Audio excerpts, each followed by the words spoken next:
So, yeah. I was actually going to talk about some other things in hip hop, but this is actually kind of important. We got the war of journalists and journalism going after each other. So this is kind of interesting. Of course, we got Akademiks right here. Now, there's a lot of things that he's saying right here that I disagree with. Let's see if we can get this to go while we up on here. It's kind of interesting. But yeah, let's look at the beef and the battles of all these streamers and these podcasters and YouTubers. And thank y'all that are joining us right now. Make sure you guys are liking, subscribing to the channel. We back here at work. Here we go. I know I've been off for a couple of days, but I had to do some raps, you know what I'm saying, and make some beats. But we back up on here talking about hip hop. What better time right now than to have this beef going on between all these journalists? Journalists, again, Loren Lorosa, the amazing Loren Lorosa, the tenured Markman Hill, and myself to validate his findings. Let me just stop right there. All three of y'all niggas, Loren Lorosa, Mark Lamont Hill, or y'all could all eat a dick. Let me just tell y'all the truth about journalism these days. This is why I don't respect y'all. I really call on y'all on some facetious shit. I don't respect none of y'all niggas. Y'all niggas on some journalism shit. Let me tell you where the journalism coming when it comes to y'all niggas. Nigga, you just a writer, nigga. Like, yeah, you listen to hip hop and you from the culture, this and third, but nigga, when I think about journalism, I think about investigative shit. None of y'all do that. Definitely not you. You the genius, nigga. You don't do that. Loren Lorosa is I called for a statement. She don't do that.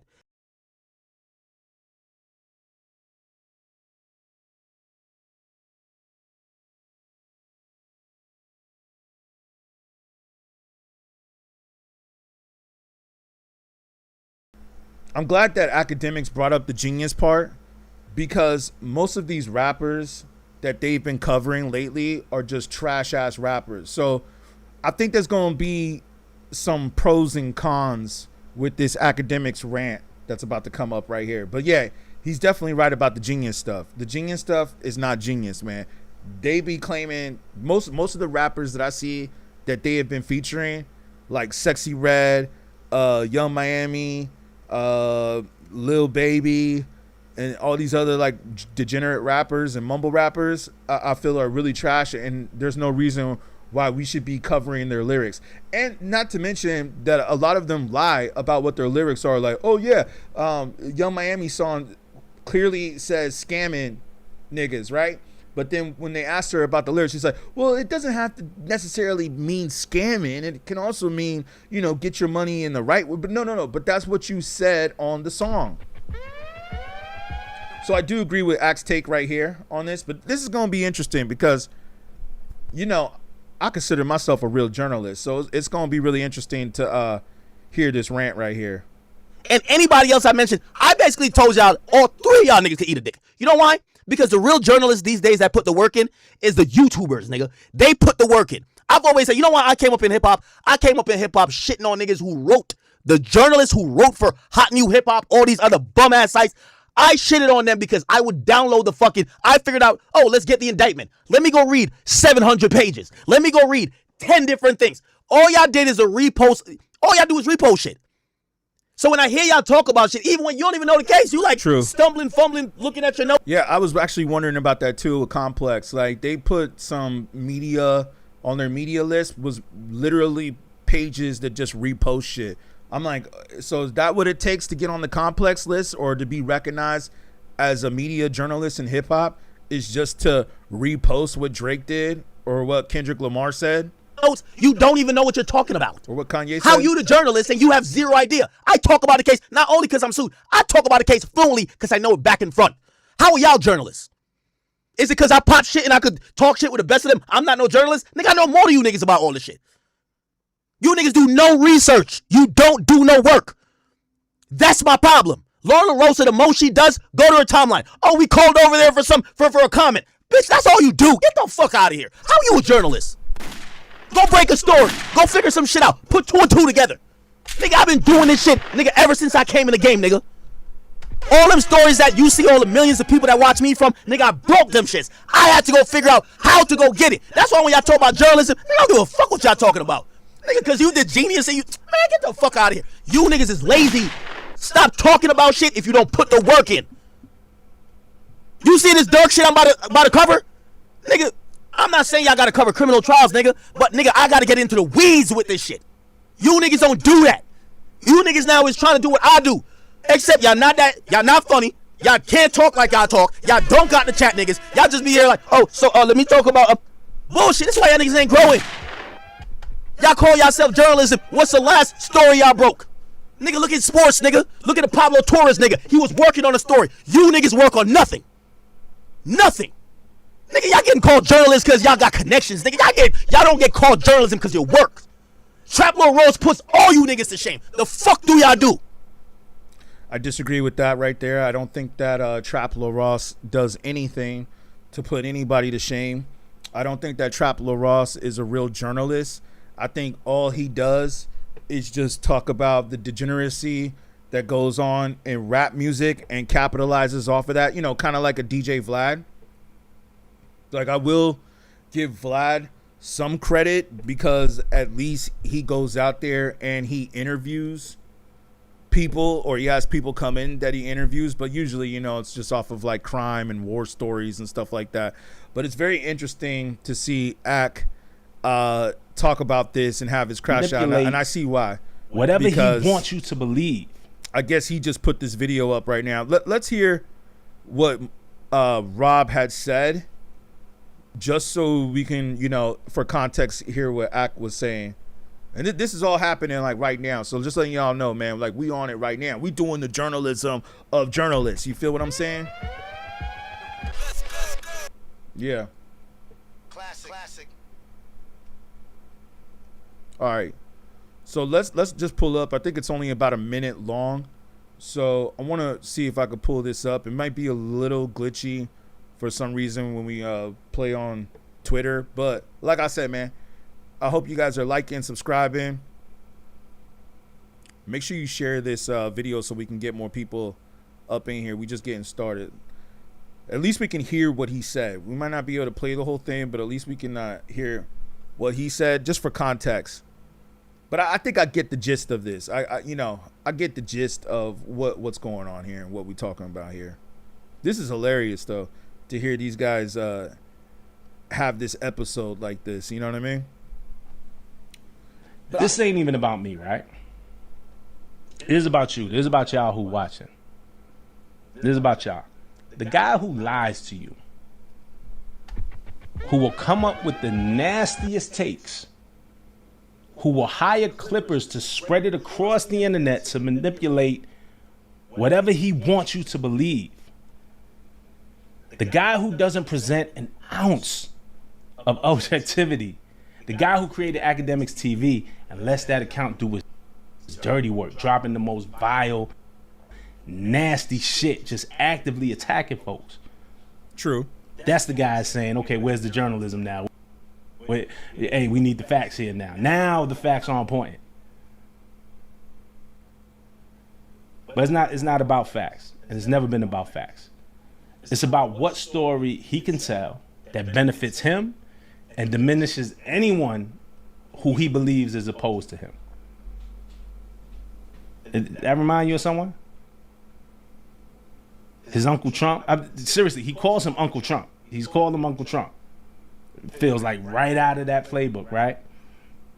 And his tweet, I mean, it wasn't serious. It's not about him wanting me or Loren or Mark to report on whatever it is he's talking about right now, right? He don't need me for that.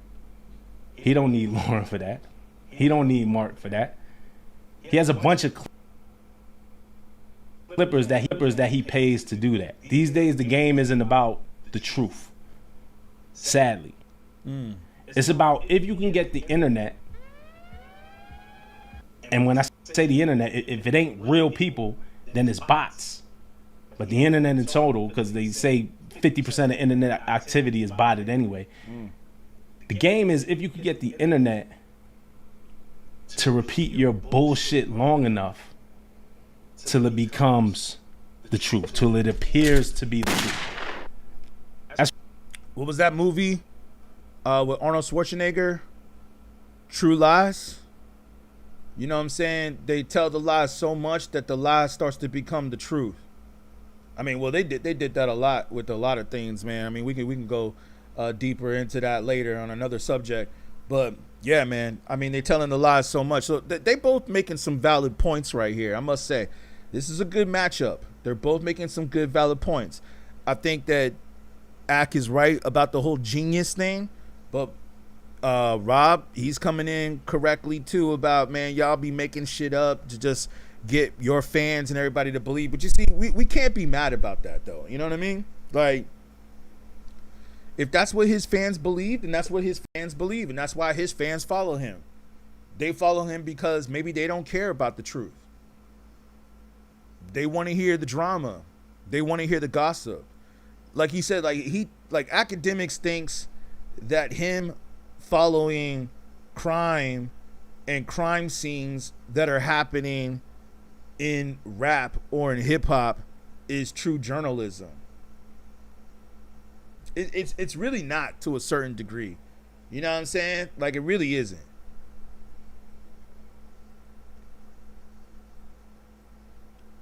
Pull this other thing up real quick. Let's let him finish real quick.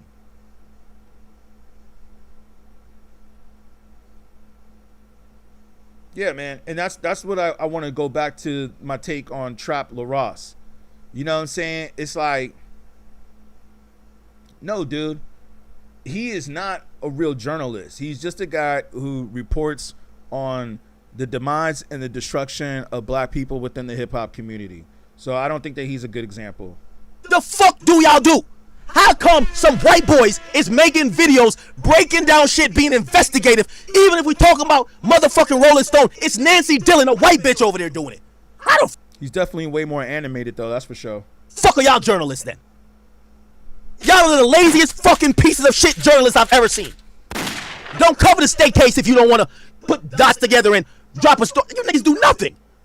If y'all were hip-hop media, of course, that's why I'm pissing on y'all every time, and I'm number one. Because even when You're not really number one. You're just number one for what Complex had said. I don't know if you're really number one. I don't know. Like, I'm hearing this so much, too, from the hip-hop community, that everybody that really knows real hip-hop and everybody that's, like, really about that all knows that Akademiks, a lot of his takes are trash. So the only people that made you number one is really like the industry. That's who made you number one. It's not really the real people who understand the culture or the real people who are really involved in this and really respect. It's really just a bunch of Twitter people and Complex, and that's it. And Complex, I think they just post you because they just want your followers. They just want your following, and they know that you have a good following. You do have that. I'll give that to you. You have a good following. I think that's really the only reason why Complex posts his Akademiks. If it wasn't for his following, and that's cool, you built up your following, but let's be honest, man. You built up a following of a bunch of degenerate fans. Like most of the people that follow you that really are like, oh, Akademiks said that I should listen to Ice Spice. I remember when this dude was out there talking about Ice Spice and, like, you know, to check her music. I think we all can agree that her music is trash now, right? I think we can all safely say that. I mean, I already knew this when she first came out, but I think, like, now as time has gone on, I think that we can all admit that she wasn't even really a one-hit wonder. Like, I can't even, like, what her song Munch? I don't even know if I could even really consider that a hit. Yeah, it got 20 million streams. Did you just hear what this man just said right here? That 50% of the internet is botted? So who cares really at this point? And also with the Drake lawsuit, at this point, who cares how many streams something has now at this point? I'm actually going back to the old school on this. I want to see how many physical copies has this person sold. That's what I'm more curious to see. How many vinyl records has this person sold? How many CDs has this person sold? Oh yeah, I know people don't really play CDs or cassette tapes anymore, but I think they still bump vinyl. I guess another equivalent we could say is how many concert tickets does this artist sell? Do they really sell out arenas like the way their streams project or portray, shall I say. Do they? But I remember when this dude Akademiks was talking about Ice Spice and like, yeah, check out her music. Her music's real dope. And then, you know, of course, because he said that, his following went and checked out her music and helped out with the streams and blah, blah, blah, blah, blah. And then he went on to say later on, he went on to tell us that he got paid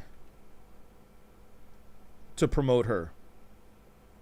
So I think what I'm saying is that I think a lot of people know that Ak really doesn't speak the truth when it comes to the culture. He just speaks about whatever he's paid to talk about and follows cases because, well, I mean, like y'all already know that he came up off of, what was it, the whole Chirac thing. So, I mean, it already kind of makes sense. That's what his content is about. But his content's not really about hip hop. Sit here and pop my shit. I'm the best at doing that. And when I'm really in my bag to do my research, I'm the best at doing that too. I told y'all to do y'all research. Oh, why Ak want us to do research? Why y'all talking about something that you're not doing research on? How are y'all talking about shit? Y'all the journalists. I'm the talking head. I'm like color commentary. I'm supposed to be on some, Akon got all the facts. He's just giving his opinion. How do I have all the facts on all the stories and y'all over here reading through the BlackBerry like Drake at fucking Hot 97? How? Y'all niggas is lazy, man. This ain't even about this topic. Nigga, I don't need y'all. Nigga, y'all voices ain't nothing. My point to y'all is that y'all talk about shit like y'all have some journalistic integrity. Y'all are lazy fucking shills. Keep making them stupid ass videos, but if y'all ever want to get to the big leagues, this is what you do. Break a fucking story. Investigate some shit. Actually, don't do what Loren Lorosa and her dumbass does every. Oh, I called over for a comment. Bitch, you think that's journalism?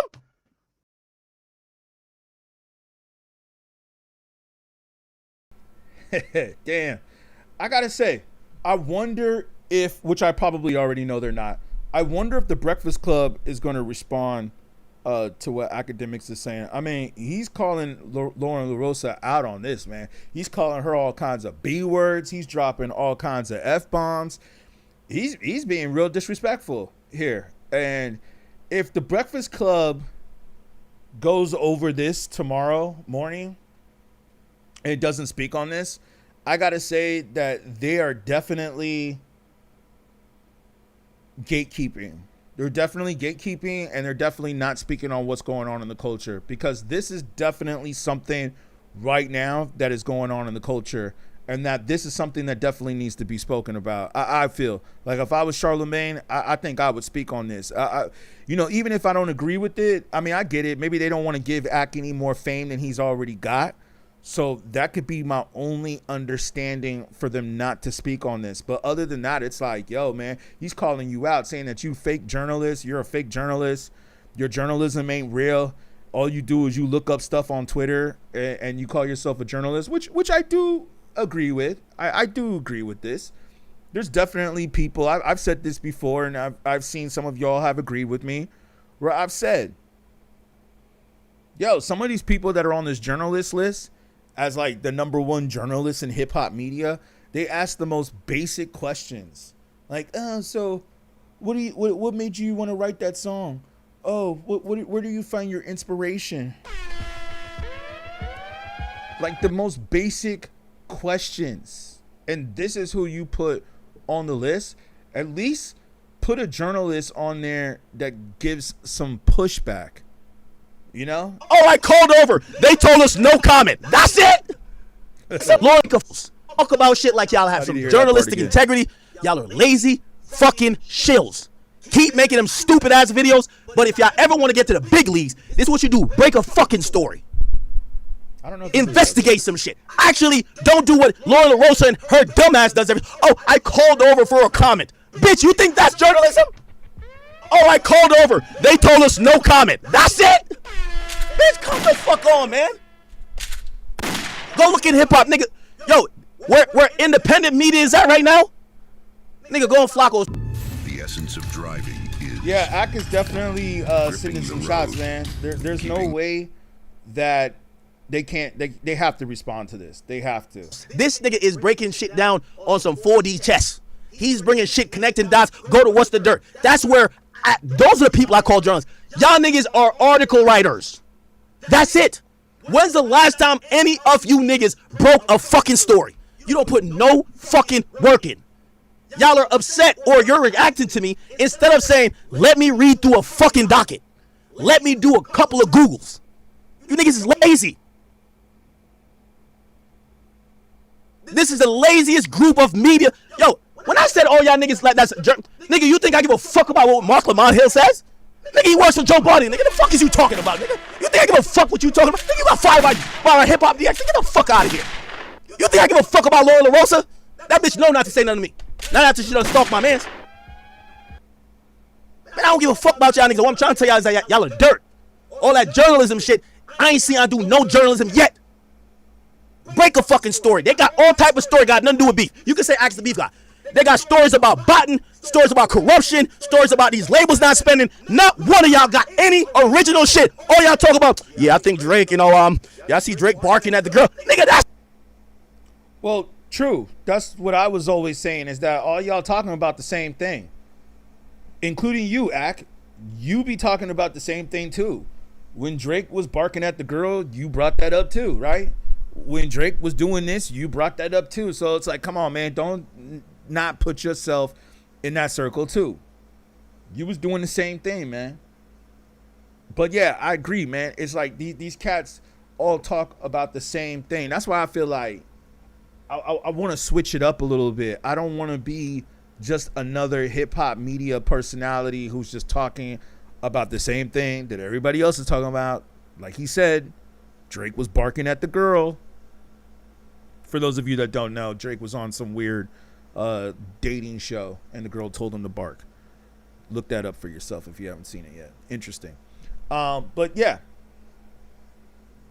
I feel that a lot, I mean, this is why I've kind of borderline have gotten tired of Twitter. You know what I'm saying? Like, cause it's just on Twitter, I feel like everybody is just talking about the same thing. You know what I mean? Like, I remember that there was a time where you could go to Twitter and you would actually hear some breaking news, or you would hear something that maybe you don't quite hear all the time everywhere. You know what I'm saying? But like now it's gotten to the point where everybody's just, we already know, saying the same thing. But not only that, it's also gotten to the point where now cats are like doing fake news, like seriously fake news. And I'm just like, yo, man, I'm tripping on that. Like, yo, Elon or whoever, man, is running that, they got to get some more fact checkers up in there, because the fake news on there is just getting out of hand now. It's ridiculous now. That's it. I've been telling y'all, you know I shit on all y'all niggas in media? Listen, respectfully, y'all just don't work as hard as me, nigga. Facts. I don't care. That little journalist title y'all got, man, get the fuck out of here, nigga. Y'all gonna sit there and watch in the next 3 weeks as I cover the Dirk trial. When y'all doing some bullshit claiming y'all journalists, y'all tell me y'all gonna do that too. Y'all niggas don't do shit. I'm gonna give that chick Loren Lorosa a little bit of credit because she showed up to the Diddy trial. I'm gonna give it that. But y'all niggas just get that title for nothing. It's because y'all got a communications degree. What article y'all done broke? What story y'all done broke? Oh, I see what you just said. Nigga, you just said because you interviewed some random rapper, nigga, you in a fucking A&R, nigga, the fuck? That got nothing to do with journalism? That's some A&R shit, nigga, the fuck? You a journalist. The fuck have you done in hip-hop, nigga? Break a story, nigga. Break a fucking story. It don't gotta be about, nigga, I don't need nobody. Listen, I told Charlamagne get the fuck out of the way. Nigga, you think I said Charlamagne get out of the way, but Rob Markman, I need you? Nigga, you get out of the way too. Fuck out of here. What I'm trying to say is that you journalist niggas is dirt. You niggas need to go pick up a stick, because these days if people want to connect some dots, fans want information more than they ever have. You know where they got to go for it? Not to you, not to Loren Lorosa, and not to whoever the hell y'all thought were journalists. They're over here listening to Trap Lord Ross and these other new YouTubers because they're the only ones who put a little bit of fucking effort. You niggas is lazy as shit. So I ain't even got time to watch this. I don't care what he said after this. In reality, I ain't even gonna watch this video. You niggas is lazy as shit. And the idea of y'all thinking about, because he gassing himself up, oh, he wants us to use our superpower. Nigga, you don't got no fucking superpower, nigga. Are you dumb? Nigga, I said this shit to clown you fools. Y'all got no fucking yo, how Markman hailed the journalist, he never know about no topic. Nigga, I listen to Joe Budden podcast. Anytime they come with something smart, he got no fucking clue. How? Nigga, how? How you the journalist? No facts. How? How is Loren Lorosa the chick that supposedly gets all the follow-ups until it's somebody she don't fuck with? Come on, stop it, man. How's your contribution interviewing some random nigga that we don't give a fuck about? Man, y'all niggas.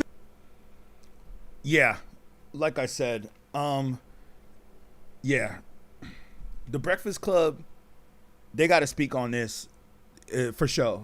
Like he's calling them out, and I will say one thing though that I do agree with is that I like the fact that at least he brought up YouTubers, where he's saying like, hey man, you know, the truth for the most part is on YouTube right now. Like it's not in mainstream media. These people that are in mainstream media are definitely controlled. They're definitely being handled. I'm not sure like who their handlers are or whoever's running them, but it's obvious that you cannot trust anymore what's being told on mainstream media. And we'll put this to the test where tomorrow morning, let's see. I'm going to be honest with you, after this episode from Akademiks, and like I said, I don't really care for Akademiks' takes, and I think I said this on a stream before, but when he does stuff like this is what I find interesting. Okay? When he does stuff like this. And I'm actually looking at Twitter right now, too, on my other screen, and I see right now that this is trending on Twitter right now, at least within the hip-hop community. You know what I'm saying? So I feel that this is something that the Breakfast Club definitely needs to address. They don't need to do a whole show on it, but maybe a little segment, at least. It needs attention, right? Because he's basically saying that y'all are fake journalists, but you're on one of the biggest platforms, the Breakfast Club, right? Hot 97 or Power 105, whatever. It's in New York. I feel that if the Breakfast Club doesn't speak on this incident, then it proves my point even more that mainstream media, which I think we all can agree it pretty much is washed, but it is definitely washed. It is definitely gatekeeping, and they are definitely not speaking about what the real is or what's going on in the culture, or at least addressing things that are going on in the culture, whether you agree with them or not. Pick up a stick. You see what media is right now? The people we watching and the people we starting to trust, at least they put in the work. I ain't gonna say they perfect all the time, but they put in the work. You lazy motherfuckers, you ain't break a story in goddamn 10 years. Damn. And when I think about journalism, you better break a fucking story. You better bring to the people. Nigga, go watch ESPN. You see people like, hey, this is what we hearing. This is what's going on. Let's work it out. None of y'all niggas don't do shit. Y'all niggas sit there and y'all just copying Akademiks formula, except y'all just way more boring and y'all not entertaining and y'all not getting the audience. And I just look at y'all and say, ain't y'all supposed to be the journalists? Y'all don't got to write articles, but are y'all doing journalism?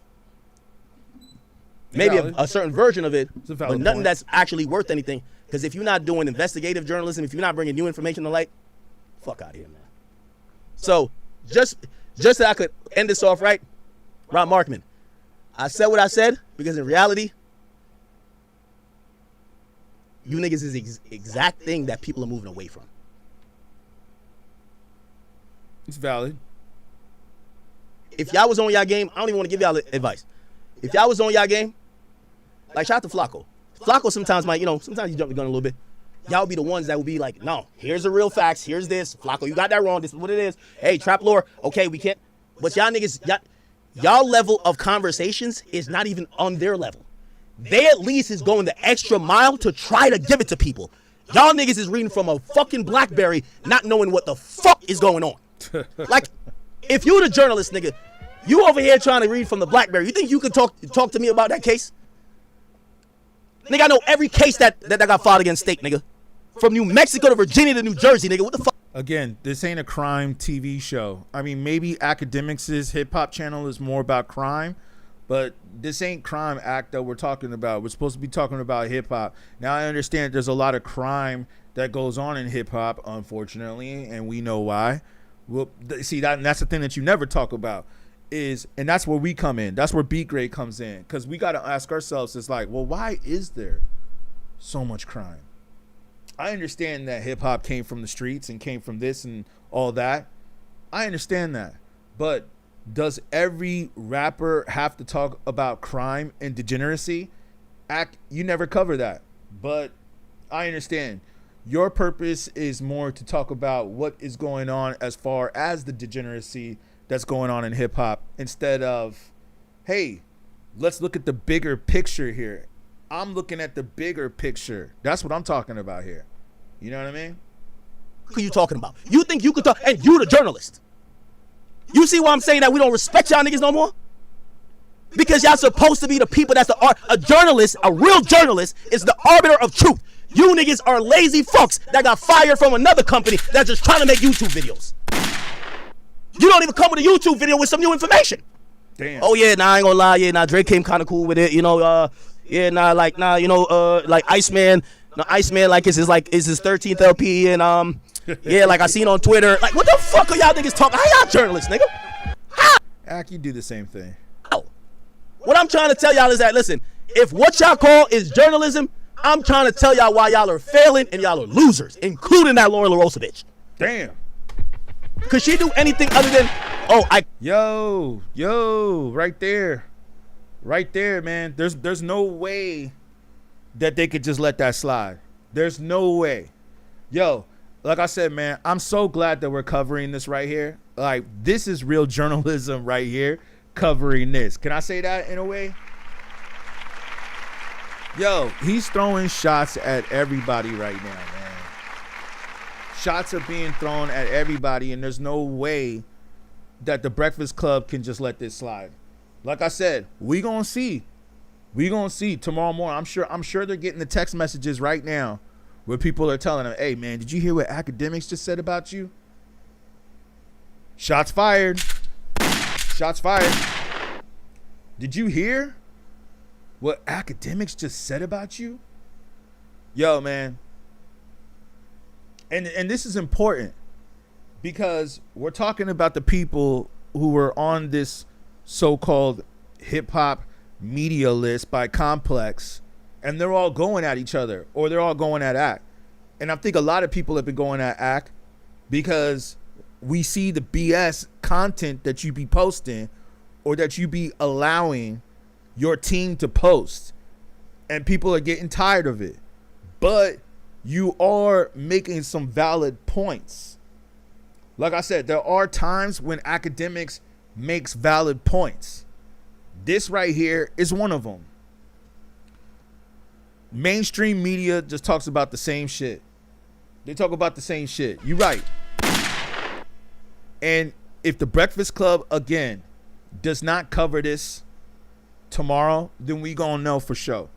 We gonna know for sure, man. Like especially if they're talking about some dumb news or some political situation or something that has nothing to do with hip hop.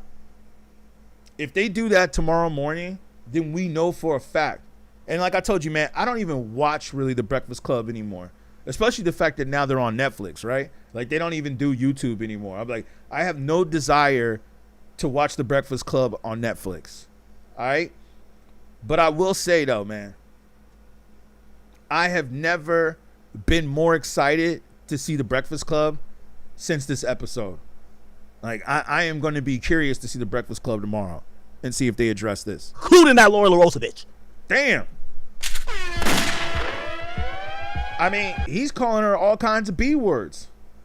Straight up. Like, damn, dude, you're sure comfortable. Like, imagine if that was your girl and you heard some dude talking about your girl like that on his stream. Just dropping F-bombs and B-bombs on her. Like, yo, F that B word, F her, F this, F that. Like, she don't know what she talking about. And it's like, okay, you entitled to your opinion.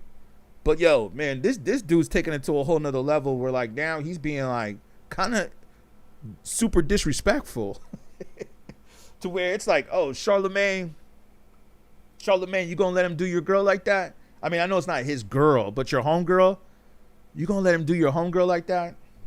Charlamagne, come on, man, you've been in this game way too long. I know you paid off now. I know you rich. You probably working with the powers that be, or you definitely are working with the powers that be. But there's no way, Charlamagne, that you gonna let this slide. There's no way. Could she do anything other Let's than run it back. Let's run yes, man, like this it's is like great. it's his 13th LP and yeah, like I seen on Twitter. Like, what the fuck are y'all niggas talking? How y'all journalists, nigga? How? What I'm trying to tell y'all is that, listen, if what y'all call is journalism, I'm trying to tell y'all why y'all are failing and y'all are losers, including that Loren Lorosa bitch. Damn. Could she do anything other than, oh, I called over there to first statement and, bitch, could you break a story for her? Could you break? Her shining light is, oh yeah, I was in the crowd of the gifted free tickets for Jay-Z and I recorded with my phone and put my logo over it. True. All right, bitch, perfect. True. Y'all don't like it when I call y'all out. Oh, Ak is disrespectful. Look, he's calling people out of their names.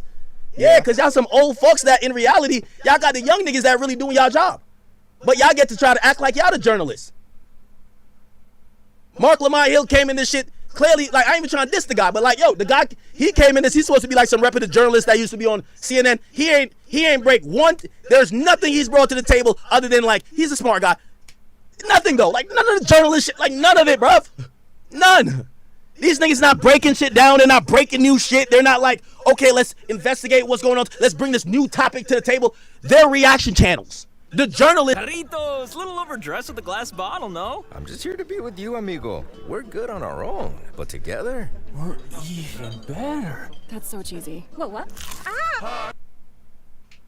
Rolling Stone, at least she'll write up some bullshit ass article, even though half the time it probably filled with half with lies. But she gonna try. Oh, hey, this is some new information that you guys can digest. The rest of these niggas that call themselves journalists, they don't do a fucking thing other than react. I digress. Let's keep it moving on. They thought I was giving them like some type of props. Oh shit. He wants us to use our superpowers. Yo, my nigga, are you fucking stupid? Yo, my nigga, respectfully, go look at how you fumbled through addressing what happened with the stake lawsuit that you were so happy to report about with Drake in Virginia. You fumbled through it, stuttered all the way through. Let me tell you what happened. There's an arbitration clause. It's in the terms and conditions. Everybody has to sign it. There was only 2 people with stake accounts. 6 others didn't have stake accounts. All of them, shout out to What's the Dirt, they're related, whether they live in the same household, they date each other, or they're family members. Shit looks sticky. Now it's been sent to arbitration. Now there's a New Jersey lawsuit. That mentioned me. That got sent up to federal court. There's been disclosures. Now we find out it's being... You don't know none of that. You ain't no goddamn journalist, nigga. You just some nigga like just... Y'all niggas just trying to get a check, bro. Y'all niggas just trying to get a check. That's why, yo, shout out to my nigga, Trap Lil Ross. Yo, Trap Lil Ross, like... I even told him, like, nigga, I might have to just pop up with you in L.A. Nigga, let's pop up to court. Let's just go through and just go do it. These niggas ain't gonna do nothing. These niggas is like just sitting there like doing nothing. So when I hear these niggas talking about journalists, I'm like, yo, these niggas is birds, bro. Like, stop it, bro.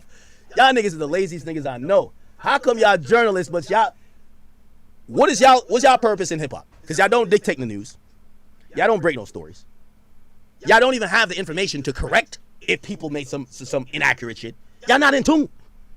Y'all have zero idea what's going on. Y'all talk about Drake all day. You don't even know fully what's going on with Drake and all the lawsuits. You don't know fully what's going on. You don't even have a fucking source at Republic or UMG that could tell you, oh, this is actually the real thing going on with. You guys don't have nothing. Stephen A. Smith is going to be at least able to call up to motherfucking the Lakers, the Sixers, and say, hey, what's going on with this shit? And at least come with some official shit. You niggas know nothing. No real source. No nothing. You're just here like a fucking reaction channel talking about your journalist. What the fuck made y'all niggas journalism? Anyway, man. Let's keep it. Okay. The Keefe D trial did suck. Yeah, we were going to cover that too. But like I said, I don't know if I just want to be another YouTuber covering a Tupac case, even though it is kind of an interesting case. But if we do cover that, we're going to cover it from a different point of view. We're not going to just be like, oh, okay, well, this is what happened in the Keefe D case, and then read the report and all that stuff, which is what Akademiks is basically doing. There was some things that I wanted to speak on, though, that he said. As far as Markman Hill goes, I don't think that Markman Hill is really that smart of a dude, because if you see the way his wife emasculates him on YouTube, that you can't be too smart to have that happen. But that's another story. But as far as Trap Lorosa too, like I said earlier, that dude is not really a journalist at all. all he does is just go and get police reports like Vlad, and he just reads what's going on. That's it. He doesn't do anything. He doesn't bring anything together. I mean, he might do some good documentaries and have some good editing skills, but as far as everything else, he ain't talking about nothing, man. All he's doing is just covering which rapper did, shot up or did this to whatever other rapper, or which rapper's in prison, or which rapper is fighting a case. That's all he talks about, man. He doesn't talk about anything uplifting, and all the rappers he covers are all the same mumble and drill rappers. He doesn't cover like other rappers or other sides of hip hop. At least like what I do over here is that I feel like I talk about all rappers. We can talk about Nas, but then we can also talk about Playboi Carti. You know what I mean? We can talk, we talk about different generations of rappers. Whereas like these guys, they only specifically talk about one generation of rappers, unless they're talking about Jay-Z. And I think really the only reason why people talk about Jay-Z is because Jay-Z is pretty much running hip-hop media. Like, he's running the record companies, he's running the Super Bowls, he's running Live Nation. That's the only reason why they really talk about him. I don't think they really talk about Jay-Z just for his raps. I think it's more for his like business endeavors. Sorry today. Shout to, who I want to shout to?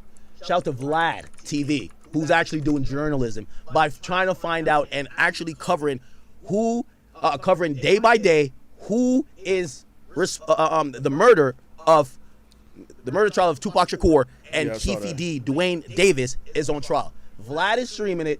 That's what we call journalism. Now, granted, obviously, he could possibly alter it a little bit, that he gives some, some more context, this and third. But Vlad is doing what actual journalists do. Hey, listen. Well, so just because you put a camera inside of a courthouse, that makes you a journalist now? Or just because you go to a courthouse and you ask questions, that makes you a journalist? We're in court.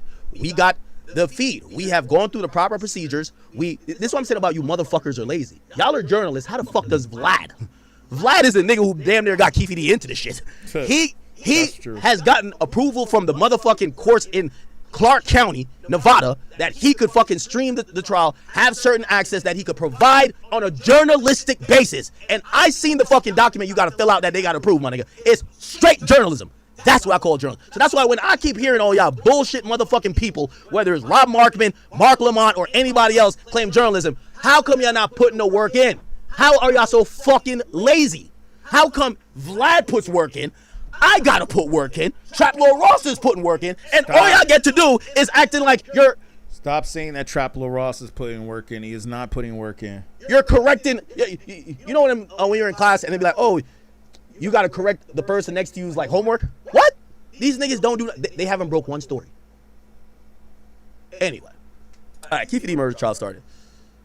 This is gonna be a long one. It's gonna be a doozy, y'all. It's gonna be streamed every day. I am the one who got the guns. Yeah, I was watching a little bit of this stream earlier today too, and I'm thinking we might start covering this stream as well. It's during the day or the morning, so be prepared for that. I might jump on earlier tomorrow to cover this stream, or at least, I think it's going to be going all week. So at least one of these days I might hop on it to cover it. I just really don't want to, because it's so depressing. And the last thing I find entertaining is to see a black dude sitting in the courthouse waiting to be judged.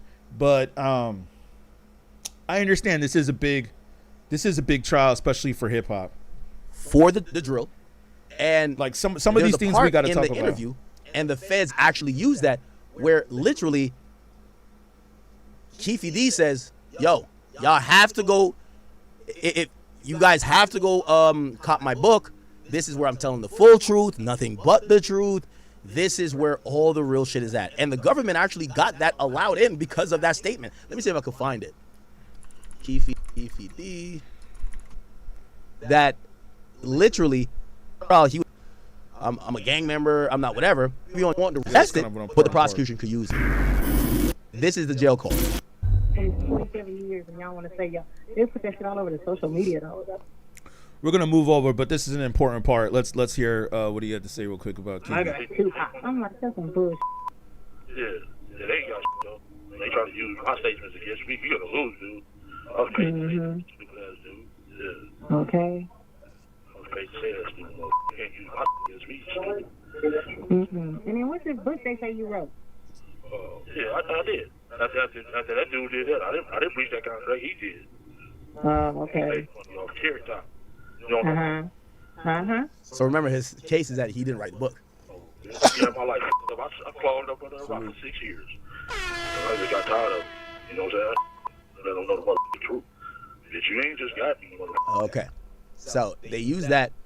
So yeah, we'll jump back to that. But man, I gotta say, this rant with Ak on the journalism, hilarious, man, hilarious. This is something that I'm glad that he said that needed to be said. Like I said, I don't usually agree with Ak's takes, but every now and then, what he was saying about the Breakfast Club and what he was saying about some of these other dudes, I definitely agree. Well, except for the Trap Lorosa part, I already told you my feelings about that. But I do agree, and I think that it's time that we put it out here. And that's why I'm out here doing what I do, because he's right about what he said, man, that YouTube is where the real journalism is at. Like, all these corporate media people who are getting paid off, man, they're all getting paid off by the system. And I think Ak is too. I think he's getting paid to say the degeneracy. Now, he might be able to cover a little bit more of what he wants to cover, and he can curse and call women journalists the B word and all that stuff. Like, yeah, you can't go on the radio and wild out like that. Not at all. But he could do that on his own platform. So that's where he gets a little bit more of, how shall I say, a little bit more slack. You know what I'm saying? To say what he wants to say and say it how he wants to say it. But I think overall, he's getting paid off too. He's getting paid by the labels. He's getting paid by somebody to promote degeneracy. He's not really out here pumping real stuff or real journalism. And that's the funny thing that I see about this, is that these cats want to come up in here and say, oh, I'm a journalist. I'm a real journalist. But it's like, man, you ain't really talking about nothing. You ain't really covering anything that is important in hip hop. I think we're about ready to stream on TikTok, are we? Shall we take some calls? I mean, you know, they're gonna probably want to talk about hip hop. That's what they're gonna want to talk about on TikTok. Y'all are gonna want to talk about like where the state of hip hop is, which is like right now we're kind of more on the state of journalism, hip hop journalism. But I think it is important to talk about this too, because this is where we're at. And the other interesting thing is that when I have streamed on TikTok and I ask these questions, usually people will just bring up, without me even having to say anything, they'll say like, hey man, I appreciate your takes more than Akademiks. And it's like, yo man, thank you. I wasn't even really expecting all that, but you know, that makes sense. Let's see if there's any more rants that he says about the journalism, because this is interesting. 26. Is Trap Lorosa doing more journalism than Markman Hill? Here we go. In 2026, is Trap Lorosa doing more journalism than Rob Markman?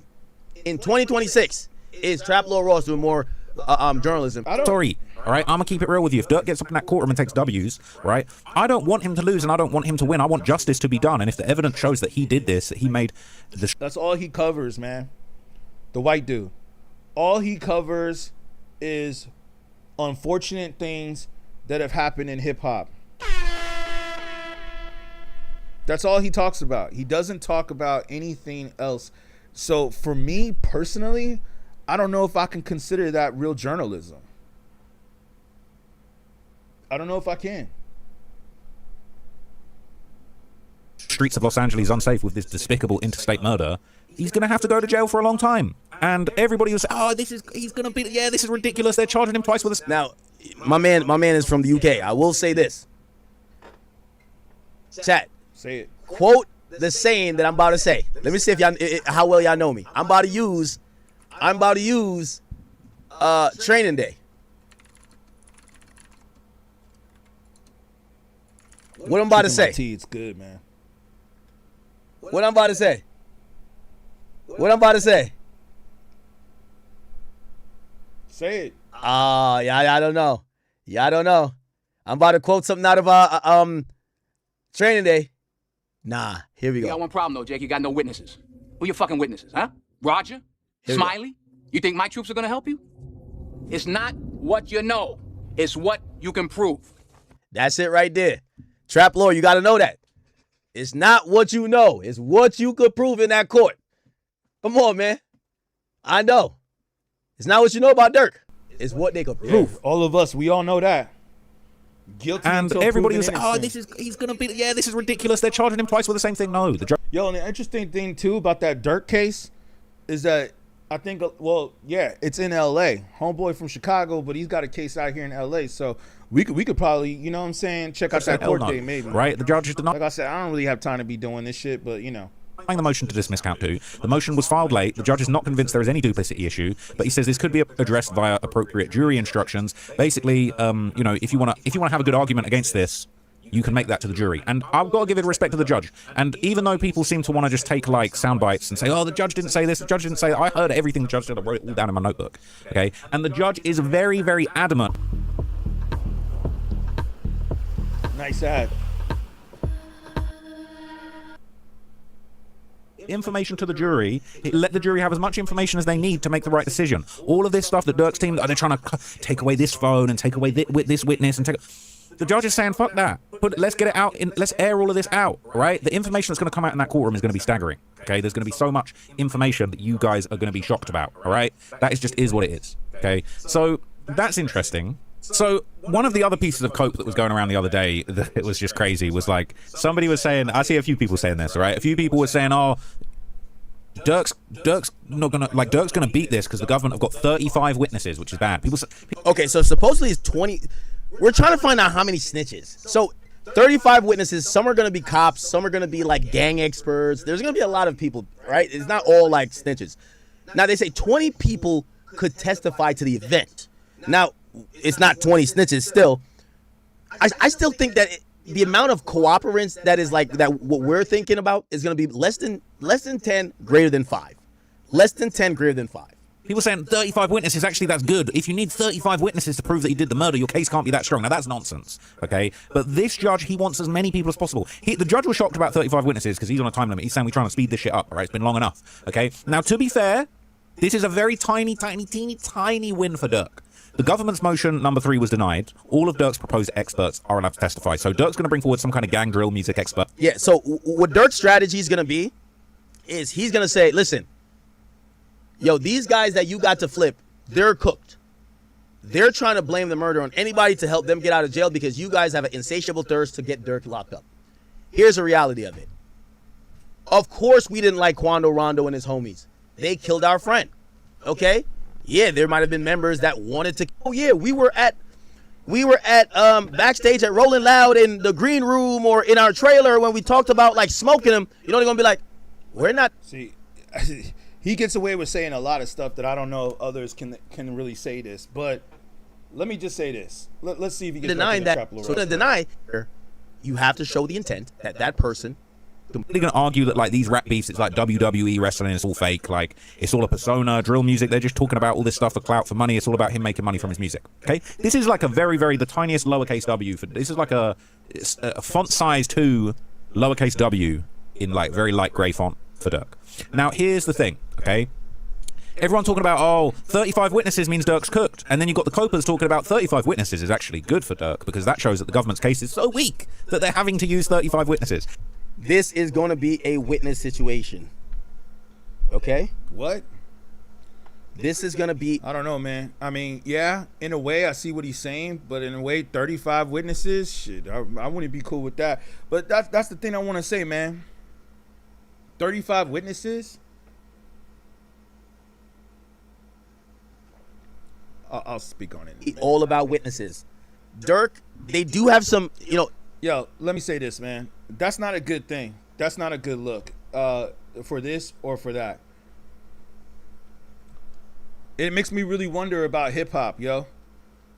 Like I said, man, code of the streets. I remember that there was a time where rappers didn't snitch, or people that were involved with rappers or in their camp did not snitch.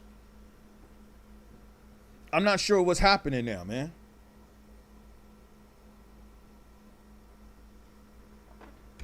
Yeah. I'm not sure what's happening. Now, I might get kind of lit because we about to go on the other platforms in just a second. I got to tell you, man, there used to be a time where rappers did not snitch on other rappers or have to worry about others snitching on them. Now we're at a point where you got all of these people straight up snitching, straight up saying this, straight up saying that, and it's like, yo, man, I don't get it. I really don't get it, man. It makes me wonder, like, have we forgotten the rules to this? Have we really forgotten the rules to this? You know what I'm saying? Like, it makes me wonder, like, this is why I asked the question, like, where is hip hop? Or it doesn't even have to say hip hop, man. We could just say rap music. It's all around. It's not just with these trials. It's with these so-called journalists who call themselves journalists because you're following a Lil Durk case. Yo, what about all the other cases of people that are incarcerated? What about all the people that listen to rap music that got put in jail because of the rap songs that influenced them and inspired them to do that? We ain't talking about that. That's an interesting thing. That's why, like, sometimes I laugh. You know, I gotta laugh, man. You know what I'm saying? Like, I laugh at it. These people who call themselves journalists. And that's why this whole rant from Akademiks is just really interesting. Because it's just like, yo, man, you over here talking about how you report this or you're breaking a story. Man, you ain't breaking shit, dude. And this is what I'm trying to say, like with Charlamagne. I hope Charlamagne in some ways gets at his ass, man. It does not let this slide. Like, Charlamagne, if you let this slide, man, I don't know. Like I said, man, tomorrow morning on The Breakfast Club is going to be a real interesting show. R, what's good? Appreciate you, man. You said I wouldn't say falling off. It's just at a slow point right now. Yeah, hip hop is definitely at a slow point. Well, that's what we're talking about right now. And for those of you that are just tuning in right now, man, make sure you guys like the stream. We're just getting started right now. So, yeah, thank you for the likes coming in. I appreciate y'all, man. Yeah, we're talking about that, but we're also talking about these hip hop media personalities or these podcasters or these people, like I said right here, that call themselves so-called journalists. And it's just like, yo, man, y'all just really covering the same stories. Y'all covering the same stories that all these other so-called media personalities are covering. But they're not really covering what's important. You know what I'm saying? Like, they're not really covering, like, oh, okay, what are the other sides of things that are going on in hip hop? What are the other things and the other issues that we need to address? Because let me tell you something, man. There's a lot more things that are going on in hip hop other than just who got locked up. R, shout out. Thank you for your comment. You said, let me make sure I can read this correctly. You said there's no excitement, hence why Joe Budden trying to get the ball rolling on Drake and Hove. Yeah, okay, word up, man. Appreciate that comment. And that's exactly on topic with what we're talking about here. Because, you know, I don't know if you heard, for those of you that are just joining in, there's a beef going on right now between Akademiks, whatever that other dude's name is, Rob, and then you know, he's trying to shout out Vlad and all these dudes, but he also brought up Joe Budden and the dude Mark who's on the Joe Budden podcast. Yeah, man, I agree with you. Joe Budden trying to get the ball. Yeah, Rob Markman. So you've watched, you must have seen some of it. Yeah, man, we were covering this journalism of what was going on right here. Hilarious, yo. Hilarious. You know what I'm saying? And yeah, so you heard about it, R, right? I gotta tell you, man, I agree.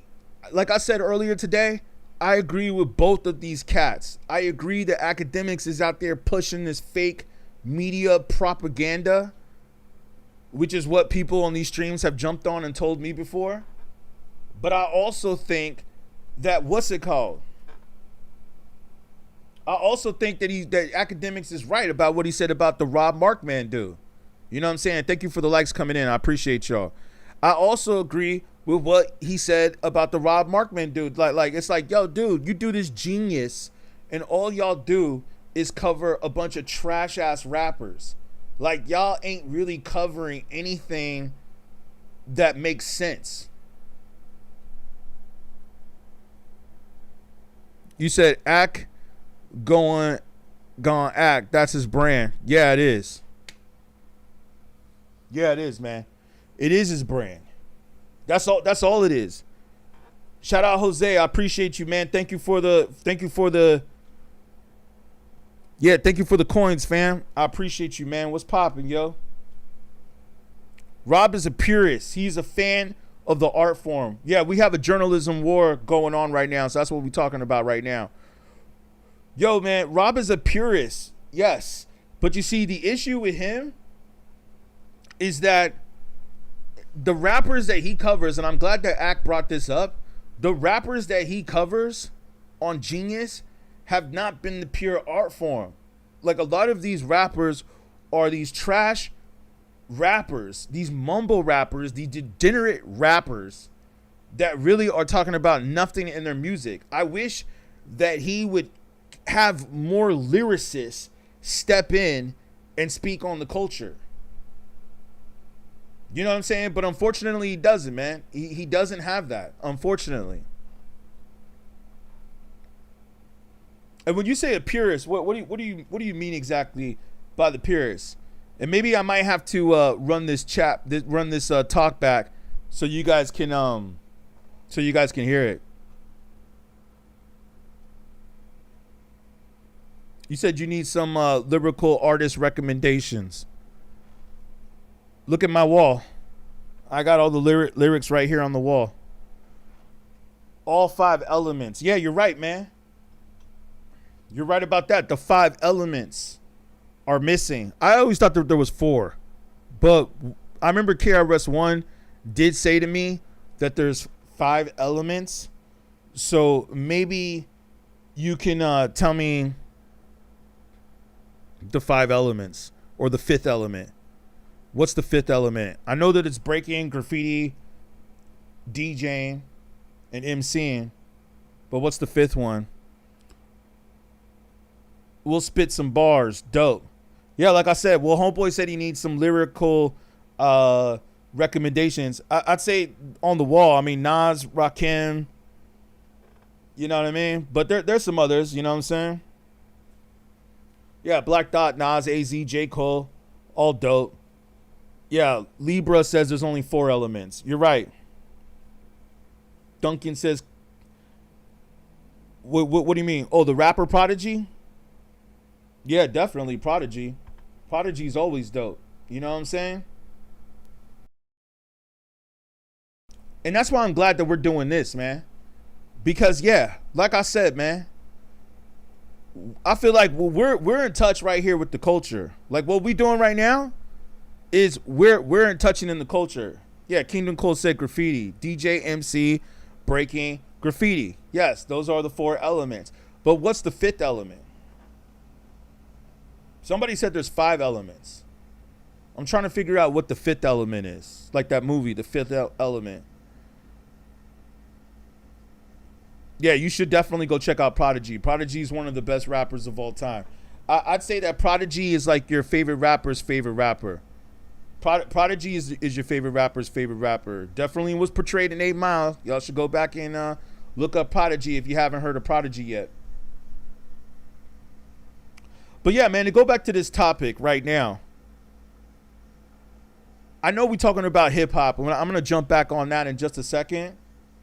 But it was just really interesting because right before I jumped on here, I just heard like Act like wilding out about, you know, the beef that he has with the journalism. And this is actually trending right now on Twitter as we speak. So you guys are hearing this first right here, man. And I do like how Rob Markman pointed out that Act just be having these people on Twitter that talk about this and talk about that and acting like they just be saying some foulness, man, some foulness that kind of does need to be called out. Shout out Alchemy. Appreciate you, man, for the coins. Thank you. Oh, sound is the fifth element. All right. Haven't heard that one before. Tupac was right. Peep the weakness in the rap game. Gianni. Word. Shout out Alchemy. Thank you for the coins, man. I appreciate you, fam. Thank you for the GOAT. Appreciate you.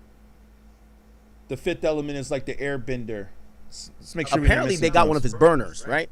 And he's talking crazy, but man, somebody should go smoke that nigga, man. Damn. Yeah, see, he talks about negativity crime, on his pod. There's a contract or some type of understanding. That's all it is, man. It's all negativity. That you're doing it because this is the reason why he's shouting out Trap Lorosa. Like Trap Lorosa, again, as I said earlier too, nothing but degeneracy. No, we're talking about hip hop, but we're talking about hip hop media too, Alchemy.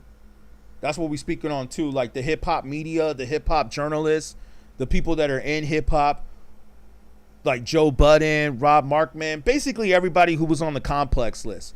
What are y'all thoughts of that? Like, are these guys speaking the truth? Who do you care to listen to? Shout out Kingdom Cole for the follow. I appreciate you, fam. Gilly, okay. I like some of Gilly's takes. I haven't really heard all of his takes, but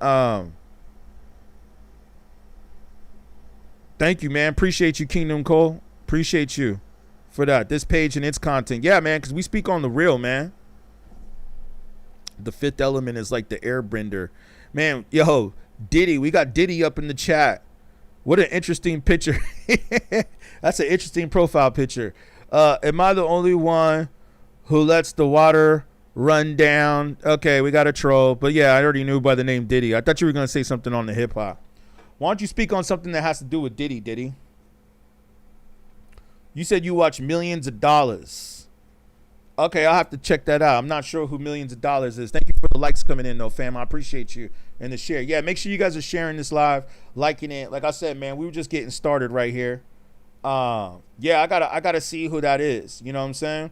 And shout out Jose. Don't worry, I know we're supposed to talk about the Egypt thing. I'm still preparing for that. I was gonna jump up on here on Sunday, but I had to do some other stuff. I had to make some beats and do some music. So we're gonna jump up, but we're gonna definitely do the Egypt talk. I've been preparing for the Egypt talk. And that's something that needs to be spoken about. That's something that needs to be spoken about because, like I said, man, when I hear these cats talking about the same thing, and Ack was kind of right. Like when he was like, oh, well, Drake barked at the girl. You know, he's barking at the girl. That's all. That's like, and it's just like I said, man, I didn't know that people could be considered to be a hip hop media journalist or top of Complex list when all you're doing is reposting what other people say. Yeah, I like Mike. Mike is dope. I haven't really watched too much of his podcast, but I like him as a rapper. Gilly and Wallow, yeah, for sure. Big Mike, not sure if I heard of them or him. Think. Okay, yeah. The Stones Throw, yeah, for sure. I gotta check out the lineup. I didn't see who's on the lineup, but yeah, Stones Throw. Feel you on that festival for sure. Well, like I said, man, the only way I'm going to that festival is if Madlib is on the bill. If Madlib's not there, I probably won't roll. I don't need $1 million worth of game when this guy is fire. There you go. There you go. Yeah. Yeah, didn't Gilly have 50 Cent on the show and they was talking about something like that? That was a good episode. I saw that one. There you go, Kingdom Come. Great comment, man. Great comment, man. I see why you follow this channel. Great comment. Yeah, he said hip-hop has fallen off by design. Shout you out, man. Shout you out. That's what I always say. That's what I always say too, man. Those of us that are paying attention, hip-hop has fallen off by design. And if we do our research and look into this furthermore, we can start to see that these hip-hop media personalities that are getting pushed, because like, let's be real, man. Let's be real. You get put on Complex, you get put on Double XL, you get put on these larger hip-hop platforms, including the Breakfast Club. It's going to help you increase your numbers. That's like me going on to do an interview with the Breakfast Club, or me going on Vlad. Or like, imagine if I had a recurring role on Vlad TV. Now, I know some of y'all might not agree with that. I know some of y'all might say, oh, don't go on Vlad. Oh, he's the feds. Oh, don't do this, don't do that. Well, yeah, got to make sure that you don't incriminate yourself. I mean, I would have no reason to speak on something like that on Vlad TV anyways. If I went on Vlad TV, we would be speaking about purely hip-hop, right? Not sure that he'd be able to keep up with me on that. We could touch on some other issues, but we would be speaking purely on hip-hop, right? And so Vlad already has a large following. I think it's like 6 million plus. And that's just YouTube. So you know what I'm saying? So it's like he has a large following. So it's like if you go on these platforms with large followings, of course you're going to get bigger. That's the only reason why these dudes got big, yo, I really think. I mean, yeah, they built up their followings, but then they also cross-promote. You see exactly when the decline happened. I would say it happened around after 50 Cent. After 50 Cent is my opinion of the decline of hip-hop. It's good if you know where to look. Yeah, definitely fell off in... You said 25 gained traction back in 26. Who's gaining traction? Not that I disagree with you, maybe, Abdul. Not that I agree. I don't disagree with that, but like, you must be talking about the underground, because it's definitely not coming back in the mainstream. Is Nardwar a Fed? That's a good question, because he seems to know a lot of information. Could be, man. That's a good question. Still on the rise back up, though. You must be talking about underground, right? Your conversation is 30 times more important than Vlad. Well, thanks, fam. I appreciate that, man. Shout you out.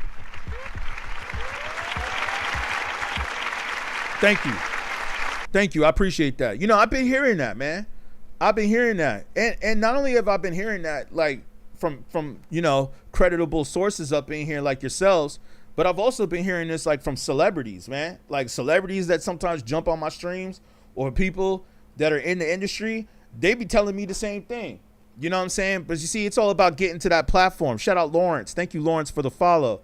I appreciate you. Thank you.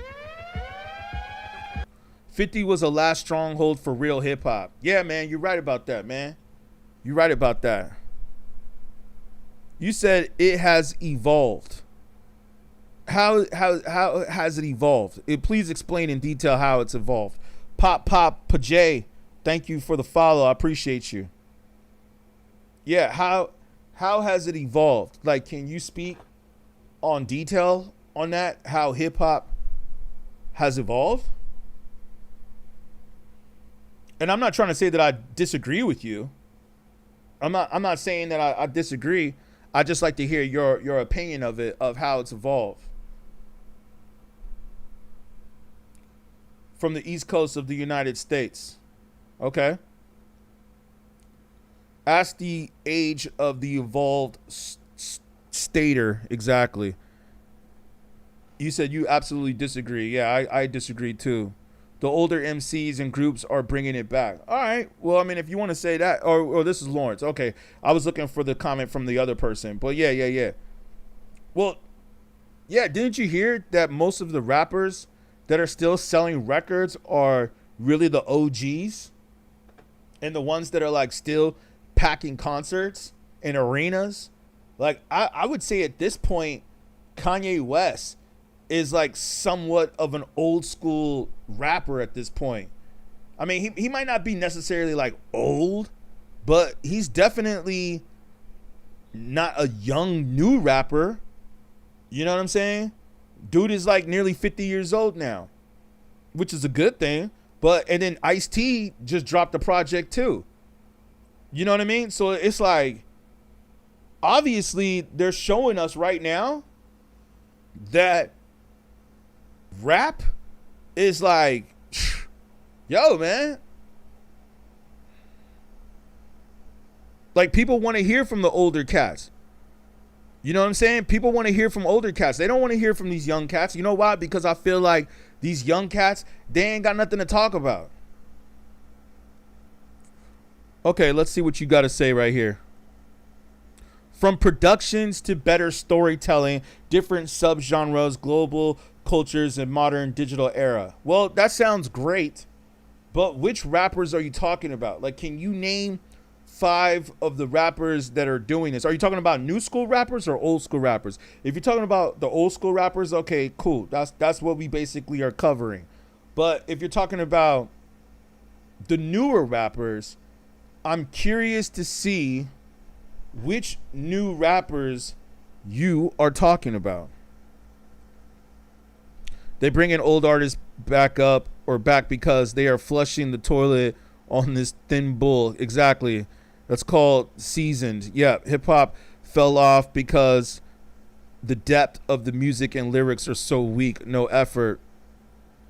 Shout out to Real Speedy. I kind of agree with you on that take. They want wisdom. They don't. It's recycled lyrics. Yep. Remember, rap is real talk. Would I consider 2010 rappers old? Well, that's about 15, 16 years ago. So I don't consider it old, but I don't consider it new either. You know what I'm saying? So if you're talking about like Kendrick Lamar, you know, those types of rappers, because I know they came out around that time. Kendrick Lamar is like kind of at the cuff right now. He's kind of like at the halfway point. Like, he's not necessarily old, but he's not necessarily young either.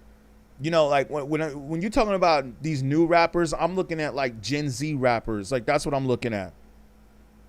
Like a NBA YoungBoy or something like that, which I think he has potential to do what he wants to do, but I don't think he's really doing it.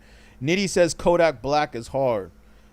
Pause. I keep hearing that, man. I keep hearing a lot of people say Kodak Black, but I haven't really heard enough from him to really say that he's moving the needle. I think Kodak Black is more like another shock value rapper. Kingdom Cole. Yeah, man, you dropping some knowledge right here. You said that hip hop fell off because we fell off as a culture. Couldn't agree with you more, man. And that's when I go back to the Rob Markman take. Is that how does Rob promote these degenerate rappers on Genius? It's like, I get it, you want the hits, you want the traffic, you want this and that, but it's like, yo, dude, you gotta start speaking a little bit more of promoting real rappers. Logan says hip-hop fell off when gangster rap was pushed to the mainstream. You're not the first person who said that. Yep.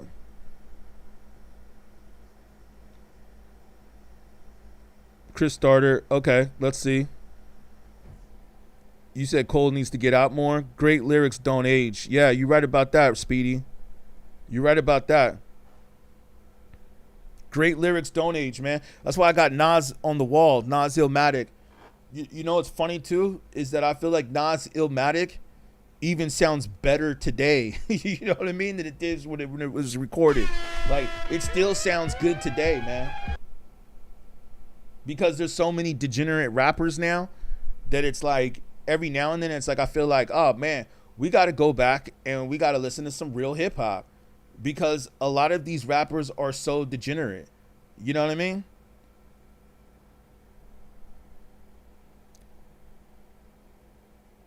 We aren't getting great lyrics anymore. Yeah, I feel you. You have new rappers such as RJ Payne, Flea, Loud, and many more. All right, have to look them up. This is the thing, though. Like I said, a lot of these rappers that you're talking about is dope, but I'm sure, but it's the underground. These are considered underground rappers, which is cool. Like, we've all haven't denied, I guess we can all say, and that's why I'm glad we're here doing these chats, because this is where the real culture is. We're not up in here doing this fake, you know what I'm saying? Like this like, oh God, let's cover the Lil Durk case for the 30th time. Yo, man, let me tell you something, man. I can really care less what happens in the Lil Durk case. All right? I could really care less. You know? Shout out money. You know what I'm saying? Send me some money, man. I got some bills I need to pay. Monty, send me some money. Chris says it's the fact that y'all not looking. Well, we're talking about what's also being pushed in the mainstream. We're not just talking about, like you asked me, like, what do I think of Mick Jenkins and Joey Badass? I love Joey Badass. You know what I'm saying? I love Joey Badass. Shout out Speedy for the coins, man, and the goats. So I appreciate you, fam. Thank you. Shout out, man. Appreciate you, Speedy. Hip hop is Red Robin with bottomless fries. Bottomless fries sounds like a good thing, though. And thank you guys for the shares, man. Make sure you guys keep the shares going up so we can have a real conversation. It's been horrible since the 2000s. J. Cole and Kendrick are the only modern rappers that are good. Yeah, I agree with you on that. Like where everyone's from. Yeah, no one looking for record deals. Well, yeah, because the record industry has changed now. Kodak Black Lyrics is the best in the game. He dropped 2 albums, 26. Nitty, please state your age and city. Age and city, please. Nikki, we need your age, or Nitty, we need your age and city. Because if you're saying Kodak Black is dropping the best bars, we need to confirm your age. Montgomery, okay. So you're in the South. That makes sense. All right. Kodak Black is a Southern rapper. And age? You speak the truth, then I respect that. Thank you, Speedy. I appreciate it, man. I do speak the truth. That's what people be saying. That's why I do this for real, man. We speak the truth, and it's talks like this that we gotta have. That's why when I heard Akademiks crashing out, let's just play the clip back just for laugh purposes for some of y'all that might not have heard it, if we can find it. I'm gonna read your chat while I play this. How do I have all the facts on all the stories and y'all over here reading through the BlackBerry like Drake at fucking Hot 97? How? That niggas is lazy, man. Old school. This ain't even about this topic. Nigga, I don't need y'all. Nigga, y'all voices ain't nothing. My point to y'all is that y'all talk about shit like y'all have some journalistic integrity. Y'all are lazy fucking shills. Keep making them stupid ass videos, but if y'all ever want to get to the big leagues, this is what you do. Break a fucking story. Investigate some shit. Actually, don't do what Loren Lorosa and her dumbass does. Oh, I called over for a comment. Bitch, you think that's journalism? Oh. Exactly. And like I said earlier, for those of you that are just jumping in, 80s baby. Okay, so you're a millennial. It makes kind of sense, but not really. But okay, that's fair. And like I said, for those of you that are just jumping in, I don't know if you guys heard this, but Ak was like sending shots at the Breakfast Club today. Like I said, tomorrow, I don't even care to watch the Breakfast Club. And thank you for those of you that are saying I'm speaking truth and I'm speaking realness, because yes, that's what I do here. I got to tell y'all right now that, and yeah, Chris says hip hop is so bad right now. That's what I'm saying. Mainstream hip hop, definitely so bad right now. Dak of Flame, okay, and Silver Dollar. I'm gonna check these cats out. Thank you guys for telling me. When y'all tell me these recommendations, I go and I listen to it. Thank you, Nitty, for the likes coming in. I appreciate you, fam. Yeah, let's see if we can get this up to 1,000.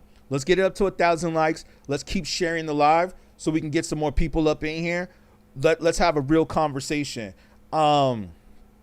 I'm gonna say this right now, though. Like I said, real quick, for those of you that are just jumping in, I have never been more excited to see the Breakfast Club. Like, I want to see if the Breakfast Club is going to respond to what Ak was saying about them, like saying that y'all ain't real journalists, y'all don't cover nothing, y'all don't break a story. But here, I'll play it back for Chris because he said he didn't hear it. Let's play it back for you. All right, stupid ass videos. But if y'all ever want to get to the big leagues, this is what you do: break a fucking story. Investigate some shit. Actually, don't do what Loren Lorosa and her dumbass does. Oh, I called over for a comment. Bitch, you think that's journalism? Oh, I called over. They told us no comment. That's it? Bitch, come the fuck on, man. Go look at hip hop, nigga. Yo, where independent media is at right now? Nigga, go on Flacco's page. Go on. I'm not saying they get it right all the time. But go to Trap Lorosa. This nigga is breaking. See, the people that he's talking about are not the people who speak the truth on hip hop. Flacco and Trap Lorosa do not speak anything real on hip hop. All they talk about is all the drama and the gossip that's going. Well, Flacco, I've watched all these people that he's talking about. I've studied them all. Flacco talks about all the drama and gossip that's going on in hip hop. Like, Charlamagne said this, Charlamagne did that, Drake did this, Drake barked at a girl. That's all gossip. Trap Lorosa, as I mentioned earlier, all he does is speak on the downfall and the degeneracy and the demise of black people in hip hop. Rob Markman has boring takes, a little bit more real, I'd say, than some of these, but boring nonetheless, and covering trash rappers on Genius. Yeah, man, I'm sending mine too. But like I said, Charlamagne has been in this game, and yeah, shout out Questlove. I like Questlove. Charlamagne has been in this game long enough to where if he lets this slide and does not speak on what Akademiks just said today, what I'm playing for y'all right now just happened like an hour ago. A whole hour, half-hour rant on the Breakfast Club, right? I'm telling you right now, if he doesn't address this, then we know the Breakfast Club is paid for. We know, yeah, Ak is a plant. I agree. We know the Breakfast Club. We know the Breakfast Club is a pant too. That's the only thing I can say that maybe I agree with what Akademiks was saying here, was that, hey, you know what? YouTube is where it's at, and y'all ain't speaking no truth. So like on that concept, I can kind of feel that. You know what I mean? On that concept, I feel that. But overall, my point is that, yo, man, these dudes, like, all y'all are whack. All y'all are really whack. Like, none of y'all are really saying nothing new. And you think that just because you cover a Little Dirt case or the Tupac case, which is what I was looking at earlier today. So shout out, I usually jump on here in the evening time as you guys see me right now. But I'll probably jump on a little earlier tomorrow or Wednesday maybe. Because, yeah, we do need to cover a little bit of the Tupac trial, right? We got to cover that. I mean, not to mention that I was there for that. So I feel like I got to cover this in a way. I usually don't care to cover court case trials and rap trials and all this stuff and rappers that are on trial. Get that shit out of here, man. I don't care to really cover that stuff. But I feel like this Tupac case, we might need to cover that. But I'm going to say this, like, just because Vlad goes and puts up a camera in the courtroom, now all of a sudden that makes you a journalist? Yo, let's talk about hip hop for real, yo. Like, let's talk about the other things that are going on in hip hop that a lot of these people ain't talking about.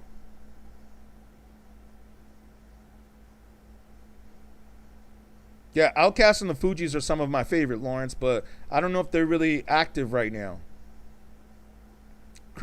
Benjamin says old school hip hop had great storytelling, good rhyme skills, breath control, etc. Cadence. Yeah, I feel you on that. Johnny or John F. You said hip hop fell off because rappers can't rap. They definitely can't rap for the most part. I mean, I was listening to a lot of new rappers today. Like I see the SoundCloud thing is starting to make a little bit of a comeback. And I was on SoundCloud today or the other day listening to these rappers on SoundCloud. I was like, yo, what's up with all these emo rappers? Like all these rappers don't even rap anymore. Like they all sound like pop emo singers. Like, oh, I'm so lonely. I'm so sad. Like Lord Jamar said in that one debate. If hip hop was WWE, Charlamagne is the heel. Yeah, you got some good analogies here, man. Tupac case is a plant. I'm so glad you brought that up because that's the area of where I'm gonna go with this. We could tell that this dude Keefe D is the fall guy. I like Joyner Lucas, Debo, definitely. Shout out. I like Joyner Lucas. Remember when it was graffiti and breaking? Yep. Now it's podcasting.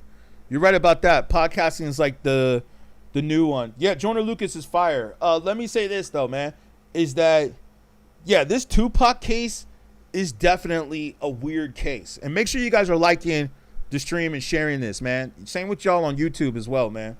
Make sure you guys are liking the stream and all that. Because, you know, y'all got me thinking now, which you guys always usually do. So I appreciate y'all. That's why I jump on these streams. Because you guys get me thinking where I'm like, oh, yeah, I didn't, you know, I was already kind of thinking that. But then y'all might say something that makes me think it even more. Shout out Debo for the follow. I appreciate you, man. And thank you for the coins coming in, man. Appreciate you. Thank you for the likes, John. It's good, but it fell off. Yeah, I agree. Yeah, man. And to go back, like Cole said, the Tupac trial is a plant. Yeah, man. It's like what's the terminology that people say? Smoking mirrors. It's definitely a smoking mirrors trial. Because for those of us that were there, the way it happened, and keep in mind, this was way before the internet. Well, before the internet was released to the public, right? It was way before internet, social media, or people had access to it. There's a lot of weird things that happened in Vegas that night. And with the Biggie, too. The Biggie's a whole nother situation. I mean, I feel like the Biggie one is even weirder, even more of a Twilight Zone. But the Tupac one, yeah, man, it's like, yo, the fact that these dudes were driving down the street, and let's not forget that this was after a Tyson fight. This is when Mike Tyson is like at the top of his game, like peak of his fighting career. Like, can you imagine going to a Mike Tyson fight in Las Vegas? I mean, I think that would be a bigger deal than any fight that's going on right now, currently. Just imagine going to a Tyson fight. And then the fact that this happens after a Tyson fight on the main strip. It wasn't on the main strip. I actually did go to Vegas and I went and visited the crime scene. So it's a little bit off of the strip, right? But it's still like on the street. It's still like on one of the major streets. And the fact that nobody saw nothing or nobody said anything, there was no witnesses at the time. And then here comes this dude years later going on podcasts. I bet you Keefe is probably sitting right now thinking to himself, he wishes the internet was never invented. Because you see what I'm saying? Before the internet, you couldn't snitch on yourself. You couldn't incriminate yourself because there was no way to do that. Now, he probably would have still wrote the book, which was dumb. But it's like, yo, he couldn't incriminate himself. So he went on all these podcasts. He went on Vlad TV. Vlad's pretty much the reason why he's there, like Ak said. And it's like, oh, okay. So now Vlad got a camera in the courtroom. Crazy, man, how this is all going down. Like, Vlad is just continuing to profit off of this. This is what I'm trying to say. Like, yes, you are right. Like, when I watch this Keefe D thing, it makes me feel like Vlad could be a Fed. How does this dude get a camera in the courtroom? Like he's CNN or something. This dude, Vlad, has a camera in the courtroom. Well, he's not allowed to film. He's recording audio. It's crazy, man. Mini-me. Hip-hop is not good. Debo, you say you're 43, never giving up on hip hop. Hey, I feel you, man. I'm not giving up on it either. That's the reason why I'm here doing this. Shout out. Music ain't the same. Nobody making their own, just copy and paste music. Eli, I agree with you, man. Mainstream is bad right now, Bird says. Yeah, I agree. That's pretty much what we talk about. Like when I say like is hip hop good, like, or did it fall off? Because those of you on YouTube, you probably can't see I have like a little whatever you call it, text on top of the screen. And it's basically saying hip hop, is it good or did it fall off? So, you know, I got a lot of people in the chat answering this question. But yeah, when we talk about this, we're mainly talking about the mainstream. I know that the underground is decent. I know that there's some decent rappers in the mainstream, but I'm mainly talking about, you know, well, I was going to say the underground and the mainstream. There's a few possibly, but I'm mainly talking about mainstream. Nitty says, you know what happened to hip hop? Tell us. Most music is entertaining to me. The new AI is crazy too. Yeah, it is. Keenan Cole, I can't click the link of the SoundCloud, but I'll check it out. If this is your SoundCloud or another rapper. Yeah, Alchemy says Keefe knows something. I agree with you on that, man.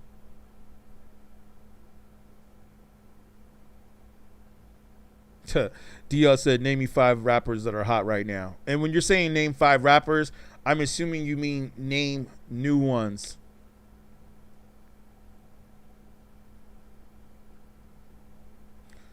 No, for the love of money. Yeah, I think, yeah, you're right. Unrighteous, I feel you on that.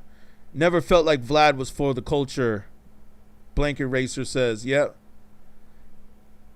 I know what happened in hip hop. Okay, you're gonna tell us this not hip hop to me. Young Thug, a singer. Yeah, I agree with you on that. Lil Wayne live in July was so much fun with 2 Chainz. I'm sure they put on a good show. Yeah, Chris Cartel, I'm gonna check that out. I remember you said those names, so I can always go back and check out these artists. I do know Griselda, of course. Jadakiss,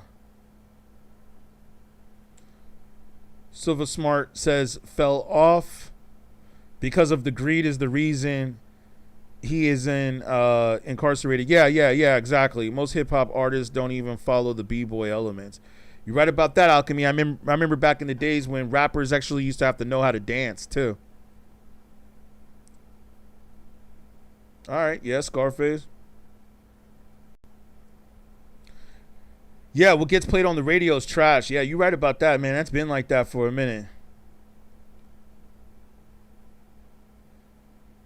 People saying that hip-hop are the ones saying Drake is the favorite rapper. Radio spins are paid for. That's definitely true. Kodak Black just hits music that bumps in your system. Drake a crybaby. Yeah, Jay-Z's a weird one. Trap rap, drill rap. Yep. After trap, yeah, the game is over. And that's all that these rappers cover. Akademiks and all them. That's all they cover.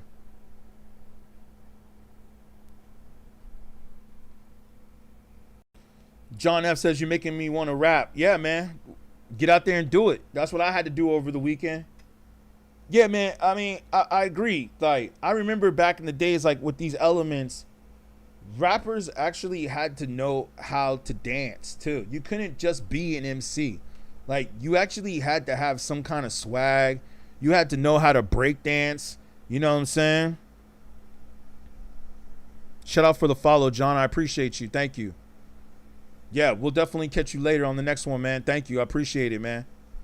And like I said, man, I don't really care to cover this Tupac case, but I think it is important for us to just hear what they say.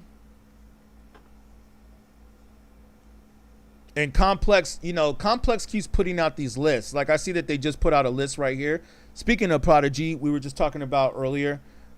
They say that Mobb Deep, Shook One is the best hip hop beat of all time, which was produced by Havoc. So, and it was also an 8 Mile. I could possibly agree with that. It's definitely in the top 10. I don't know if it's the greatest beat of all time. It could be. It could be. So, you know, we might have to check out this list. This will be another topic, though. We'll check this out later. But I think Complex just put it out right now. Let's make sure we bookmark that. Yeah, Complex just put out that Mobb Deep Shook Ones 2. This was the one that was in 8 Mile when Eminem did the, all my people from the 313, put your hands up, follow me. They're saying that that's the best hip-hop beat of all time. But I don't know, though, man. I kind of think like Nas got some on there, too. Nas got some competition with Pete Rock, The World Is Yours, Premier, New York State of Mind. Dr. Dre may have a few with The Chronic. It's a tough one, man. It's a tough one. My favorite producer who's hot right now is Alchemist. Well, hey, that's not surprising because your name is Alchemy. I always thought, you know, hey, sometimes it's like people jump in the chats, and I think people be fronting of who they are, but I'll be thinking that it really might be y'all. Like when I saw the name Alchemy in the chat, I thought to myself, like, could this be Alchemist? Who knows? You know, I don't take it for granted anymore because what's it called? Like just the other day, man, I saw Search jump in the chat. For those of you that know, you know, and I know MC Search. I was listening to MC Search when I was in school, and I was like, yo, man, I was like, yeah, whatever. Is this MC Search? And he's like, yeah, this is MC Search. And I was like, yeah, okay, yeah, whatever. I thought some dude was just trolling. And then it was like, nah, actually, he's like, nah, it was MC Search. I was just like, oh, wait, what? Yeah, Search is on TikTok heavy. Yeah, he is. Yeah, he jumped on my stream in the chat. And I was like, yeah. I was, and his name says Search in the chat. I was like, yo, is this MC Search? He's like, yeah, right, whatever. He's like, nah, this is MC Search. So I was like, yo, man, I don't put it past people who they could be. Because, yeah, I thought when I saw the name Alchemy, I thought, like, okay, you said you're a chef. Okay, word. I was like, yo, could this be Alchemist in the chat? Yeah, you know, you never know, man. Dudes be jumping in the chats. They be wanting to know what we talking about. They be knowing that there's culture up in here. And they be wanting to jump in the chats, man. They be wanting to see what we talking about. There's still excellent hip-hop out there. It just will never get the airplay it deserves. Isn't that sad? Maybe that'll change, though. Because from what I hear from a lot of y'all, it sounds like a lot of people aren't listening to the radio as much as they used to. Or people are definitely not. Shout out Chris Cartel for the follow. I appreciate you. Yeah. My Instagram feed is full of amazing artists. You got to tell us some, man. You got to tell us some of the Instagram or the artists that you see on Instagram. I mean, I'm sure that there's some on there on Instagram. You're right. Well, like it's all in the underground right now, man. I mean, I was just listening to a podcast the other day with Crooked Eye. Y'all know Crooked Eye, right? He was doing his thing, West Coast rapper, did his thing with Eminem, down with Slaughterhouse. Yeah, radio's like a CD player. I agree with you on that. Shout out Suave Mart for the follow. I appreciate you. Detroit got some spotters still, too. Yeah, Detroit always got dope artists, man. There's always dope artists coming out at the D. Apple Music and YouTube taking all the money from the artists, so nobody ain't dropping. Thank you for the follow, Nitty. I appreciate you. King Crook. Yup. Thank you, Nitty, again. Yeah, Search is definitely a good dude. Yeah, he was definitely said some stuff that inspired me that I got to go back and listen to. You guys should check that stream out. I got it up on YouTube. I got a little clip of it up on YouTube, but I'm gonna put the whole stream back up on YouTube probably like sometime this week or weekend. But yeah, man, to go back to Crook, what he was saying was that he said he was trying to get his music on the radio, and that the radio stations were trying to charge him like a couple $100,000 to put him in rotation. And he was like, nah, man, I ain't playing this game. So you see, that's the reason why I think people like the Eminems and all them really got famous. Because let me tell you something, man. Eminem, and not to go back on Eminem, I know I talk about Eminem too much on here sometimes, so I don't really want to like focus too much on Eminem. But I will say, like, I definitely, and I think we all can agree on this, I definitely think that if it wasn't for him signing to a major label and having Dr. Dre behind him, that he would have never got the push on radio airplay like he did and become the superstar that he did. Busta P says it fell off. You know what I mean? Because let me say this, man. Like, you got R.A. the Rugged Man, right? Even though R.A. the Rugged Man's style is a little different, you had Cage, you had Atmosphere or Slug, you have, I mean, there's like some other white rappers out there too, right? I'm just talking about white rappers. And I was talking to Search about this a little bit too. Search thinks that Eminem is the best white rapper, which I can see his point. But because, you know, Search is a white rapper too. So, and he also had that white rapper show, which is really interesting. But I'll say this though. I think that there was other rappers like Eminem, like Cage. I would say that Cage was very similar to Eminem style wise. You know what I'm saying? But just didn't blow up like Eminem for some reason. Well, I think he also had a problem though, right? Didn't Cage like have like a drug problem too? So I think he kind of tanked his own career. He hurt his own career. But, you know, like, let me say this too, man. Getting signed with Dr. Dre and Interscope Records doesn't hurt.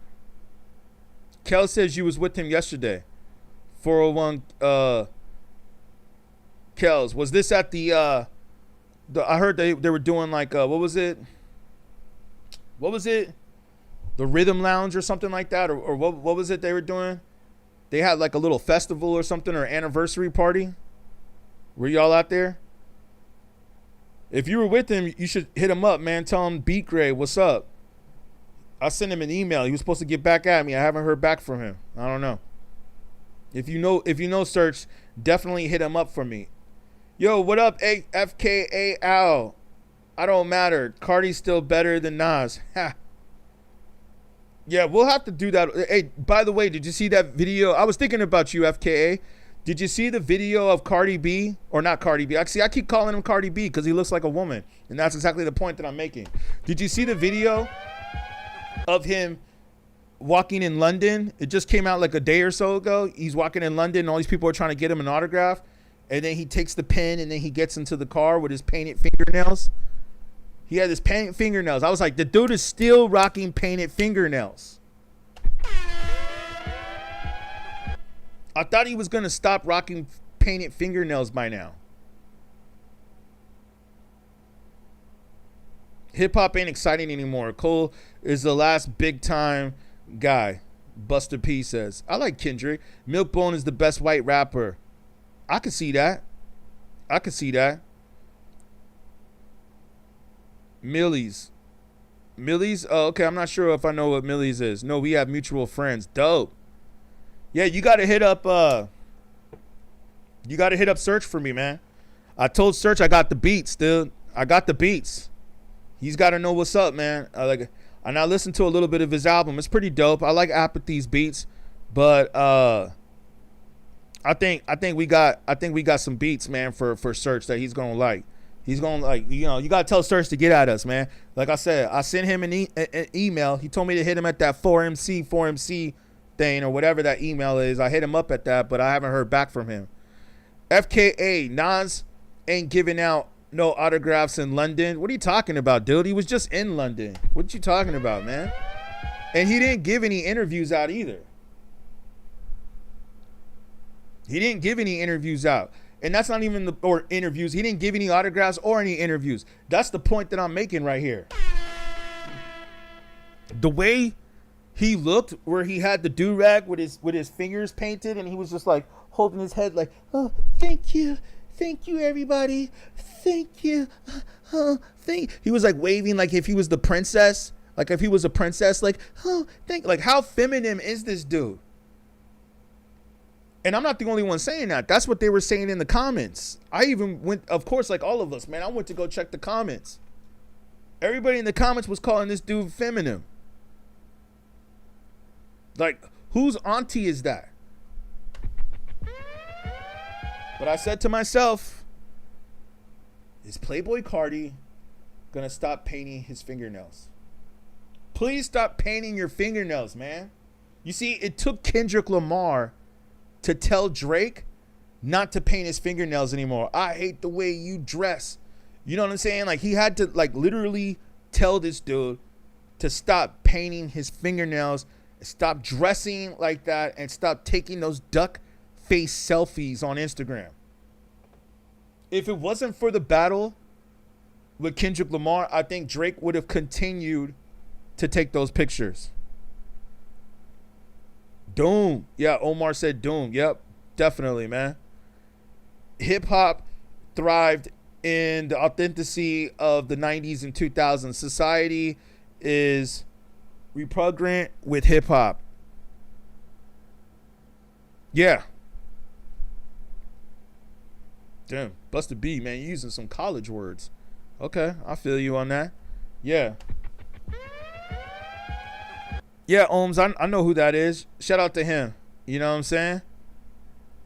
Yeah, 401 Kells. Yeah, I'm gonna hit you after the stream for sure. I'm gonna check you out. We gotta definitely connect on some stuff. You know what I'm saying? Doom, dope artist, and didn't get his flowers. Hey, that Chris Cartel, that goes with a lot of rappers, you know, and producers. I'm gonna say the same thing with Dilla. Look at Dilla. Listen, I've been bumping Dilla. Like, man, we go back to Tribe Called Quest. All right. I was always bumping Dilla. I was bumping Dilla before they even started calling him Dilla. You know, when they used to call him JD. You know what I'm saying? You know why he had to change his name to Dilla? Because Jermaine Dupri already was claiming JD. So he had to change his name to Dilla. That's how far back I go as to when they were calling him JD in the place to be. Like Tribe used to say, or Q-Tip used to say. And then it wasn't until afterwards, everybody's like, oh, Dilla's like, well, then everybody went back and checked this man's catalog, and they were like, man, this dude did all the classics. Like, pretty much every dope beat.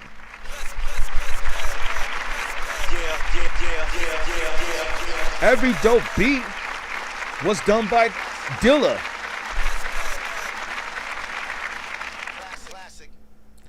Tupac set the bar. Wait, hold on. Let me go back to this Kodak Black. Kodak Black is the most versatile rapper out now. 1,000 flows with metaphors. I'm going to have to go back and listen to that. I didn't really like Kodak Black until I heard him on Mr. Morale. Well, I also like the track that he did with Bruno Mars, not to front. The you know, you can tell me I ain't fly. I like that track that he did.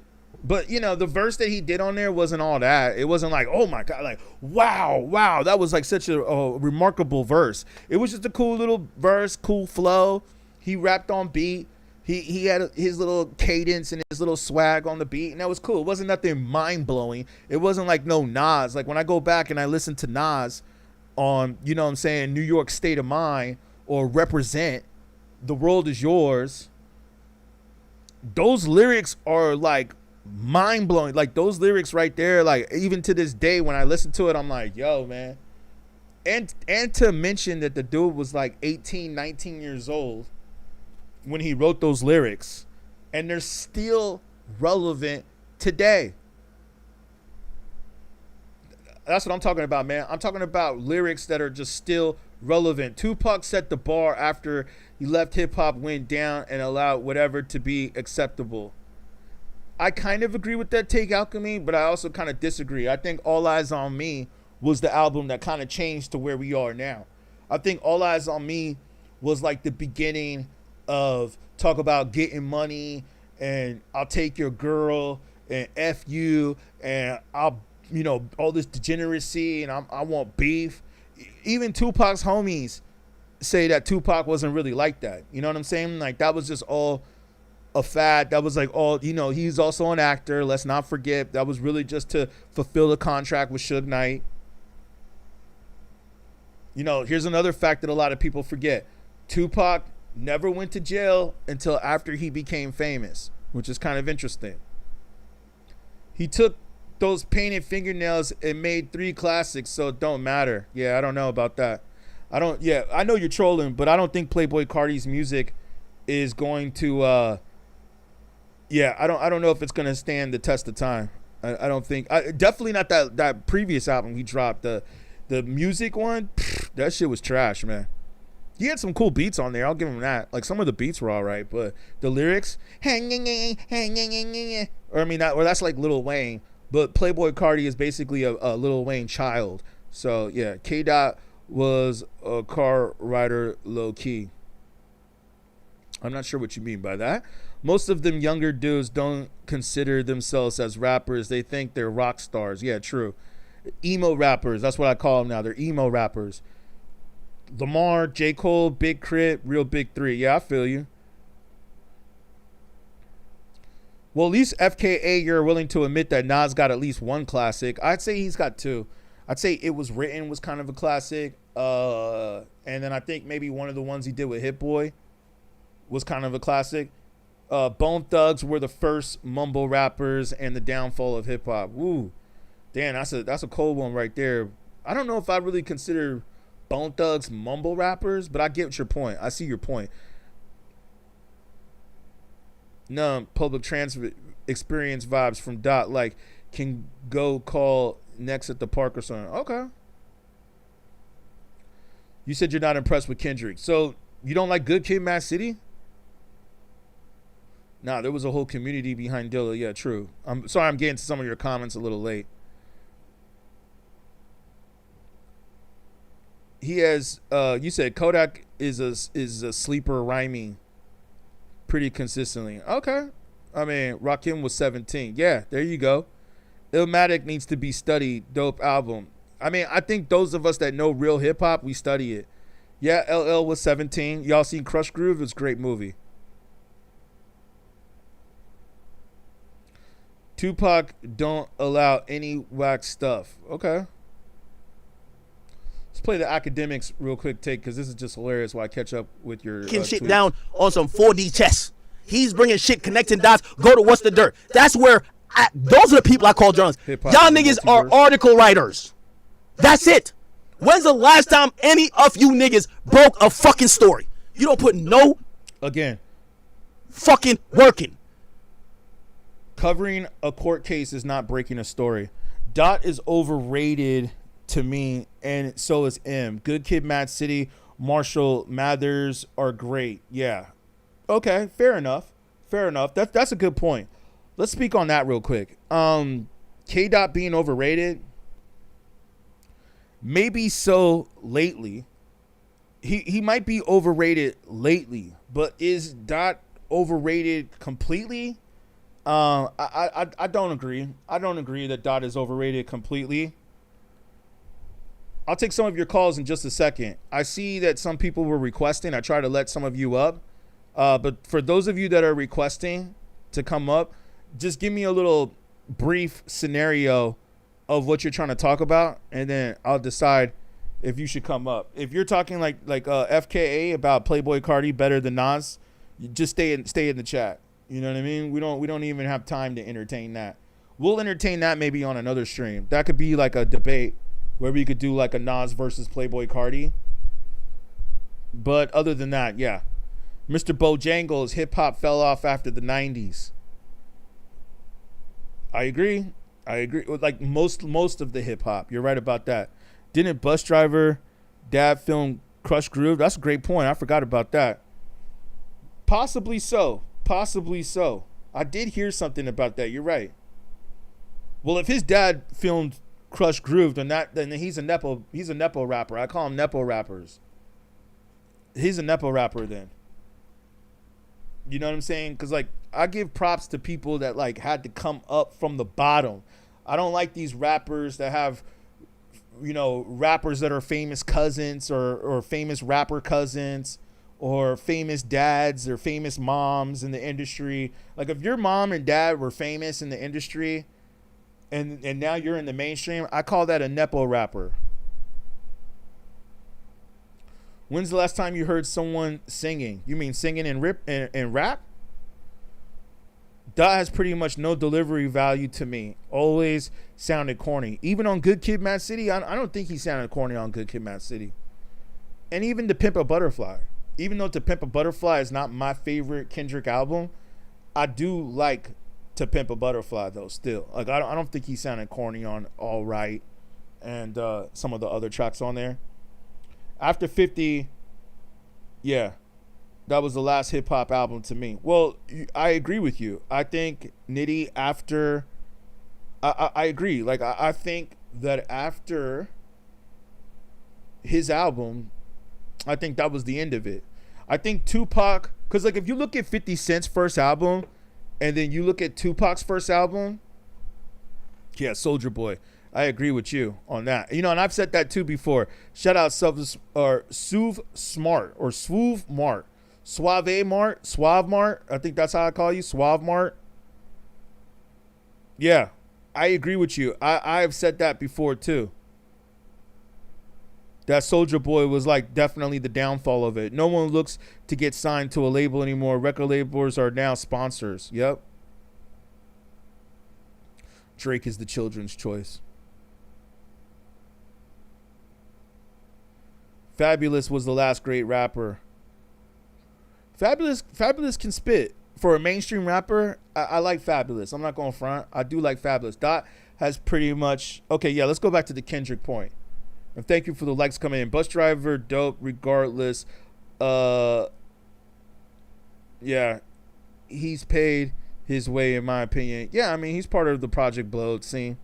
Nah, he's always sounded like he's trying hard to get over the beat. Holly Barrett, hallelujah. Are you saying Money Trees? Dude, Money Trees is dope. Money Trees is dope, man. Shout out Mechanical for the coins. I appreciate you, fam. Thank you. Yeah, Fabulous is dope. Banks is better than Fab. Huh. It started going downhill when we had to tell LL to put his leg pants down. Fab sold his soul to Diddy. Yeah. Remember that Drink Champs where Diddy's like, I like the way you dress, homie. I like the way you dress, homeboy. That's when the suspect Diddy thing started coming out. But like to go back to the Tupac and 50. I think Tupac was like the beginning of that. Like, okay, because if you look at All Eyes on Me, and again, All Eyes on Me is not my favorite album by Tupac. It is not my favorite Tupac album. It's actually my least favorite Tupac album. I didn't like it when it came out, and to this day, I still like, I like, listen, I'll tell you right now, 3 albums that I like better than All Eyes on Me. Me Against the World, which is my first one. Let's pull them up real quick while we're here for context. Yeah, Tupac Applause Now. All right. Which is right here, the track list up here, because we were talking about this the other day. Me Against the World. Well, Me Against the World is my favorite one. I'd probably say Machiavelli is my second. And then Tupac Applause Now. Like, come on. And then you could probably throw Thug Life in there, even though that's more of a group album. But you could throw Thug Life in there. But you see what I'm saying? Like, All Eyes on Me is not even better than Machiavelli, in my opinion. So, you know what I'm saying? Like, yeah, that's what I'm saying, man. It's like All Eyes on Me is not his best album, in my opinion. It's his most overrated album. It's his most highly marketed album. It's definitely was an album that was pushed. You know, like I said, this goes back to Eminem. It's an album that was pushed. But it's not his best album. It's not his best work. It's just his most mainstream successful album. But it's not his best album. It's not his best rapping. It's not his best production. It's not his best concepts. And you see, the point I'm making with that album is that I feel like All Eyes on Me was the album where the elements, as we were describing earlier today, that's where the elements started to be lacking from hip-hop and hip-hop culture. You know what I mean? Like, they started taking the elements out of it. Like, Pac was not talking about graffiti. He was not talking about breakdancing. He was not talking about the culture. He was talking about some straight gangster shit. That's what he was talking about. And he wasn't even a gangbanger. But I get it. You could talk about what you see. He probably was talking to Suge, and Suge was probably giving him stories and telling him, hey, man, you should rap about this or you should rap about that. I'm sure he saw all kinds of crazy stuff in the studio. I mean, there's footage. There's footage of him in the studio. So, yeah, man, I think, like, Pac was the beginning of that. And then 50, Get Rich, was, like, the tail end of that. And if you look at Get Rich and All Eyes, if you look at those two albums, or I should say All Eyes and Get Rich, you look at those two albums, they're very similar. They're very similar. Even the concepts are similar, like how Pac got, shot, and 50 got. You know what I'm saying? Like, the concept, it's almost, and then also 50 Cent gets signed with Dr. Dre, even though Eminem is the one that signed him, but Dr. Dre was also a big part of the machine that was behind that as well, which is the same thing as Tupac. But now we're finding out that Dre really didn't even do any beats on All Eyes on Me. We all thought that Dre did all those beats, right? Now come to find out Daz was actually the one that did all those beats. Well, I mean, those of us that did our research, we knew that Daz did all those beats, right? Those of us that did our research, we knew this. But that's what I'm saying, man. So it's like 50 had the same machine behind him that Pac had. It's almost like 50 was like somewhat like the reincarnated or the new version of Tupac. So yeah, like I said, I mean, now that I think about it, it's almost like it makes sense. You feel what I'm saying? Like, those two albums were very similar, both marketed exactly the same way. Almost like, even if you look at the album covers. Should we pull it up? Let's pull it up.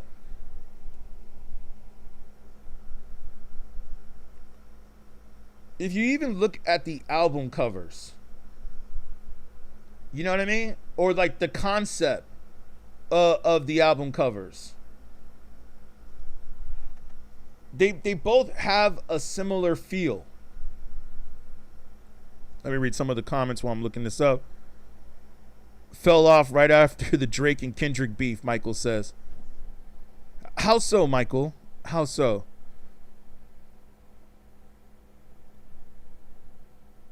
He was taking more revolutionary stuff back. Black, Brown, Unite, Pac. And then we heard his time. Still BS 30 years. Okay. Quick and Daz. Yeah, you're right. Yeah, DJ Quick. We can't forget Quick. Well, Quick was also doing 50 Cent beats too. Right?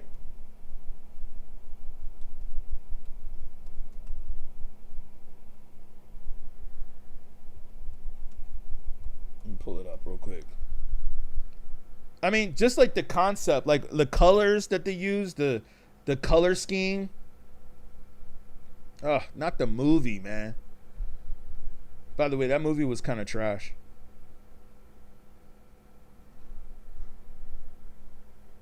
Hip hop could never fall off. Hip hop is a culture.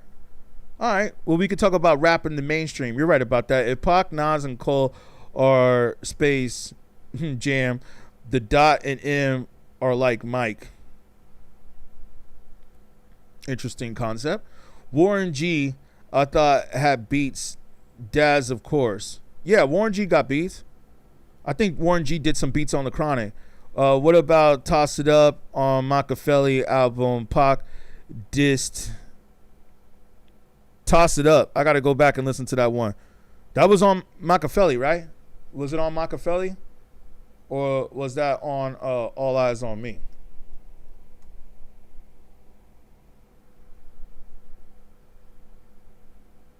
I think you're right, though. 50 was raw. The 8 Mile soundtrack made him famous. Yeah, the Wankster. Corrupt East West was hard. Yeah, Corrupt is dope. Hip hop music fell off. The music production fell off. The culture still. Okay. Let me look up the track list right here. Let's go back to this. So right now, while I have this pulled up, you said you think Nas was the modern day Tupac? I mean, Nas technically, well, they dropped about the same time. Right? But Nas technically, I think, was like kind of bigger before Tupac really came out, right? Wasn't Nas like already dropped? Or I mean, Apocalypse Now I think came out like what, like in 91, 92. So, and Illmatic came out when, like 93. So okay, yeah, you're right. Toss it up. Yeah, you're right. I know, Alchemy, you love West Coast rappers, so yeah.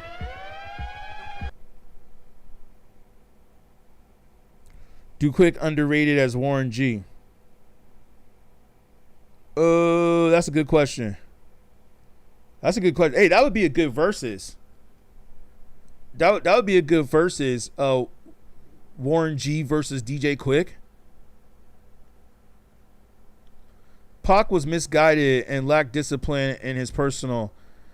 Still sad to think about it. Big L too. Yep, I agree with you. Well, that's what happens when you're young and you're running around the streets and the labels let you do what you do. But they're still doing it with all these younger rappers too. Look at this. Goes back to what we were saying about the Dirt case and all these other rappers that are getting caught up. And I want to make sure I touch a point on that because I remember talking about that earlier. Hip hop never fell off. People just stopped digging. They just wanted it to be handed to them. Great point. 64 ounce 40. I remember that back in the days. That was like a 90s thing. You must be from the 90s when people used to drink 64 ounces. They don't do that anymore. Remember, like, people used to have the 40 ounce. People don't even drink 40s anymore.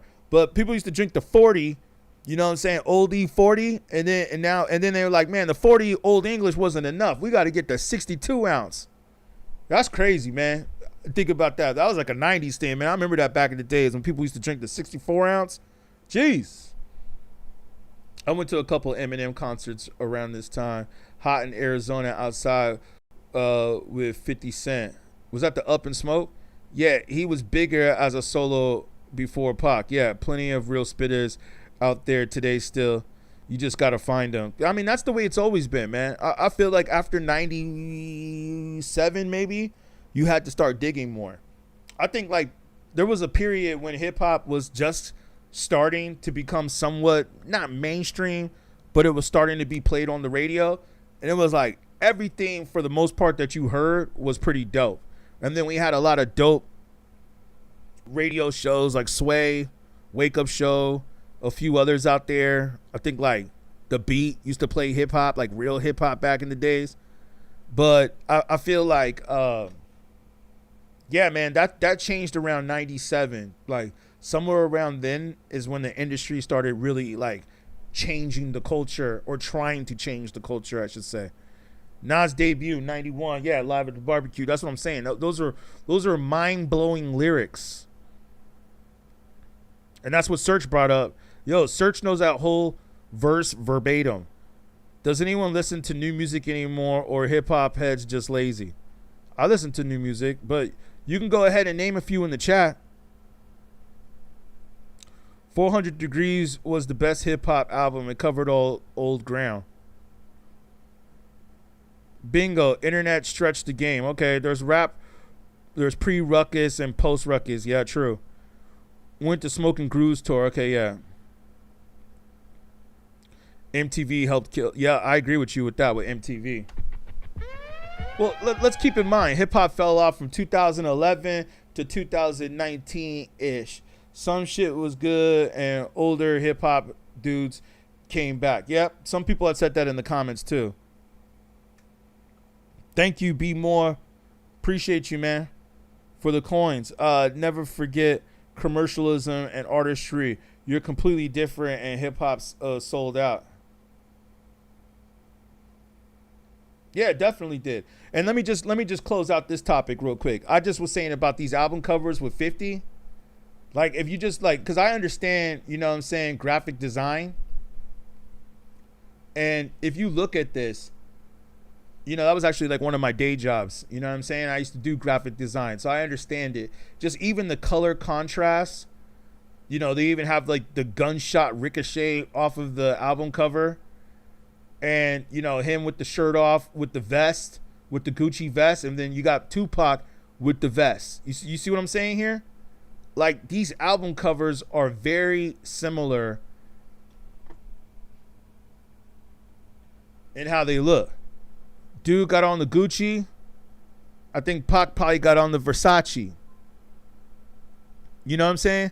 Like the whole, it just like they're both rocking the vest. Like Tupac showing some arms and some tattoos. You know what I'm saying? And some gold with the chain. And 50's doing the same thing, rocking the chain, showing some. It's like it's literally like the same album cover. Even the color contrast, man, with the red and the black. Look at the fonts. It's literally like the same album cover. Am I right or am I wrong? It's the same album cover.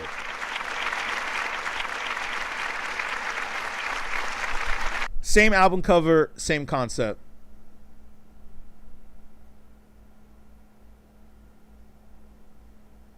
You said, thank you, 6440 ounce for the follow. I appreciate you, man. You said you used to own a DJ record store and you love album art. That's dope, man. They need to bring more DJ record stores back, man. Lil Wayne was holding the line with interesting mainstream music until about 2011, if you think it fell off. Yeah, I've heard other people say that. Name a young rapper that don't have beef. True. It's like I was thinking too earlier today, man. All these beefs seem fabricated now. Off at 11, then you weren't looking for it. Eminem try to be like Pac or try to grab his style a little bit, maybe paying homage. Yeah, I feel you on that. You know, somebody made a good point today about Eminem. They said that Eminem was cool, but all his commercial songs were like, I don't want to say trash, but they weren't really that good either. You know what I'm saying? Like all his commercial stuff was like not really that good. It really wasn't that good. Pac knew how to make a diss track. Yeah, I agree. People making music just to make money, just a bunch of sellouts. 50 is marketing smart guy, not a genius, but smart. Yeah, I agree. Tunes was a dope album cover artist. Okay. beatGrade is what's up. True that, man. Although I do like the Slim Shady album. I do like Slim Shady. Hip hop took over the pop charts. Pop, yep, destroys everything. The market is oversaturated. Yep. I agree with you, AC. I agree. The pop is definitely what has changed the game. All of authentic stuff fell by the wayside pretty quick. Yeah. Thank you, Serge, for the follow. Appreciate you, man. Yeah. I think that you're right, man. I think that pop music has made a lot of it commercial and ruins it. Well, they said the same thing about rock. Yo, what up, Mama T-Day Brooklyn? I just saw your comment come in. Shout out. How you doing?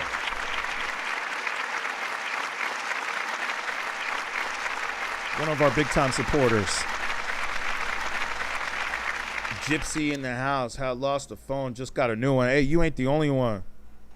Thank you so much for looking for my show.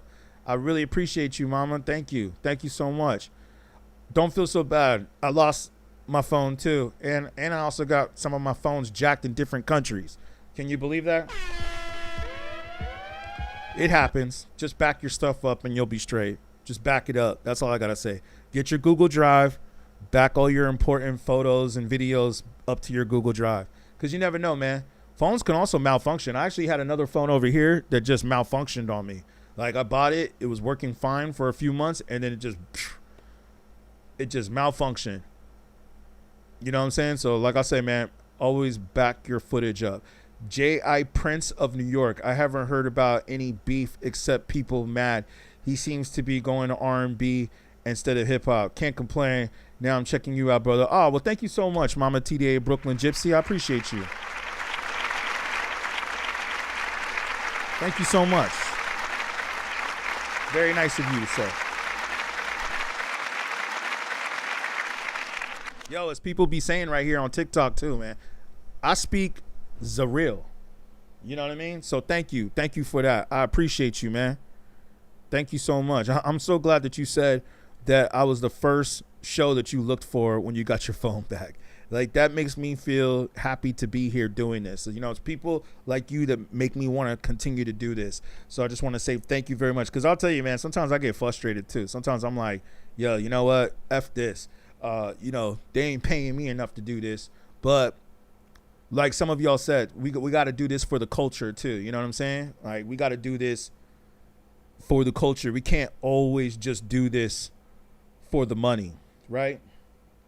It's got to be for the culture. Even though these cats try to take the money from us, man, which is really interesting. They want us to like give our content, but then they want to take the money from us. So I really thank y'all that, you know, y'all help me to continue to do this. So thank you, Gypsy. Appreciate you. All right. How many on the chat now that actually experienced the business?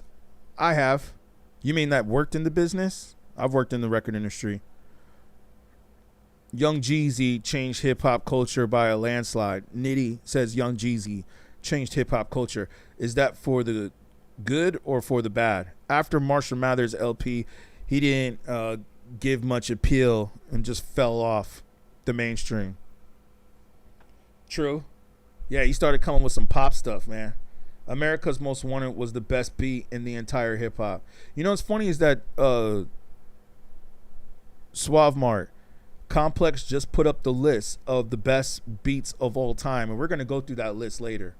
I don't know if I'm gonna do it on today's stream. I think I'll save that for tomorrow's stream. But yeah, Complex put out a list of the best beats of all time, or they said according to your votes. So I'm really curious to see. Maybe we could like take a quick look at it real quick. You know what I mean? Because I mean that's right up our alley, man. If we look at like, okay, who do y'all consider the best beats of all time?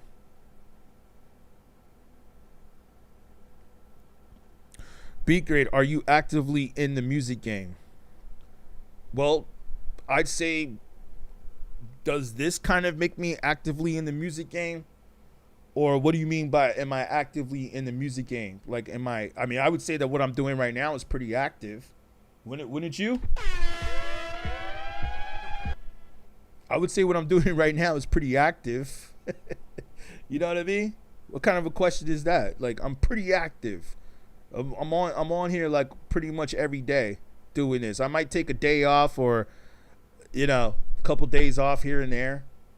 You know, but I try to treat this like a job, Monday through Friday, some Saturdays occasionally. It's called paying dues. Yep. Okay. So what? Be a little bit more thorough in your question. What do you mean exactly? I think. Okay, let's talk about trap. Okay. Yeah. Jeezy. I wanted to know what your thoughts or other people's thoughts were on the Jeezy album. Look at hip hop timeline. I think New York State of Mind Part 2 is the most iconic hip hop song of all time. Busta P. I think the first New York State of Mind is my personal opinion, but I'll go back and listen to Part 2. I listened to Part 2 a while ago, but I got to go back and probably check that one out. But I mean, come on, man. He started off Illmatic with New York State of Mind, first one, Part 1. So it's just like, I don't know if it really tops that, man. But hey, Nas got some bangers on it. Was written though, that's for sure. 38 Special changed the beat game with Griselda. Yeah, I've heard that before. I've heard a lot of people say that. I love Griselda. I love Conway.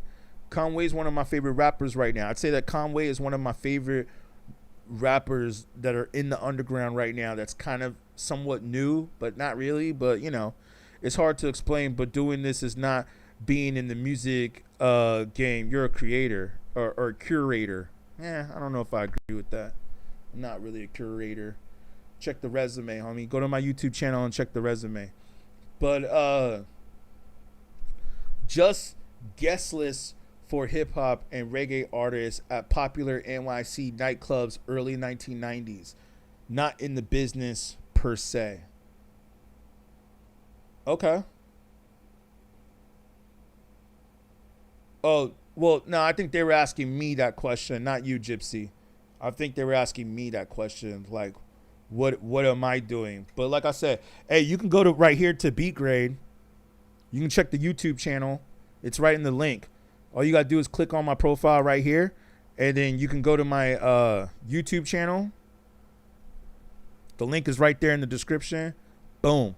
It'll take you right to my page, and then you can check the resume. That's the beautiful thing about YouTube. I mean, I got some stuff here on TikTok, but I think YouTube has more of my history.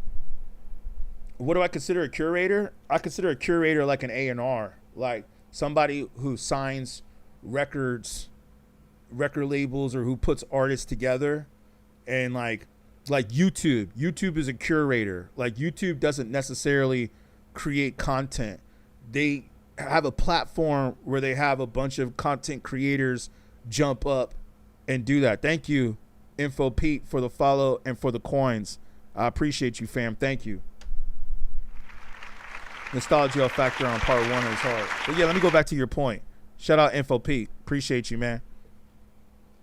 Yeah, a curator is like YouTube. YouTube is a curator. They take content from all these content creators and then they host it on their platform. I'm not taking content from other people and putting it on a platform. I'm actually coming with my own ideas. And also like to go back to this journalism thing where Akademiks had his rant about journalism. With him, he just talks about the same thing that everybody else is talking about, the same thing that everybody else is reposting. You know what I'm saying? I feel that what I do is I bring my own ideas to the table. You know what I'm saying? Well, yeah, I create content. So curators don't create content. Curators take content and then they curate them. Me, curators point here and there, and enthusiast hosts form opinions. Exactly. Thank you, IMU808, for the follow. Appreciate you. Shout out. Yeah, I actually come with my own ideas. And another thing that I do with beatGrade, and you'll see this in the interviews that I've done on YouTube that go viral. That's what I said, like, check the YouTube for the resume, because you'll see, like, I got some viral interviews. Haven't really done interviews in a while because I'm not really about trying to talk to celebrities anymore. That was the thing I used to do. I don't really do that anymore. Now, if a celebrity hits me up and says, hey, I'm down to do an interview, then I'll be open to it. But I'm not like back in those days, I used to go and like track them down and like go to shows or try to contact them or try to arrange to do an interview. And I have to like be at their beck and call to decide like, oh, they're going to give me an interview or not? Like, nah, I don't do that anymore. That's what I'm saying. Like, I'm definitely not a curator. I'm building my brand up to the point to where I don't need to rely on these celebrities or rely on other things that are happening in hip hop in order to make myself relevant. I want to be able to just go ahead and hop up here on a call and speak about some real shit, and that you guys are going to feel that. You know what I'm saying? You're either going to feel it or you're not going to feel it. You know what I'm saying? Exactly. I'm also a producer and a rapper. You got that. So that's another, like, I didn't even want to bring that point up, but that's definitely a reason why I'm also not a curator. I'm also an artist. You know what I'm saying? I got music on SoundCloud. You can check it out. But I don't really promote my music on here. Here is more for talking about hip hop and culture. I have another channel, David Mnemonic. That's my rap name, David Mnemonic. You can check me out on Spotify, all over. You can Google it. It's everywhere. You know, it's kind of big too. I got some big songs out there for not being a mainstream artist, I should say. Not getting any radio play or doing major videos. But yeah, man, shout that out. Make sure you guys double tap the screen too, man. Let's get some more likes up in here. And make sure you guys share the stream so we can get some more people up in here. You know what I mean? Thank you guys. Gypsy, thank you. Laughing out loud. He said, thought the question was for the chat. I'm at the gym trying to work out and listen. Well, I appreciate you being at the gym. Get that workout in. I got to get that workout in too. Dang, you at the gym late. You on the East Coast too. It's like, what, like 2 in the morning, 3 in the morning? You at the gym at 2 in the morning? Damn. almost 3 in the morning out there. But hey, that's why I do this. And I will say this, though. That's dope that you did guest lists in hip-hop for reggae artists, though. Popular nightclubs in the 1990s. I'm sure it was lit back then. Let's see what some of y'all are saying right here. Just peeped out the YouTube Fat Lip interview. Haha, that's dope. Yeah, Fat Lip was my boy. That's how I was able to get Fat Lip from the Far Side. I produced for Fat Lip. Like, me and Fat Lip got songs together. And it's funny how y'all keep bringing up Fat Lip all the time, man. Like, this dude, well, not him, but the labels that he's worked with actually owes me money, man. But, you know, that's a whole nother story. We'll get into that later. Yeah, man, his labels, or the labels that he's worked with, have, like, taken beats that I've done with him and have put out projects that were not supposed to come out. They were supposed to come out on other labels, and these labels put it out. So, yeah. But, yeah, Fat Lip was my boy. And to tell you the truth, it's funny, man. I should have put out the whole thing. I put out one interview that I did with Fat Lip from the Far Side. But I got like 5-6 other interviews that I never put out on his behalf because he asked me not to put them out. Because I actually have an interview with him talking, not talking trash, but kind of like just saying how he wasn't really feeling Dilla when he first heard Dilla's beats. And we did the interview. That one I still have, and I might go back in the archives and pull that up. But unfortunately, some of the other videos we did, I'm not sure if I still have those. They may have gotten lost in the files, lost in the archives. I mean, we filmed some of those interviews like 10 years ago, so they're pretty old. But shout out Fat Lip. I mean, he is like family to me. You know what I'm saying? So it's like, yeah, man. I also did Alchemist too. But yeah, man, his label owes me money though. So, you know what I'm saying? I'm like, I got a bittersweet feeling when people bring up the Far Side. Like when I hear the word the Far Side or the name the Far Side, it like makes me go like, I get like an eerie feeling. You know what I mean? You said, tell him you're worldwide, my brother, so don't deny. Yeah, exactly, man. I appreciate that. Yep, you say he's a rapper. He's a rapper. I love it. You do your thing, brother. Thank you, fam. I appreciate you, man. Yeah, man, I put out some tracks, man. I put out some tracks, too. Like I said, man, me and Fat Lip got some low-key classics out there, man. And, you know, I produced for a couple of those cats, man, not to mention, like, some other dudes, you know. Some are famous. Some are not that famous. You know, Planet Asia is kind of a slept-on rapper. You know what I'm saying? The South stopped trying to rap and create rap with jewelry, clothes, and car. Yep. Valley AZ, it was 107 at 9 p.m. when I was shooting hoops. Damn. I know Arizona gets hot, man. Still hot right now. Pun was the best rapper of all time. I've heard other people say that. That's an opinion. But I'm not mad at that. I don't know, in my personal opinion, I don't know if Pun was the best rapper of all time in my opinion. But he's up there. He's in the list. He's in my list. I don't know where I would put him, though, fully. But he's definitely up there. Auto-tune has ruined music. All music because of auto-tune. T-Bag says. Funny name. I wonder what you're going to say about AI. You said it fell off, Chief T, but you said you also aged out of the scene. Not necessarily, man, because Wu-Tang is still doing it. Inspector Deck just dropped an album. Ice-T just dropped an album. I heard Jay-Z is possibly going to put out an album. So I don't know if I'd say that you've aged out of it. I think hip-hop is still doing its thing, even for the older cats. Lucky says, might be that there are rappers and then there are artists. Enough, go collect. I know how you feel working for someone equals over 12K type ish. Yeah. They said Pun came from Cool G Rap. Cool G Rap is definitely an underrated rapper. Cool Keith is actually slept on. Yeah, shout out Cool Keith. I met Cool Keith a couple times. He's cool. There's so many different artists, real lyricists and styles, hard to have just one. The best, maybe era. Yeah. Busta P, you said that sucks, man. I know the feeling. A bunch of interviews on the YouTube channel. Didn't expect that. Yeah, classic interviews with legends. With legends, man. Like Pete Rock, Common, KRS. Alchemist, Earl Sweatshirt. I could have did Tyler the Creator. You know what I'm saying? But like, let me tell you the interviews I could have got. I could have got Tyler the Creator, Post Malone, Kendrick Lamar, Kanye West.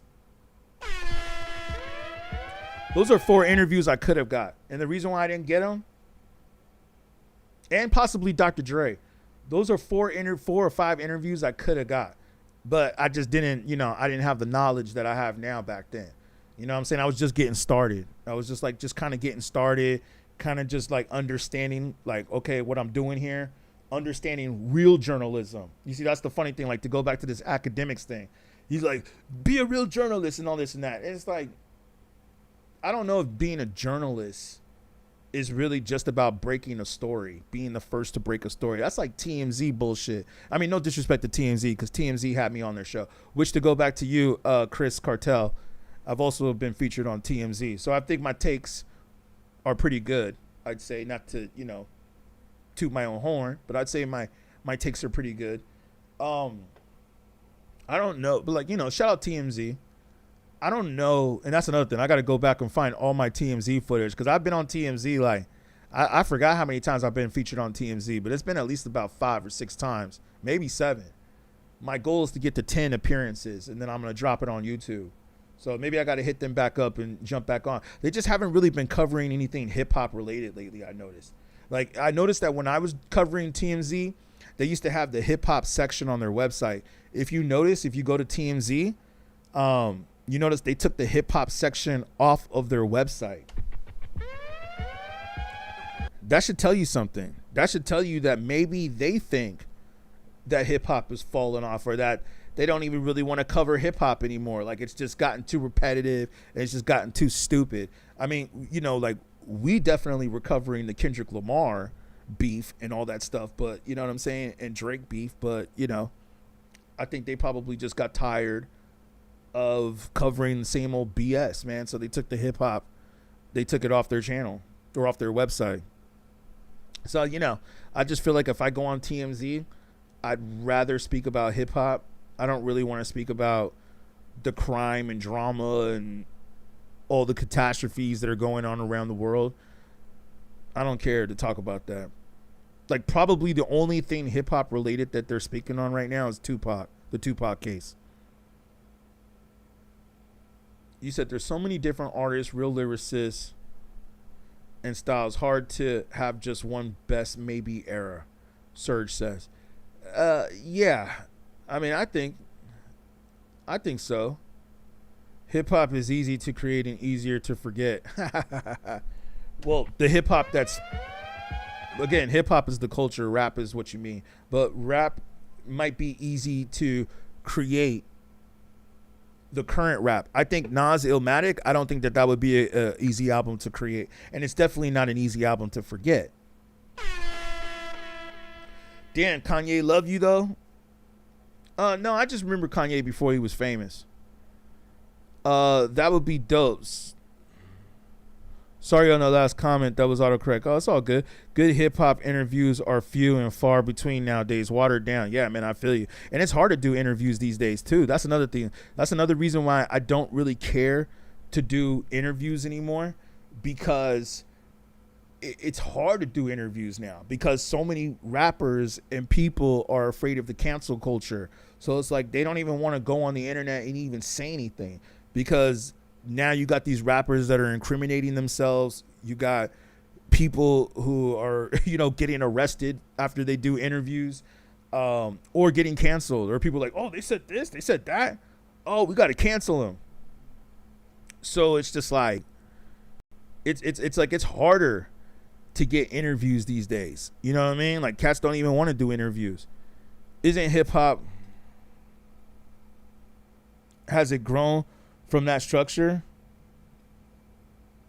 Are you talking about the 10 crack commandments? I think it has.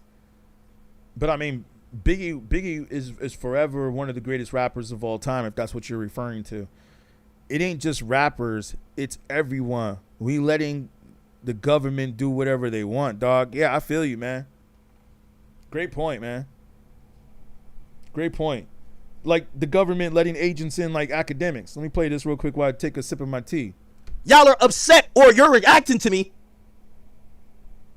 Oh, we got it just in time because he just cut it off. All right, cool. So Ak is no longer streaming. Good. So now I could take over the hip hop airwaves. I could take over now. I could take over the hip hop airwaves.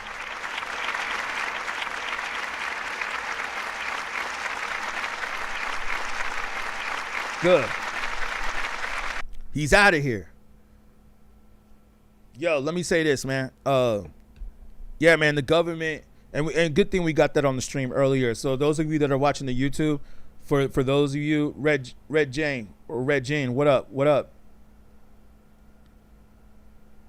You know what I'm saying? You could rewind this video and go back and watch the clip of what I was playing earlier with Ak and like all the trash he was talking.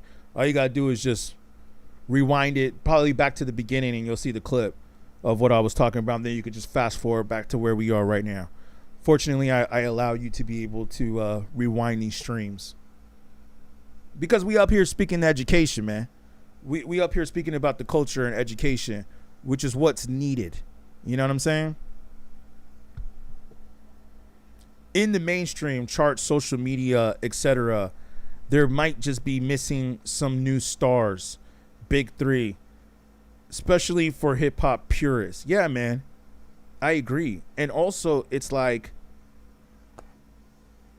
yo, man, how many of these people are gonna just be saying the same shit, man? How many people are gonna say the same shit? Yeah, I'll take a few calls. One of the cats said that he wanted to jump on the call. So if you wanted to jump back up on the call, I'll take a call. You know what I'm saying? See what some of the comments are that people had to say. What is the mainstream today? You know, it's funny that you asked that question, man, because Search had just asked the same question. Thank you for those of you that are sending the likes in on YouTube. I really appreciate you. Search had said the same thing to me. He's like, what is the mainstream? What is the mainstream? And let me say this. I think that he's right. Right now with the internet, we don't really have to worry about what's mainstream or what's not mainstream. But let's be honest. Let's be honest, y'all. When you got cats that go on the Breakfast Club, all right, we can understand that that is somewhat of a mainstream platform, or not somewhat, it is. It is a mainstream platform. Okay?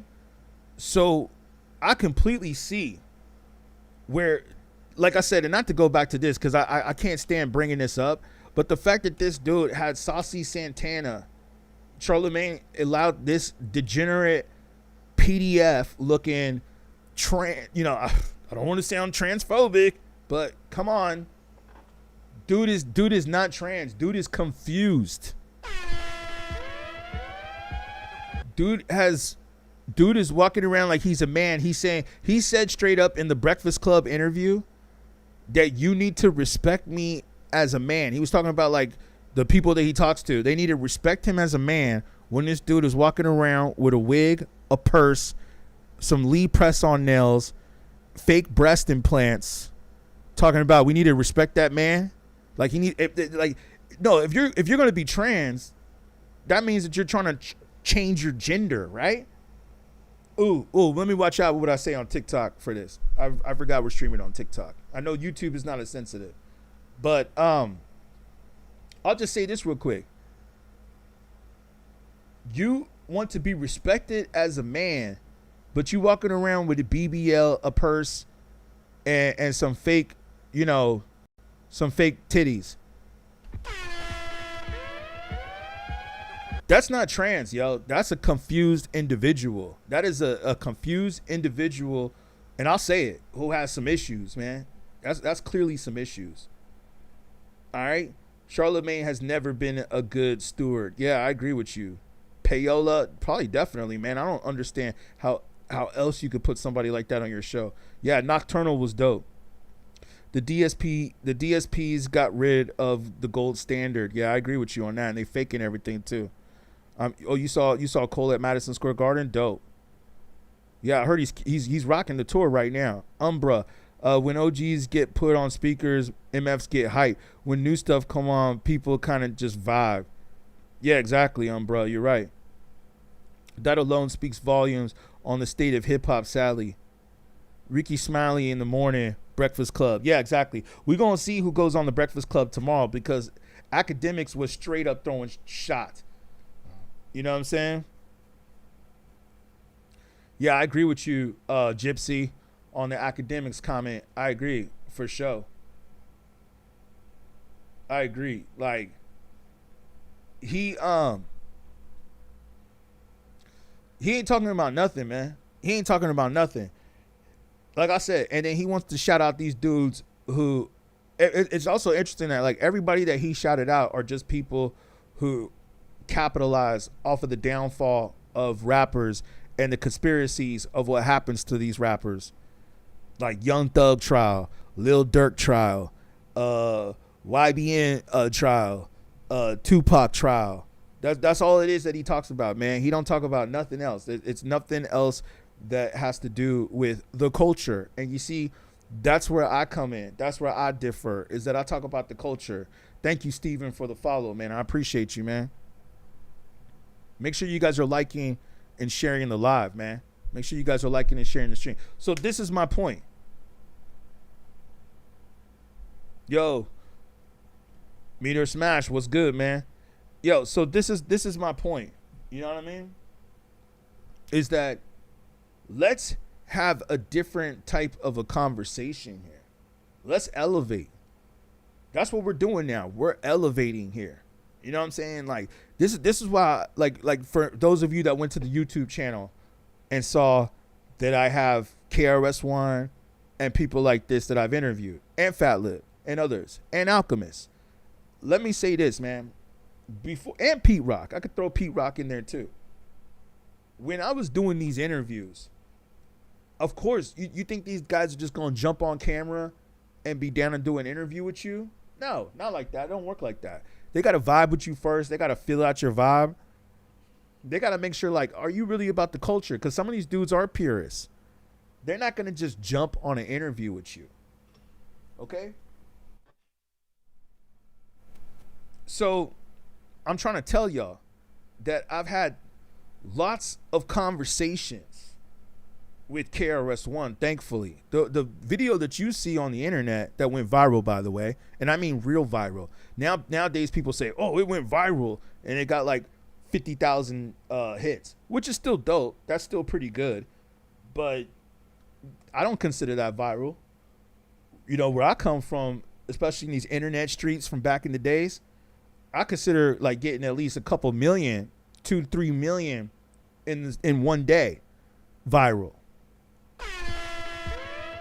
And your boy accomplished that. You know what I'm saying? Your boy accomplished that. Yo,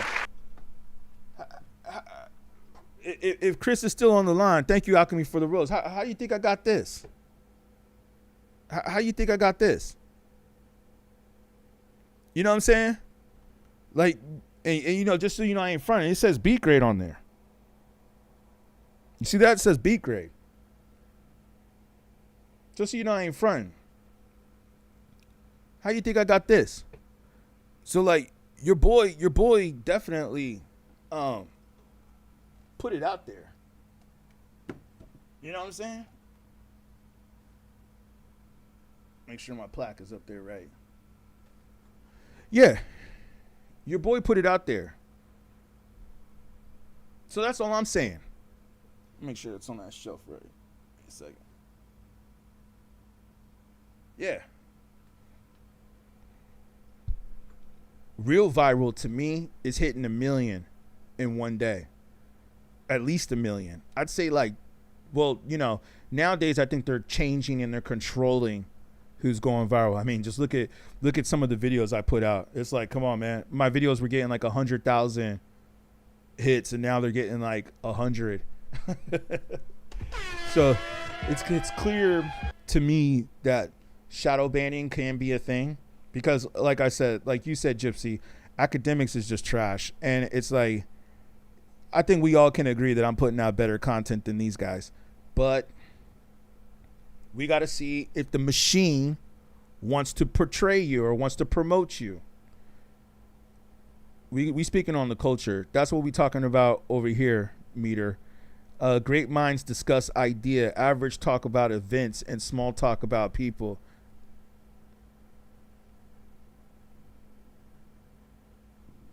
I agree. Thank you again for the coins, Alchemy. I appreciate you. Hip hop ain't fell off. It's just evolved.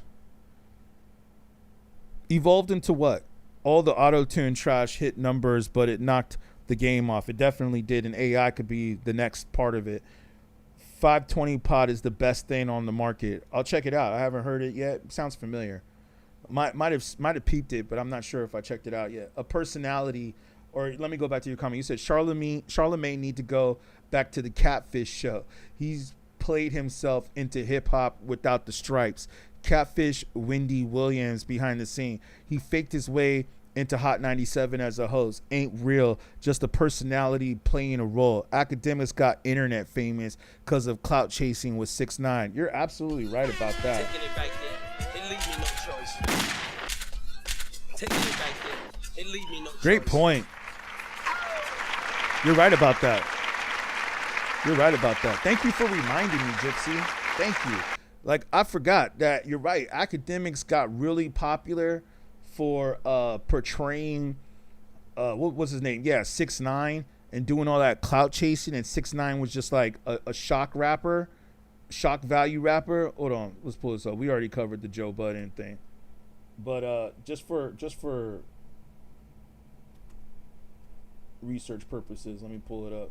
Yeah, and I remember that, and like, and not only that, but like the whole Chirac thing, you know, talking about all the bad things that were happening in the hoods and all that, you know what I'm saying, and all the drama that was going on between 6ix9ine and everything. Yeah, it was all just drama. And you're right, internet famous and clout chasing. But if you could please tell me, what do you mean by, how did Charlamagne fake his way into Hot 97 as a host? I'm just curious if you could improvise or detail that, what you mean by that. I'm curious to see how he was able to fake his way into the industry. It's Jeff Teague and Friends Basketball Pod. Oh, okay, authentic and funny. I think I've heard of it.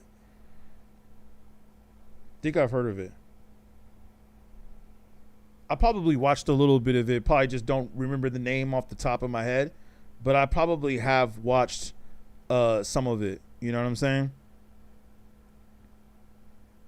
Definitely. Yeah. I'll tell you what, man. I mean, I agree with you completely. That's why we, the people, have to share and promote the stuff like your content with our friends to get you around our community. He was never a host before. I completely agree. Yo, what's good, my man? What's good? I'll take a couple calls real quick. What's good? Just chilling. You hear me all right? You don't hear my AC or nothing? It's not sounding all messed up. No, I can hear you. What's good? Oh. Okay. Well, sure. I just wanted to say I don't think it fell off, dude. I think this stuff was knocked off. You know, all the people that were lost, like freaking Juice WRLD and what's his name, that died the same year, was killed the same year. Talking about X? Yeah, X and a few other people. Like, I mean, stuff would have been a lot better these days had they still been around. I mean, I can only imagine Juice WRLD and X doing a collab, and a few other people too. Like, dude, that would have been crazy. Yeah, I mean, I heard a lot of people that like those rappers. I mean, I kind of consider those rappers new school rappers, though, because, like, when did they come out? They came out, like, mid-2000s, right? And yeah, but you said hip-hop, but are you talking about old school stuff? All of it. I mean, well, okay. This is what I'll say, and I see your comment, Gypsy. You said by getting into the morning show, let me just read this real quick. By getting into the morning show, he was able to get the inside track with hip-hop artists and local NYC talent. Interesting. Yeah, I'll say, like, because a lot of people in the comment section will say that they think hip-hop fell off back in 2015. That's what a lot of people be saying in the comments. Or mid 2000s. Hip hop was targeted to fall off, different an agenda, and can't be pushed. But what are your thoughts on that? No, you, Meter. What's your thoughts on that? Sure, hold up. I messed up. You hear me? Yeah. Okay. I mean, I don't know. There's been a few songs that have come out, like the Kendrick Lamar and J. Cole stuff. Obviously, they're good. Yeah. I mean, but I feel like they stick to the roots. You know what I'm saying? Like they stick to some old school stuff too. They're not really. Yeah. They do. I mean, I like all that fire. stuff. Yeah, I'm sorry. Go ahead. No, I was just saying, yeah, and it's always fire because it sounds like when Biggie was out in the corners, you know, when he was, I don't know if you've seen the video of Biggie on the corners just freestyling. Yeah, man, I grew up in that era. He was like 16 years old and stuff, yeah, and it still has that same, it still carries that same like feeling and like storytelling type of stuff. Yeah, I appreciate Kendrick, J. Cole, all of them, and some of the Griselda that people have been mentioning. Boldy James, too. Interesting. I haven't really heard a lot of people say Boldy James yet today. But, yeah, man, they're still bringing that essence. And you see, and I think that's the reason why they're still relevant, because that essence will never play out. I think that essence will always be in style. You know what I'm saying? Oh, yeah. You know? For sure. What is it that you're listening to, real quick? Oh man, I listen to the old school stuff for sure. Like okay. Like yeah, what do you consider old school? Because some people might consider old school different. What do you consider old school? Check yourself says it fell off. I'm on the rock now. Hold on. Yeah. Give me a second, all right? Yeah. Yeah, you said it fell off. I'm back to rock. You know, that's funny because that's what they said about rock. Rock is really you know, once it got corporate and it got money involved and all that, then people said it fell off. And this is the same thing with hip hop. Hip hop definitely fell off because there was just money that was getting involved. But you know what's really interesting? And hold on, Meter, I'll get you back on. I'm going to get some other people back up on here. Mainstream hip-hop fell off. Independents and underground are running the game. Yeah, I agree with you, Ryan. And you see, this is another point that I was going to make, is that with hip-hop, this is the thing that I've noticed from working in the record industry, is that a lot of these rappers that pretend, yeah, I agree with you on Freddie Gibbs, too. Yeah, Freddie Gibbs, Jid, Denzel Curry are kind of carrying recently, in your opinion. Harry Mack is lit. Yeah, I heard that. Y'all saying some interesting names. I'm going to have to go back and look at some of these names. The one thing I'll say, though, too, is that when I was working in the record industry, another funny facade that they would put up is that they would put up that, like, all these rappers are getting money. You know what I'm saying? And, like, you know, back in the 90s, late 90s, I'd say, we didn't really know what was real or what was fake because there was really like no internet back then, right? So we thought that these rappers that were talking about money and all this stuff, we actually thought that they were like really getting this money. You know what I'm saying? Then come to find out that the cars were rented, the models were rented, the house was rented, the money's even fake, the money's not real. The money could be low-key prop money, not even real money that you see them throwing around in the video. It's not even real money. So that's what I'm saying. Shout out Ryan for the follow. I appreciate you. That's what I'm saying, man. It's like we started wondering, is this really real or is it fake? You know, and it wasn't until we heard about so many rappers that came up, you know, that TV show VH1, Where Are They Now? It's like, then you go to find out that a lot of these rappers were broke. A lot of these rappers had to go get 9 to 5s. Wasn't Loon like the dude that was like all up on Bad Boy with Diddy and all them? You know, doing all the songs. I need a girl. You know, he was like all over the radio, all over everything. And then this dude went and had to become a construction worker. I'm not knocking that, but it's just like, yo, man, we started seeing that a lot of this was just a facade and it was fake. A lot of these rappers were not getting money. Even Mace. Didn't Mace go up to say the same thing? Okay, yeah, Big X the plug. Okay, 50 Cent, Jazz, and Akon's old stuff. I mean, those are old school compared to today. And I could tell you sounded a little young. You sounded young, but I guess like those are old school compared to today.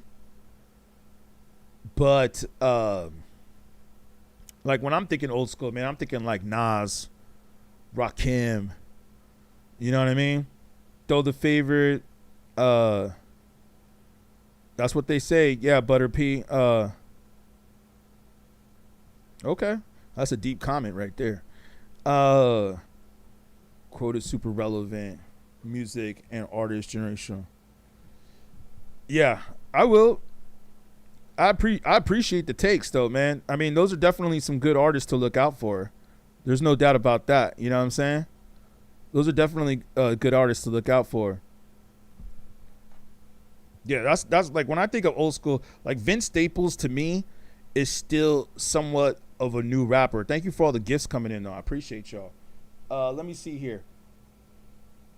Benefited her on her groundwork and reputation, Gypsy says. Yeah, Gypsy, you're right. Wendy Williams, I mean, isn't that Charlamagne's mentor?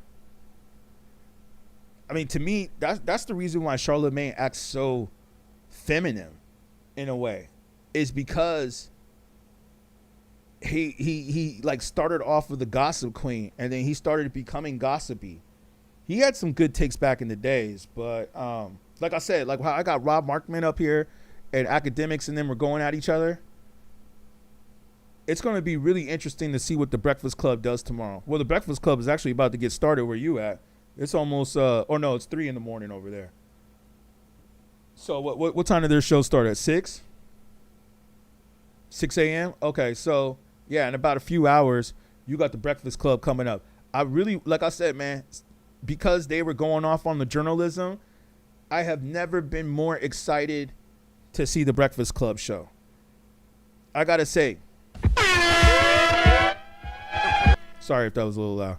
I got to say, if Charlamagne doesn't address what happened today with Akademiks and Rob Markman calling him out, and let's play this back for context for those of you that didn't see it, I think they're definitely gatekeeping. It is about you. This is about y'all who watching. This is about y'all. The guy who lies to you. Let me go back up in here, Red Jane. Okay, word. I think I saw your name on the YouTube. Shout you out, man. Mainstream hip-hop started falling off around 2006, 2009, when storytelling and lyricism gave way to repetitive, radio-driven music. Yeah, I agree with you on that, man. Shout you out. Yeah, I mean, I feel like a lot of people have said that, and you see, and that's when you know that things are true, is when a lot of people keep saying the same thing. You know what I'm saying? And I'm gonna tell you right now, I see a lot of your comments that say hip hop fell off in 2000, around 2006, which, keep in mind, is after 50 Cent.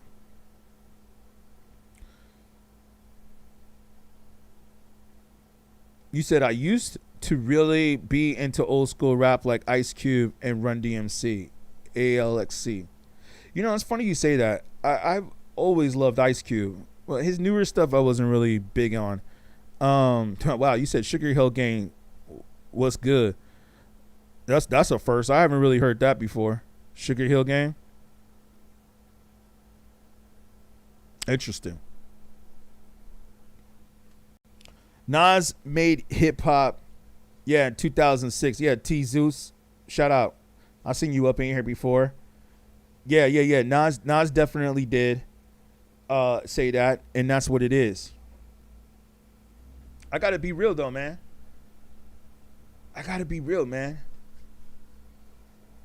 It's crazy. It's crazy how this is. Wait, let me see what you said here, Gypsy. You said you know for a fact that the labels pretty much insisted they do all that extra for the lifestyle to appear that the streets were where you should get that money, trying to push the drugs, guns, and gangs. Absolutely. Absolutely. As the only fast way to get money and the only reputation worth having. Yeah, because you had all these rappers in the streets that were acting like they were getting all this money, right? But it was like, well, where are they getting the money from? Because they definitely weren't getting the money from rap. You know what I'm saying? Like, there was only a few rappers out there. Yeah, Rob, yeah, for sure.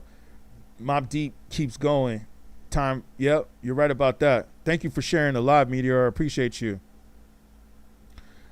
I feel the same way, ALXC or Alex. I feel the same way. Yeah, what up, T Zeus?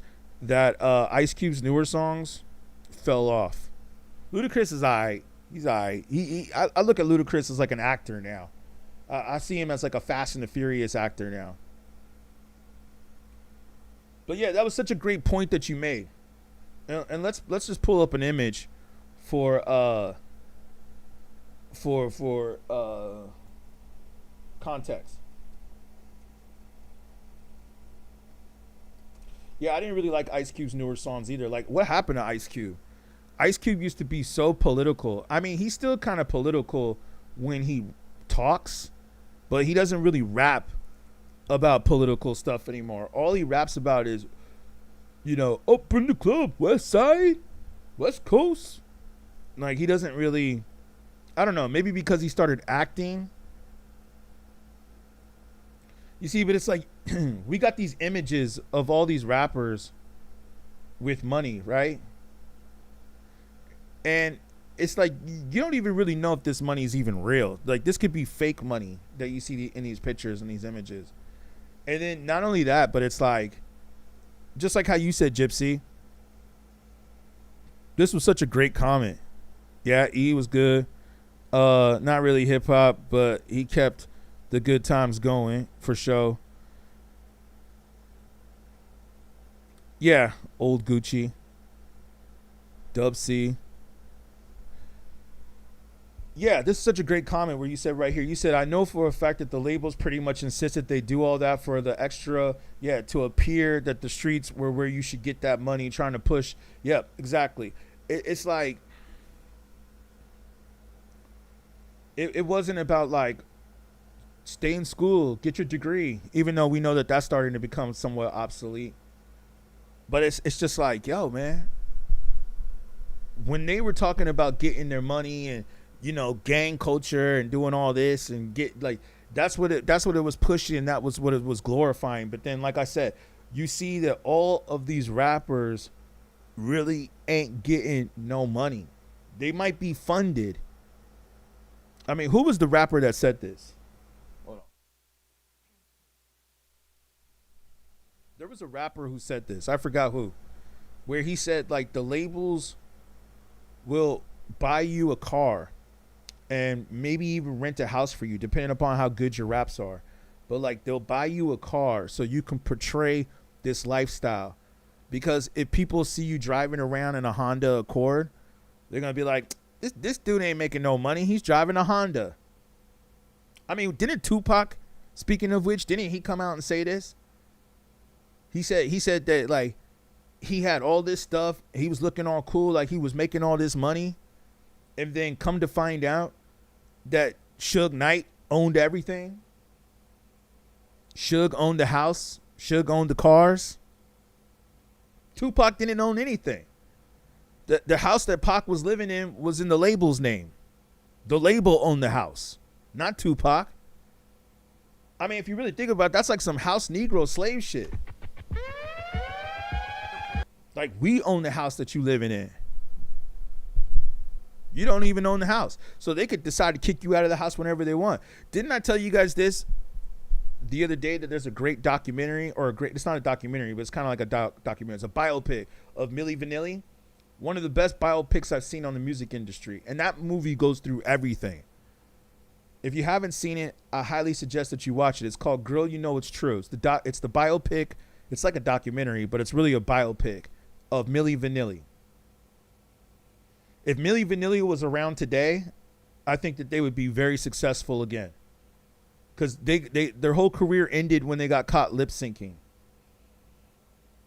Today, we got a bunch of artists that are lip syncing.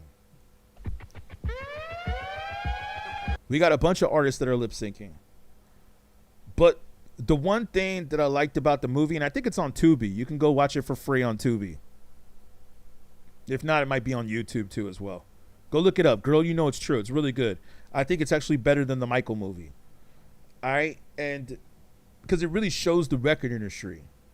You know what I'm saying? And it shows like how foul the record industry is or was or is. And there's a scene where after they get caught lip syncing and their records don't sell anymore and everything starts to fall apart on them, they get kicked out of their house. And I was like, whoa. So it just goes to show that the mansion that they were in the Hollywood Hills or in the hills wasn't even their house. They didn't even own the house. So after they stopped selling records, the label was like, all right, y'all got to go. Pack your bags and get up out of here. Y'all are done. They didn't even own the house, man. It's all a facade, yo. A lot of these rappers are not getting any money, especially today. Where we at here? Let's go back through the comments. Freedom is political as F. Okay, yeah. Scarface always kept it real. That's why Face is still, yeah. I heard he's dropping some new stuff too. Lil Wayne's still going strong. I don't know if I agree with that. Advance money. Yeah, exactly, Red Jane. Advance money. But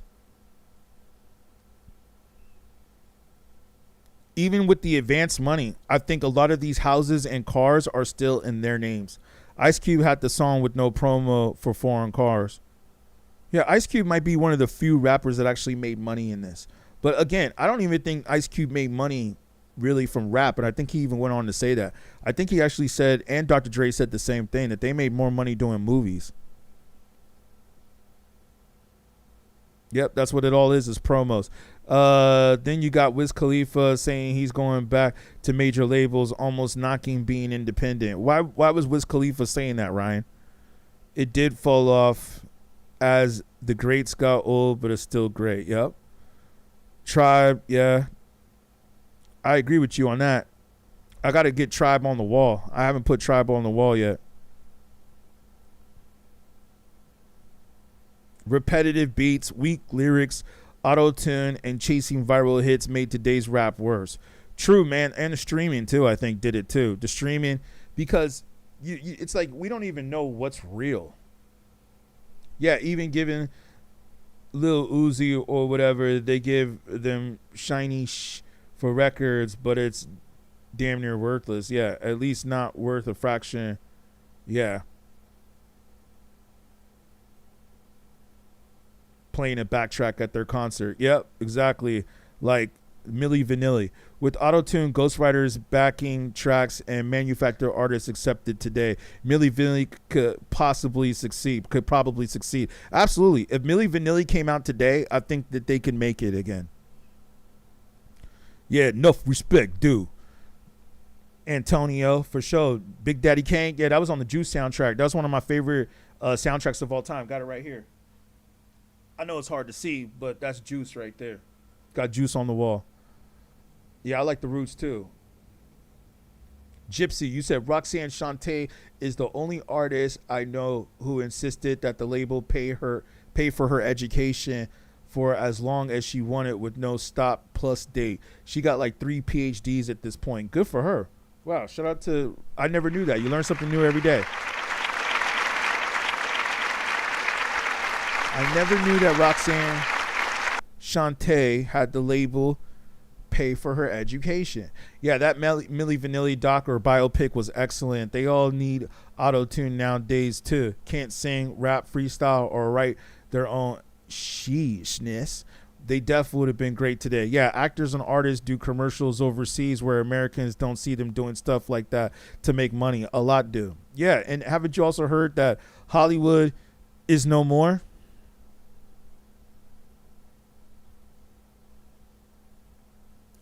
Shout out, Meteor. Appreciate you, man. Thank you for sharing the stream and jumping on. I appreciate it, man. Antonio, Tupac was the GOAT in that movie. Yeah, and I think he also became Bishop, too. Do you know One by One Smut Peddlers? Of course I do. I actually know the Smut Peddlers personally. Well, I wouldn't say I know them personally, but homeboy jumped in my chat once from the Smut Peddlers. One of the dudes, or from High Mighty. I forgot what he said. I mean, I used to love Def Jux. I used to stay in New York. Shout out to New York. Shout out to my people, especially you, Gypsy Mama, in Brooklyn. Or you said you're in Philly now, but still, you're on the East Coast. Yeah, when I used to stay in New York, and I was rapping hardcore at the time. I mean, I still rap. I just did some raps over the weekend. That's why I wasn't streaming over the weekend. I was focusing on my album. I'm working on a new album myself. Get ready for that. It's going to be very controversial, though. I don't even know if I can promote it on the stream. My new album's about to be so controversial. But I really want to say I thank you guys for the comments, because the comments that you're putting in here is actually what I'm going to be rapping about. Like, you guys gave me a lot of ideas and a lot of things to talk about. So I think my new album is going to be fire, dude. You know what I'm saying? It's gonna be fire. Taking it right there. It leave me no choice. You know, cause like I get all these ideas from listening to what you guys are saying. You said Wiz don't give a straight answer in the stream, so that's just the opinion that MGK warping Wiz mind. Oh, MGK's up in there. Shout out to MGK. If you go to my YouTube, MGK gave me a drop. Ask yourself, when was the last time you heard hip hop? There's your answer. I'll check the song out. I definitely know Smut Peddlers. I love Smut Peddlers, but that's what I was going to say. To go back to what I was going to say, yeah, Red J, yeah, you're right. Roots, what they do is they definitely called that out. There's some other rappers that did too. But, yeah, man, when I was in New York, Def Jux, Definitive Jux, that was like the label I wanted to get signed to. That was like my dream label. Like, I wanted like LP, and that was another white rapper that I forgot to mention earlier. I mean, he's doing his thing with Run the Jewels. He might not be as dope as Eminem, but he definitely was like a white boy that was talking about things. But I guess like maybe LP was just like too cool. He was just like too cool of a white boy, and maybe that's why he didn't really get famous. Like, I think Eminem, the secret to his success was that he talked trash about himself and he talked trash about white people. That was the genius of Eminem. Like, all the white rappers before him, like even Search, who jumped on the call, like they just rapped about hip hop shit. Like, yeah, hip hop. Yo, I'm hip hop. Yo, Beastie Boys. You know, all these dudes, like, they're all just about hip hop. Milkbone too. Like, you know, to go back to Homeboy's point, Milkbone was, you say he's the best white rapper. He definitely had that one hit. I don't know, though. Did Milkbone really have a dope album, though? I don't know. I think he had a hit. He definitely had one hit. I don't know if he had a dope album, though. You know, like, to be considered the best, like how I have here on my wall, I think you have to have, like, one of the greatest albums or movies. Juice is definitely top 5 hip-hop movies of all time. Juice, to me, might be number 1. It might be number 1. Next to Beat Street. I was just watching Crush Groove the other day. Crush Groove actually came on TV. Can you believe that? It came on TV. And I started watching Crush Groove. I was like, wow, this is good. So, like, Crush Groove could kind of be there too, because I like the fact that it was like basically talking about the start of Def Jam. So I was like, okay, Crush Groove, maybe, but like Beat Street, definitely up there. Juice, definitely up there. I'm talking about hip hop movies, not gangster movies, because I know some of us could bring up like Boys in the Hood, Jersey Drive, New Jersey Drive, Mrs. Society, all great soundtracks. See, that's another thing, man. You go back and you look at these movies that came out in the 90s during the golden era. Not only did the movies have a lot of flavor and culture, but the soundtracks were also dope too. Yeah, Rhyme and Reason. That was more of a documentary though. That was more of a documentary, but definitely one of my favorite. Remember The Show? We were talking about that on Wu-Tang Wednesdays. The Show was really dope with Russell Simmons. Yeah, I seen the Beasties. Fortunately, I seen Beastie Boys live. I caught them at the what was it, the Hollywood Bowl. Happy that I got to see that. And by the way, side story, you know the actor that acts with Will Ferrell all the time, John C. Reilly, I think his name is. I didn't even know his name until I saw him at the concert. He was chilling at the Beastie Boys show, and then one of my homies is like a big Talladega Nights fan. I don't really care for the movie, and I don't care for him. I didn't even know who he was. I mean, I know who he is, but I didn't even know his name until after this incident happened. And my boy walked up to him and did like a Talladega Nights thing to him. This is at the Beastie Boys concert. He's like, "Hey man, do your Talladega Nights thing." And he's like, "Hey man," "F you, F you." Yeah. He started dropping bombs on his ass. He was like, "F you, man, I'm here with my family. Get the F out of my face, man. Don't you see I'm here with my family? Get the F here out of my face, man." I was like, damn. I was just sitting back watching it. Like, luckily I didn't go up there and say that, but I was just sitting back, like, peeping it. I was just like, damn. That dude came at you, homie.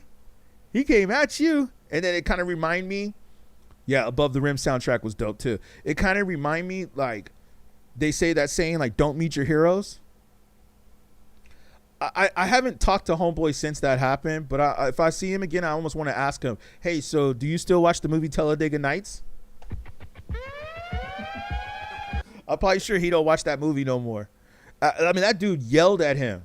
He cursed him out, and he was just sitting there like, okay.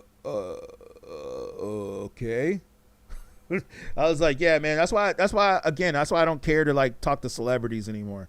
I don't care to talk to celebrities anymore. Yeah, I remember. Yeah, OG, you must have just jumped in the chat. Yeah, we had a whole conversation on the far side. Like I said, go to my YouTube channel. It's in the link. And thank you for the likes coming in. Make sure you guys are liking on YouTube as well. Yeah, go to my YouTube channel, man. You'll see most of the rappers that you name, I've interviewed pretty much. Yeah, Beat Street, Wild Style, Crush Groove, House Party, Juice, Belly. That's a good list. That's a good list. I'll give you a round of applause for that one. That's a good top 5. Yeah, because Wild Style was all about the graffiti. You notice that, man? Like, movies back in those days were all more about the hip-hop culture, and they all presented the elements, the 4 elements of hip-hop. Respiration by Black Star.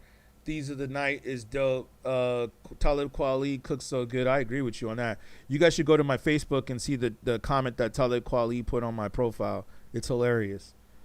It's hilarious, like, where Talib Kweli got at me. That's how I know that my name is out here a little bit. Because, like, even Talib Kweli's been getting at me. Like, I'm like, hey, yo, Kweli, chill, dude.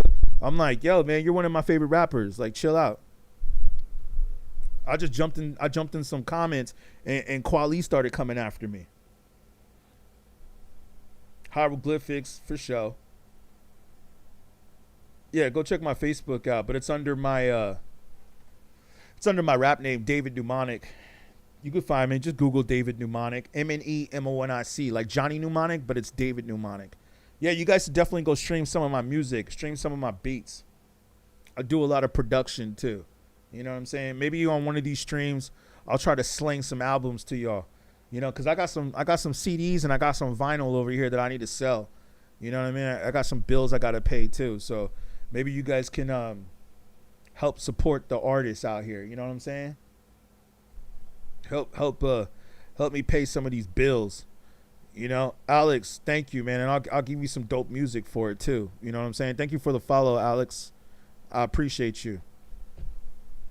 Yeah, Too Short has always been rapping. Yeah, Too Short is always dope. Get In Where You Fit In is one of my favorite albums by Too Short. Invincible, yeah, Capone, Noriega. Yeah, I mean, y'all naming some classics, man.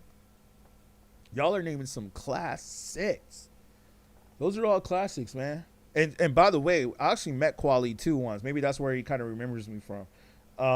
And when I met Kweli, well, I met him a few times, but one of the times where I ran into him on the street, he was with Noriega. He was chilling with Nori.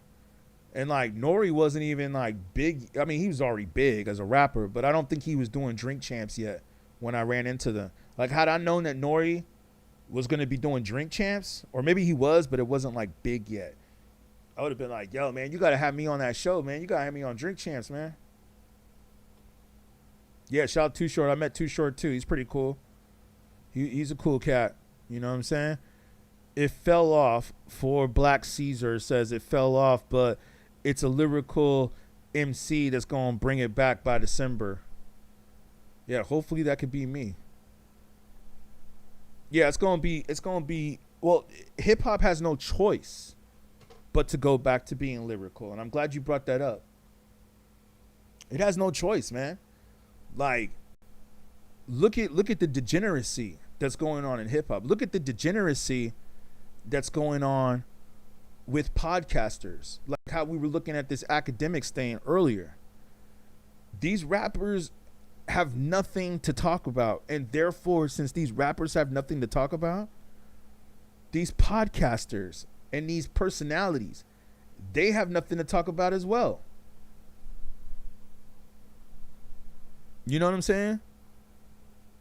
Yeah, Guru, shout out to my boy. Yeah, I worked that record. That's when I was in the industry. Primo went crazy on DeWick. Yep, nice and smooth.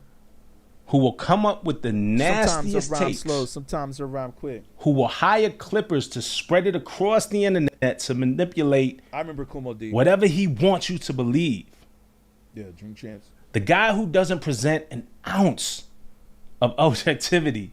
The guy who created Akademiks TV and lets that account do his dirty work, dropping the most vile, nasty shit, just actively attacking folks. That's the guy saying, okay, where's the journalism now?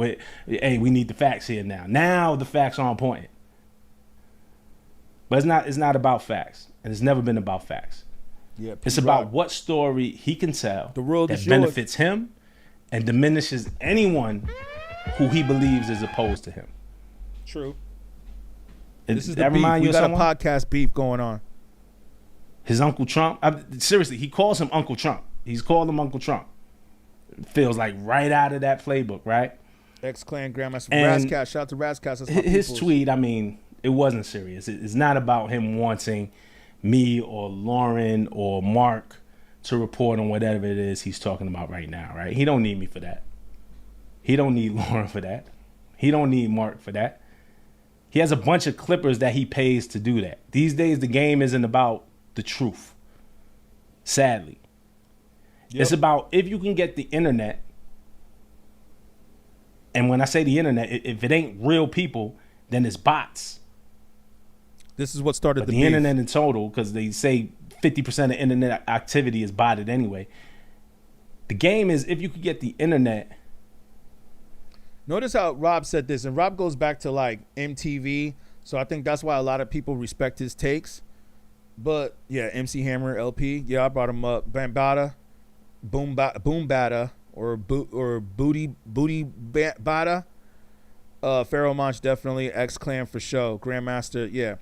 The good thing about what Rob is saying right here is that notice how he said that it's not about the truth. You know, like he brought up some interesting points here. And like I said, to see Axe take, you got to go back on my stream. You got to rewind it. I mean, I think we were dropping some jewels on this stream. I might make this stream members only after I get up out of here. I might do like an act and make this stream members only. But like I said, man, Charlamagne got to speak on this. And that girl, Loren. I mean, Act was being all kind of disrespectful to her. All kinds of disrespect. Like, there's no way the Breakfast Club can let this slide. Shout out Red Jane for J. Rue the Damager. I just was looking at my J. Rue the Damager CD earlier today. I was like, man, I got to bump that. What was it? The Sun Rises in the East. But I was just like, yo, man, notice how he said it's not about the truth anymore. It's just about how many bots you can get and fake and pretend like you're doing this come up. And it's really all fake and it's not really organic. You see, that's the difference with me. That's why, like, I mean, and I feel like I got a good number of people up in here, man. I got about 10 some people in and out, jumping in and out. I get it. People jump in, they jump out. Same thing with TikTok. I had about 10 people up on here, 10 people on the YouTube, few people on Facebook. So I probably got like a good 20, 30 people up in here, in and out, maybe 50. I mean, overall on the TikTok, I think I've had about nearly 1,000 people that jumped on this stream since I started. And then, you know, nearly 100 on YouTube. So it runs a little slower. So, you know, let's just round it off to 1,000 people, right? I mean, shit, that's good for me. You know what I'm saying? I'm happy with that. Now, if we can get 1,000 concurrently, that would be really great. That's what we're working towards. Have the 1,000 jump in here and they stay in here, right? But in and out, I've had about 1,000 people on this stream, right? As I'm looking at the numbers right now, about 1,000 rounded off. And I'm not mad at that, because the good thing I can say is that the 1,000 people, thank you for the likes coming in, fam. I appreciate you. The 1,000 people who have jumped in here are all real people. There's no bots here. There's no farming here. There's no inflated numbers or inflated streams. This is all organic. So I'm happy to say that I'm building this platform organically. And I'm going to tell you right now, man, I'm going hard by the end of this year. Like, that's my goal. My goal is to go hard by the end of this year to where we get these numbers up. But we're going to do these numbers organically. Shout out Antonio. Yeah, man, you said only built for Cupid links. That's the second one, though, right? Or the first one. The first one came out in 95, which to me, I feel was like the greatest year in hip hop. 95 was the greatest year, one of the greatest years. 93 wasn't bad either. I mean, really, that whole golden era period, 92 to like 97, I feel like those were the best years in hip hop. Because that's when every artist didn't want to sound the same and didn't want to sound like everybody else. And that is basically what I am doing here. Is that I'm not trying to sound like these other podcasters or these other people. Now, this take right here is interesting, though, right here by Homeboy. This take right here is interesting because now we finally have YouTubers, podcasters who are going at each other. I know Joe Budden's going to speak on this. I hope he does. I mean, well, that's the one thing I do appreciate about Joe Budden, even though some of his takes are just like, lately it's just like, come on, man, what are you guys talking about? Like, who should pay for dinner on a date? Ran out of content, ran out of subjects, ran out of topics. Just like me today, man, I jumped on here. I was like, man, what am I going to talk about? Luckily, I saw this beef going on. And I was like, oh, this is something to talk about. But then when I see you guys in the comment section, you guys give me more ideas. But yeah, man. Yeah, 98 was dope too. I think 98 was like, it was dope, but it was like starting to fall off. 98 was a dope year, but it was starting to fall off. Yeah, 95 was just crazy, man. That, like, yeah, you're right. Mobb Deep, Big L. Let's also not forget. I mean, Wu-Tang came out a little bit before that, but the solo albums that came out from Wu-Tang, I think were all 95. I think Liquid Swords came out in 95. Only Built for Cuban Links came out in 95. Ghostface Iron Man came out in 95. You know, you guys bring up Farside a lot. I mean, Lab Cabin, that's like the birth of Dilla, really. You know, even though Dilla was doing Tribe, but I think like Lab Cabin kind of put him out as like okay, this is a producer to watch. Like, he, you know, Q-Tip wasn't taking all the credit anymore. And by the way, little fact that Fat Lip told me that, you know, Q-Tip was supposed to produce Lab Cabin, but Q-Tip was too busy at the time. So that's why they got Dilla. Yeah, man, 95 was a crazy year in hip hop. Like, that's just when everything was dope. Like, everything was dope. Like, in 90, and that's the year I come from. That's why I'm so seasoned in this. That's why I'm so dope. Because I come from the era of, like, 95. Like 95, you had to be coming with it. If you weren't, if I could go back to being 20 years old today, I would be serving these rappers so hard right now. I mean, I still serve them. I think I'm still serving them. But I think, to tell you the truth, man, I really feel like I'm serving these rappers hard right now. Pause, Dame Dash. But I got to say, man, if I could go back to being 20 years old right now, and I mean, I'm cool. I'm happy with where I'm at right now with my age, so I don't even need to really say that. But it's like, imagine being 20 years old today. It's like, dude, I would be serving. Like, if I didn't have all the responsibilities I have, like, I don't have to worry about paying rent and stuff like that. Like, I could just rap all day. I would be serving these cats. Like, these dudes are such trash right now. But if I grew up in this generation, then who knows? You know, see, that's what I'm saying. Like, if I could grow up in this generation with my 95 mentality, like knowing and understanding all the albums that came out in 95, I would be serving these cats so hard, yo. It's almost like any rapper that really wants to do their research, like, they could go back to school. Like, this could be taught in a college, and that's kind of what I'm doing through this stream. It's like, we could teach this in a class, yo.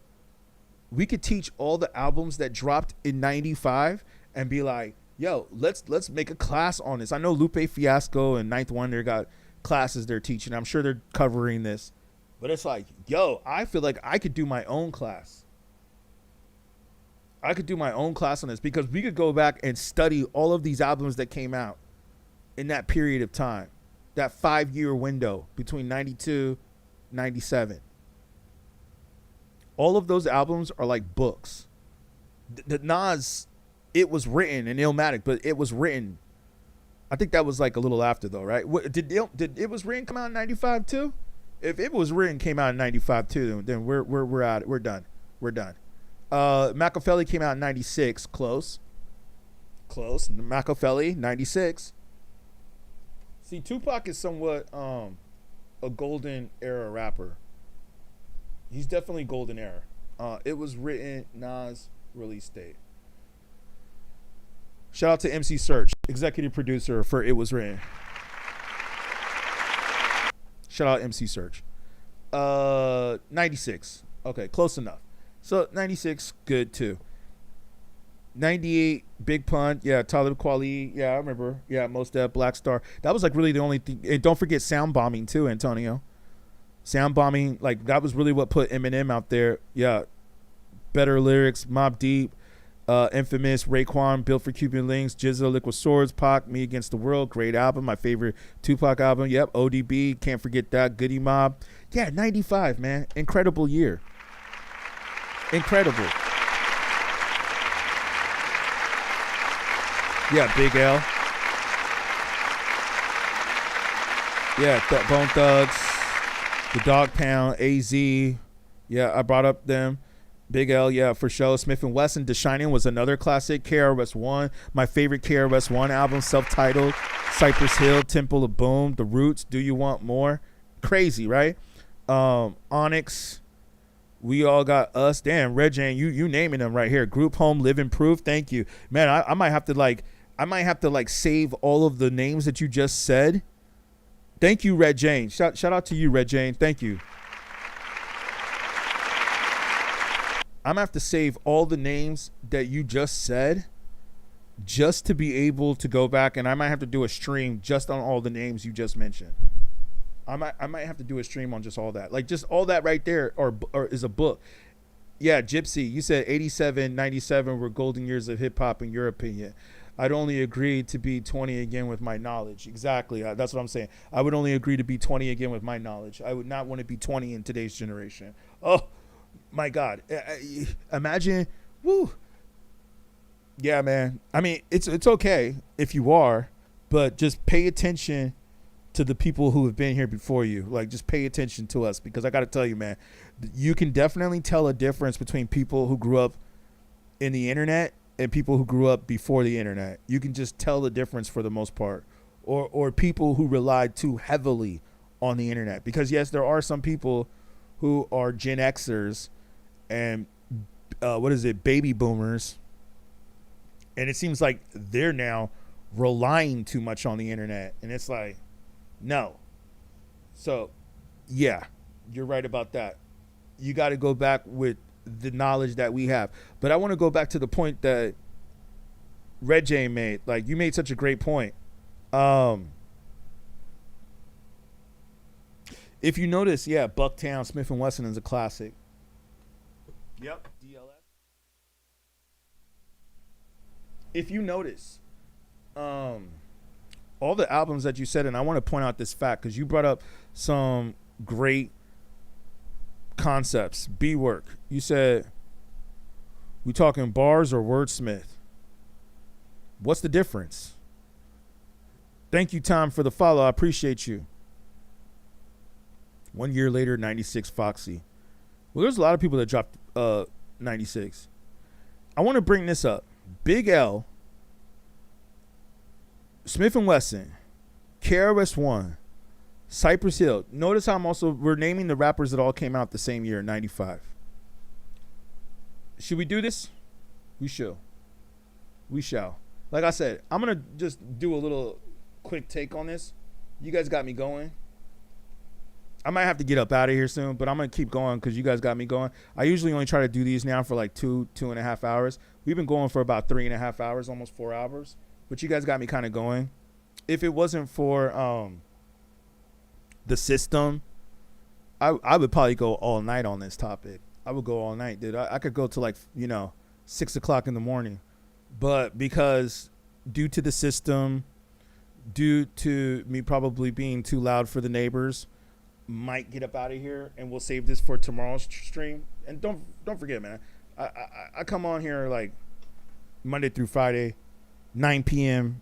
Eastern, 9:30 p.m. Eastern time. At least I try to. Probably be up here about 11 at the latest. All right, I want to see all hip hop albums, not just the best ones.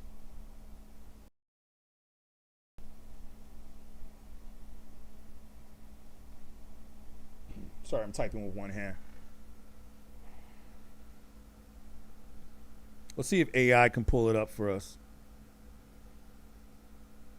I don't think they're giving us all of them. I think they're just giving us what the mainstream ones were. But Red Jane, you did a great list right here, and I'm going to copy and paste this. What I'm going to say is Big L, right? Wu-Tang, Goody Mob, Pharcyde, Bone Thugs, AZ, Tupac. Did we say Mobb Deep already?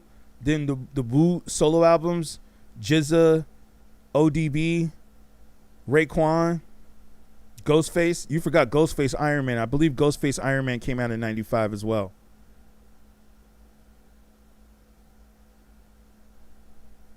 Christopher, you must be very young.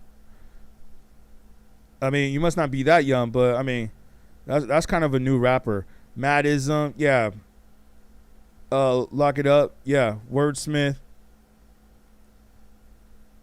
yeah. Eric Sermon, Grand Puba, yeah, that was a classic. Grand Puba, 2000. Geronimo the Natural, Junior Mafia, yeah. They did some others too, like we're forgetting, like Gaddafi and some other dudes. I know y'all bringing up some good names, man. See, like this is why we can't always trust AI. AI is like so like. I mean, I understand we're still in the beginning of AI, but it's like, come on, man, this is so generic, dude.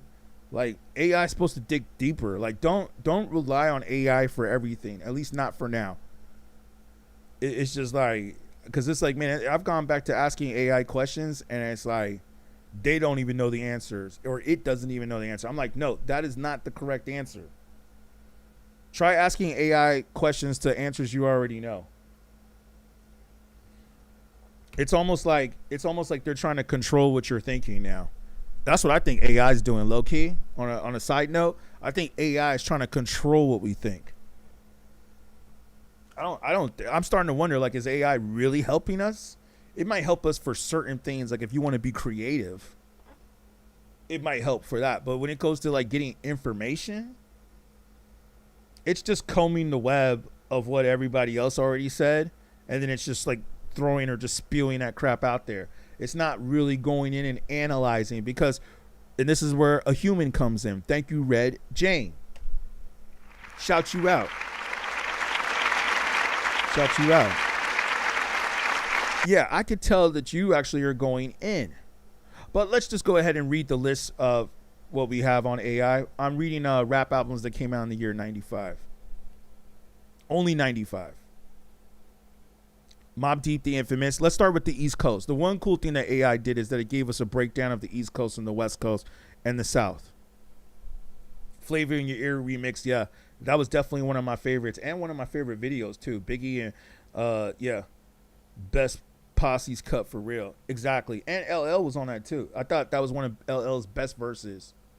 Stevie, delicious. Delicious. Yeah, that was a hot track. Okay, East Coast. We have Mobb Deep, the Infamous. This is all 1995, remember. Mobb Deep, the Infamous. Raekwon, Only Built for Cuban Links. One of my favorite albums of all time. Just to let you know, while we're on the topic, Only Built for Cuban Links is one of my top 5 rap albums of all time. GZA, Liquid Swords, possibly might be in there too. If not top 5, it's top 20. I know some of y'all are going to get mad about that, but I think like there's just so many that I have in my top 10. You know, you can already see like 6 of them right here on the wall. And Juice could probably qualify for both. Juice could be like top 5 movie and top 5 movie soundtrack. Yeah, Juice, top 5 movie, top 5 movie soundtrack. But okay, East Coast rappers, Mobb Deep, the Infamous, which I think is one of the greatest rap albums of all time. Raekwon, Only Built for Cuban Links, another one of the greatest rap albums of all time. GZA, Liquid Swords, I've heard a lot of you say that that's one of the greatest rap albums of all time. Lifestyles, Poor and Danger. Look, we haven't even got through 5 of them yet, and already we got like 5 classics right here. At least 4 or 5 classics. I think the Old DB first album, solo album, was a classic, in my opinion. Smith & Wesson, I think The Shining was a classic. KRS-One, I think that was a classic. Group Home, Living Proof, I think that was a classic. And Roots, Do You Want More, I think that was also a classic.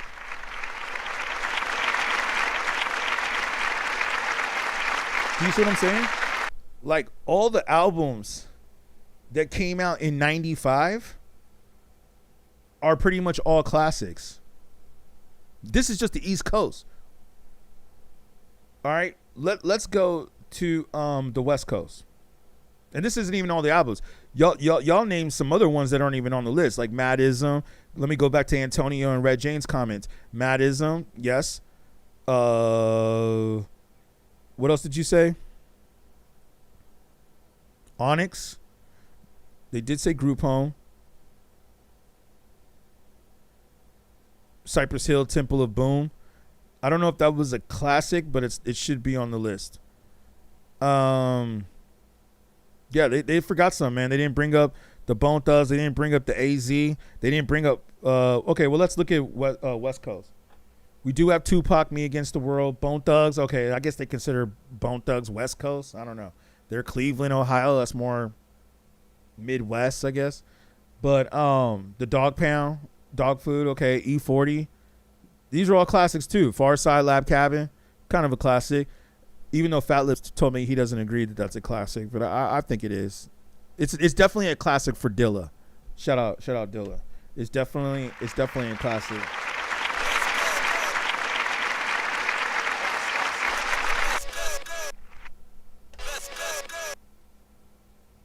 Classic. Okay, Brother Lynch. I know some of y'all brought him up. DJ Quick, Safe and Sound. That was kind of a classic. Coolio, definitely a classic. And then, yes, the South standouts, Goody Mob and 3-6 Mafia. All classics, yo. Can we agree that these were all classics, pretty much?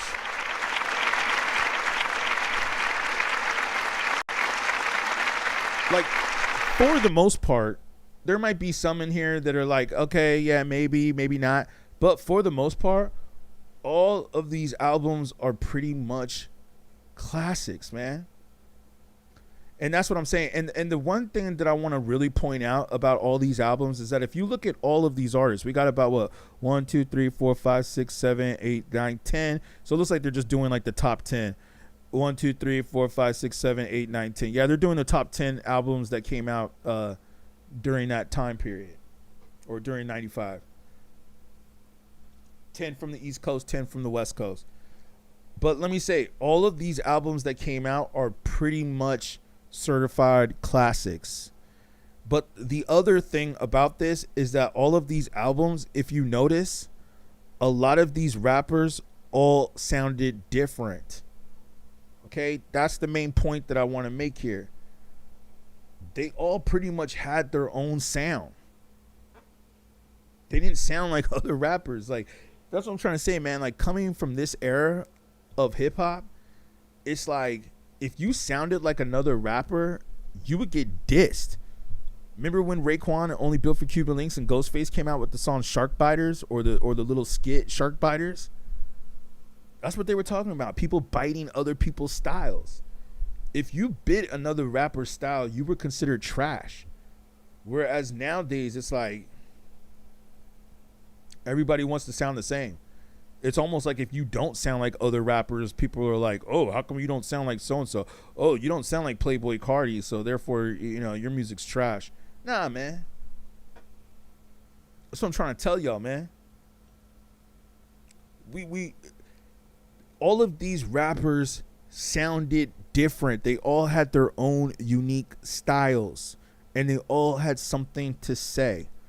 Even the West Coast artists. Tupac, Me Against the World, that's Tupac's best album in my opinion. You see what I'm saying? So it's like, this is the point that I'm making here, man.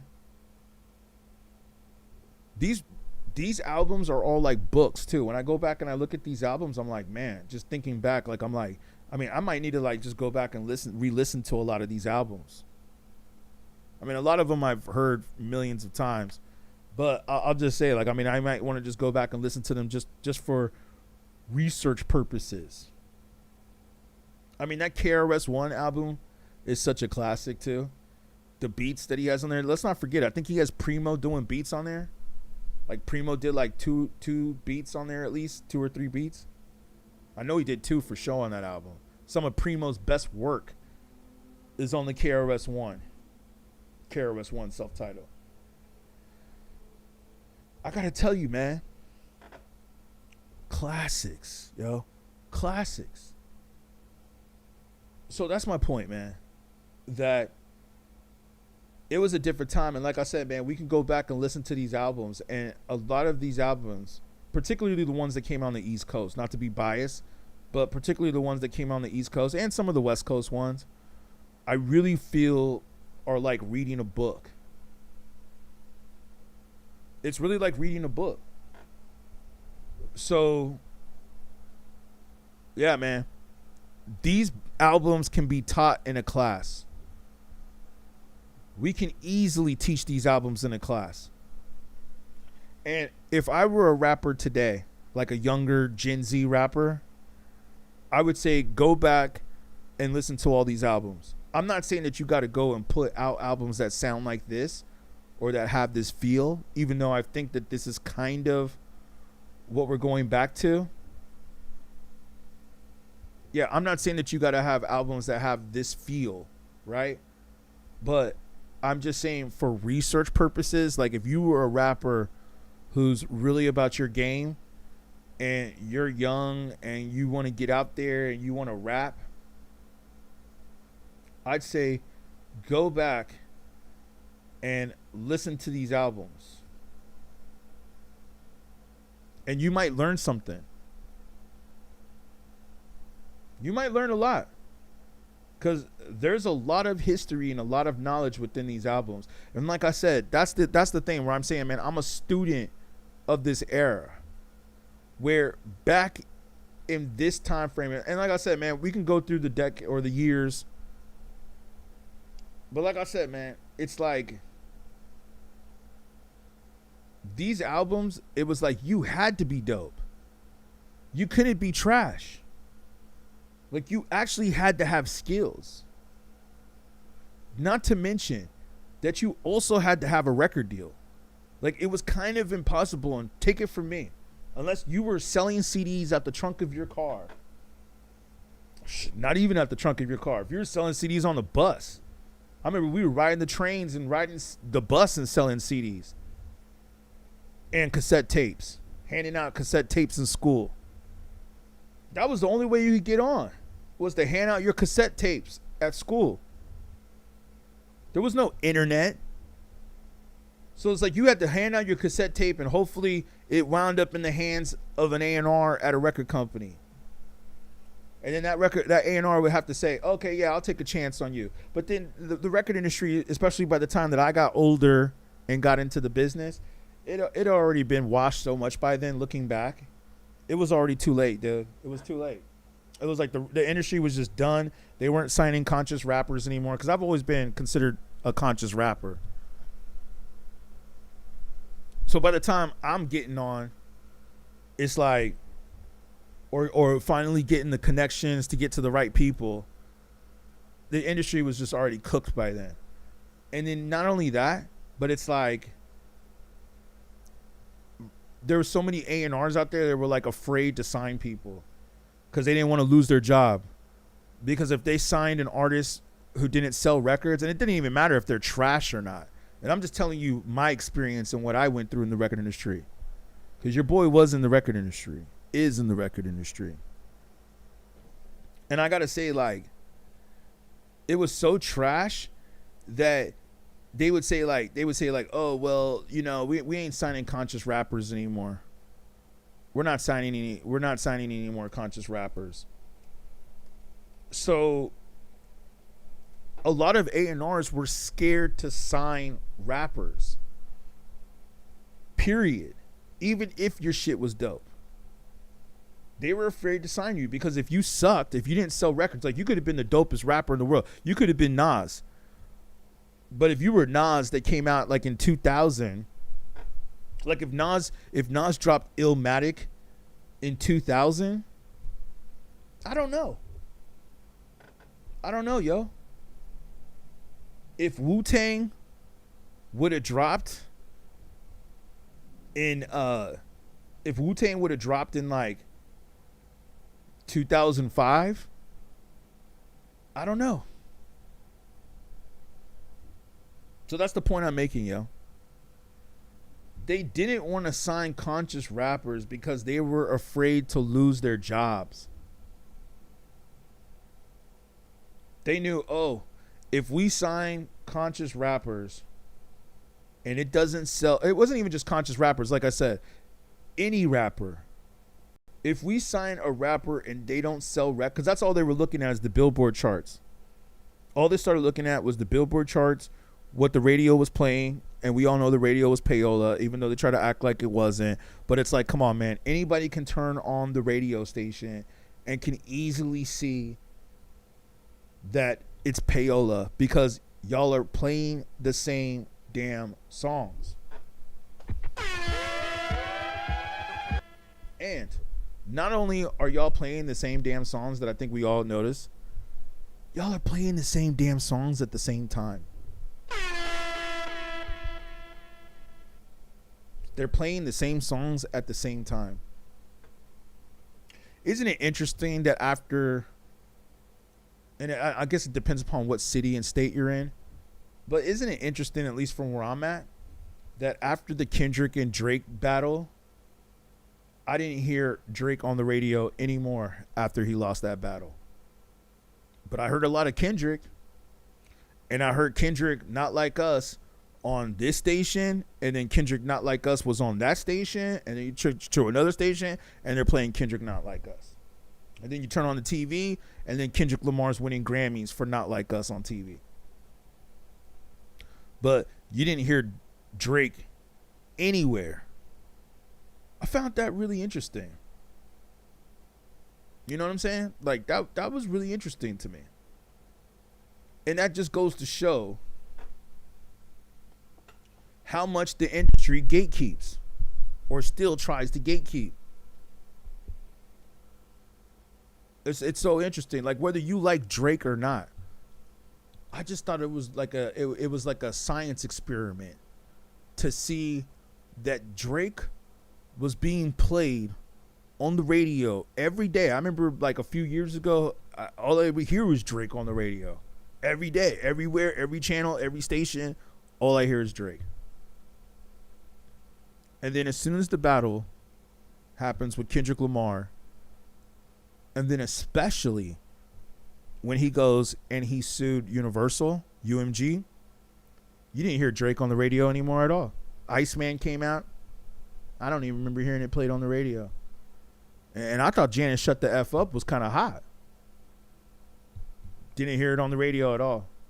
Not where I'm at. Now, if you're in Canada, maybe that's a different story. But if you're on the West Coast or the East Coast, I don't think they're playing Drake at all. But that's interesting if you think about it, that remember Drake was being played on the radio every day. Him and Rihanna, I Need a One Dance. Yeah, I hated that song. But it's like that was on the radio every day. Every day. And then all of a sudden, as soon as the battle happens and he sued Universal, it almost goes back to make you think like Universal must own the radio stations. Because it's like they just made a phone call and they were like, yeah, take that off the air. We ain't playing that no more.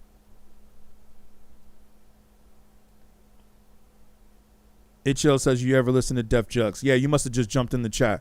I said earlier, it's funny how like we're all thinking on the same consciousness. I said that earlier, that when I used to stay in New York, my goal was to be on Def Jux and Ruckus. I used to want to be on Ruckus. Those were the two labels. I'll tell you the labels that I wanted to be signed to. Well, I really wanted to be signed to Sony, and that might have been my mistake. Was trying so hard to get a major I was like, I shouldn't have been trying to get a major. I should have been focused more on independent labels. But I was really trying to get signed to Sony and Interscope. But, 50 and Eminem were just too big at that time. I even have friends, or not friends, or I should say acquaintances or colleagues that got signed to Interscope, and they even told me that their album didn't even get pushed because of Eminem. I'll give you an example. Planet Asia. Planet Asia, who I think is one of the most underrated rappers, he was signed to Interscope. And he was one of the ones that said that he couldn't get, Interscope signed a bunch of dope rappers before Eminem. I think Asia might have been signed around the time that Eminem got signed. I think they both got signed. Well, Eminem got signed in 99, but I think Asia got signed to Interscope. I mean, Asia had been out before Eminem. Asia was dropping back in like 96, 97, and he's got some classics back in 97. But I think Asia got signed to Interscope in like 2000, 2001. But if you remember, that's like when Eminem was just dropped Marshall Mathers, and then now 50's come in, and then they're doing 8 Mile. So he's like, and 8 Mile was a decent soundtrack too. So he's just like, he told me straight up, he was just like, yeah, man. He said because of Eminem and all that, they just didn't really care about the other hip hop that was on the label. Like they just weren't pushing it as much. So there's that too. Getting signed. So, Interscope, I think, was who cares about getting signed to Interscope at that time. Might be different now. But at the time of Eminem's just like prime 8 Mile, it was very hard to be a rapper on Interscope unless you were down with Aftermath.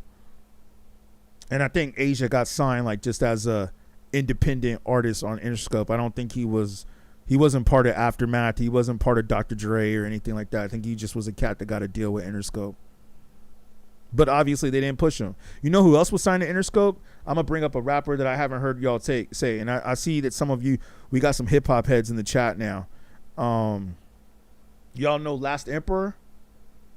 Last Emperor was signed to Aftermath. Go do your research on that. Last Emperor was signed to Aftermath before Eminem. Dr. Dre was on heavy rotation when that song came out. Yeah, Dr. Dre was on heavy rotation always. He's still in heavy rotation. Universal is in L.A. Yep. Santa Monica to be exact. I know, because I used to work there. Why would you want to sign a deal to have nothing? Well, you see, back in 2000, you needed a deal. Remember, there was no Facebook. There was no Instagram. I don't even think MySpace was around yet. There was no internet. Yeah, Cali Agents, exactly. Shout out to my boy Asia. Asia's my boy, yo. Asia's I produce for Asia, and Asia's one of my favorite rappers. He's one of my favorite rappers and one of my favorite rappers that I produce for. they would keep it on the shelf. I think they should already know that, especially when it comes down. Yeah. They didn't know how to market him. Yeah, you know, you're right. Like, that's kind of like where you got to go and market yourself. Like, if I was Asia in that situation, I would have just, like, pushed my own shit. But you're not depend on the label to push me. But I don't know, though, man. I don't know. You got to remember, it was before the internet. This is like 2000, 2001, maybe like 2002.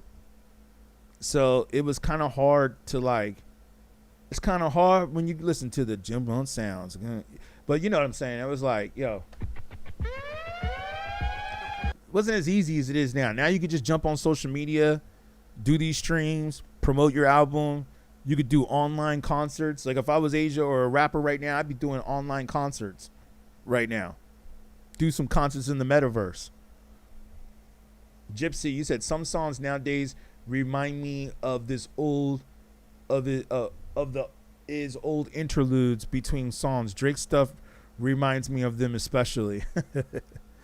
Yeah, I think so too with the Iceman album. Aquarian, you said distribution and marketing was different, more expensive. Definitely was, man. Back in those days, it cost like $100,000 to do a video because they didn't have the phones. You didn't have the phones that have today's technology. We had we didn't even have phones, yo. We had pagers. But then after pagers, you had like the Blackberries or the Motorola's and stuff, and they didn't take pictures. And then you had flip phones, and the flip phones take pictures, but they were like blurry and pixelated. It was like you had to like get like right up to the person's face with a flashlight in order to somewhat see the face. It was still pixelated heavy. So you couldn't like just pull up a phone. And then we had like the video cameras, like the VHS. Yeah, no YouTube, exactly. Like, go check out my raps, yo. David Mnemonic. I'm one of the first YouTubers, yo. Like, I was dropping my videos on YouTube back in like 2006, yo. Or no, maybe 2007. I think definitely 2008. I forgot when I first posted on YouTube. It was around 2007, 2008. So I'm telling you, yo, like, I'm one of the first rappers. Like, this will probably go back to history of me being like one of the first rappers on YouTube. You know, mnemonic with an M, M-N-E. You almost got it. M-N-E, M-O-N-I-C. So the first M is silent. M as in Mary. M-N-E, M-O-N-I-C. David Mnemonic. Or you could just search like mnemonic hip hop or mnemonic freedom, and that'll come up. It'll come up. That was like one of the names of one of my big songs, Mnemonic Freedom. Yeah, I was like one of the OGs on YouTube. Still am, man. Like, I should be way more famous than I am. I should be way more famous, dude. I'm like one of the first rappers that were dropping videos on YouTube. I go back to like 07. YouTube came out in what? 2005, 2006? When did YouTube come out? Let me look it up. YouTube first came out in, I think it's 2005.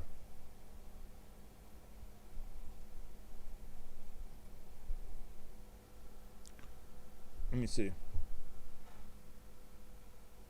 Yeah, 2005. Wow, Valentine's Day. It came out in 2005. So my album dropped, or my video, I mean, I was dropping albums way before that, but I started putting videos up, and some of them still look good to this day, yo. Holding It Down. Go look up David Mnemonic, Holding It Down. We did that video. Shout out to my boy Freddie who helped me shoot that, film that video. We did that video back in 2007. So like a year right after YouTube drops, right? Wait, I just closed the screen. I just want to make sure I'm fact checking. Yeah, so like a year or two right after YouTube drops. And it's interesting, YouTube came out right after Facebook. Facebook, I know, dropped in 04. So YouTube comes the year after Facebook, 2005. Me and my boy get together. We make a banging ass video in 2007. I think we released it. We filmed it like 07, somewhere around there. But I think we put it on YouTube 2008-ish or like 2007, 2008. So here we are, 2 years after the birth of YouTube, dude. And I sometimes periodically go back and watch that video, and I still feel that video looks dope to this day. I could put the link in Spotify. I mean, I'll put my Spotify link in YouTube, but I don't think it's letting me do it on TikTok. But I'll put it on YouTube for you guys to go check it out. Yeah, run those stream numbers up, man, because I need to buy some food. Yeah, shout out Aquarian. I appreciate you, man. You can still be famous. It's a new era. Make your own space. Yeah, you're right, Aquarian. I don't know if I'm really trying to be famous anymore, though. I'd say I'm more about the money now. The money, but I'm not doing it just for the money. Here you go, Gypsy. And those of you that are in the chat, I put the link in the chat. Check out my Spotify when you get a chance. But you guys can just Google David Mnemonic and it'll come up. But yeah, you're right. I would say more so famous as like a rapper or a producer.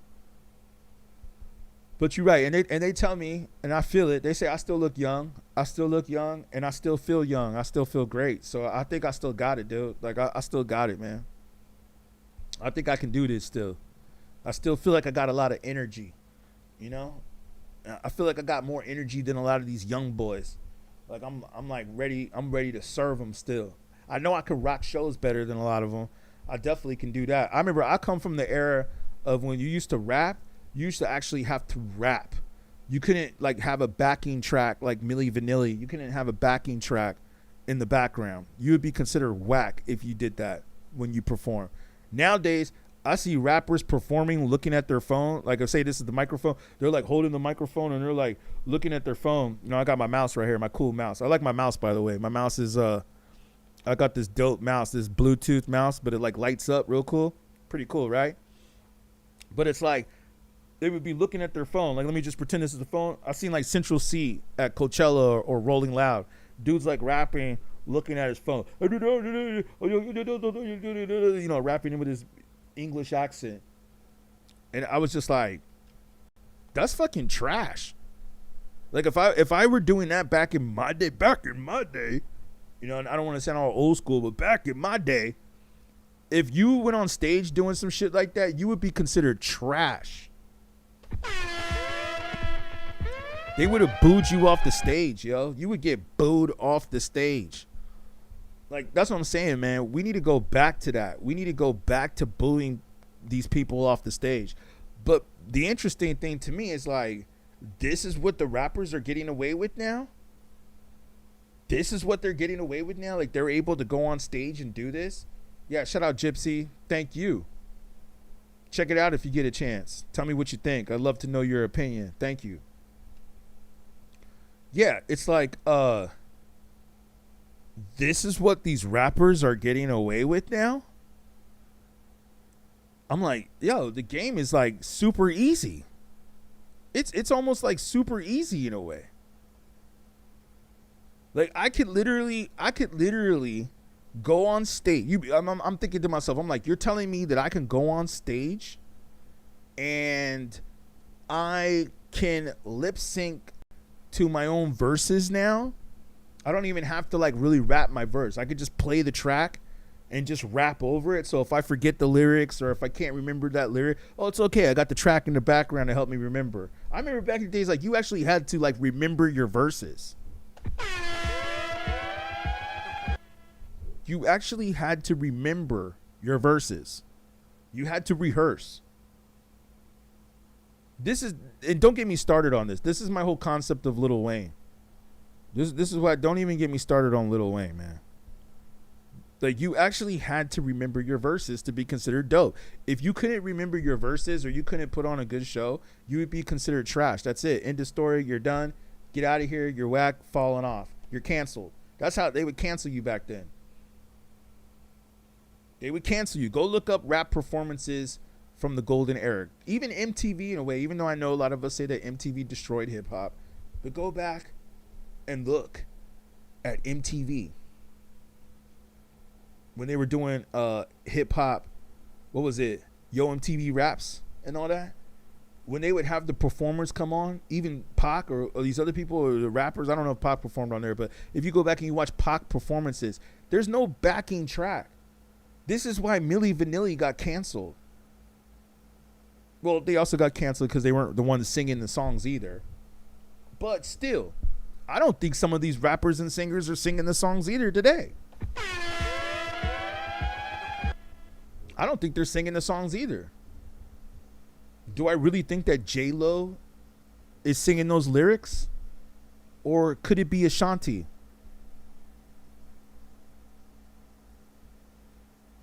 Yeah, in the way back, you got it, Aquarian. You know what's up. A lot of them don't know how to perform. Exactly. I'm like, yo, I remember there was a thing called rehearsal.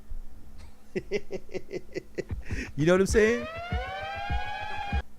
We need more people like Slick Rick and Dougie B, or you mean Dougie Fresh? Lawrence, not a fan of. I feel you, man. Instant Shot. Come on now, Lil Wayne. Okay, yeah, he was an addict. Of course, he ain't gonna remember anything. Well, that's my point. Lil Wayne is not the first addict to become a rapper. First of all, okay. Second of all,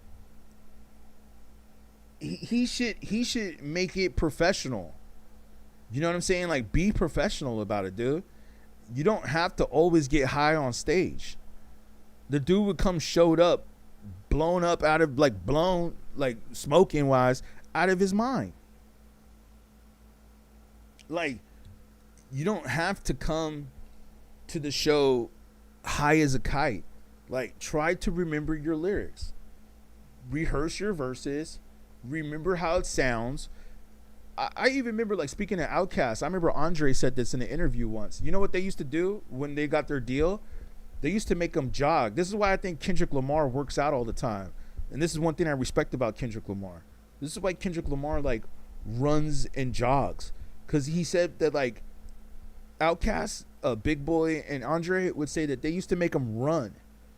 And not only did they have to run outside, I don't mean just like on a treadmill, probably on a treadmill too, but he said they would have to run and like rap their lyrics while they were running.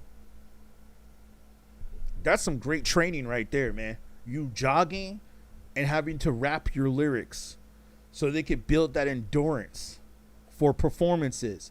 That's how serious this shit was. I mean, did y'all see the Jackson 5? Did y'all see the movie? You don't even have to see the movie because I think The American Dream is better anyways.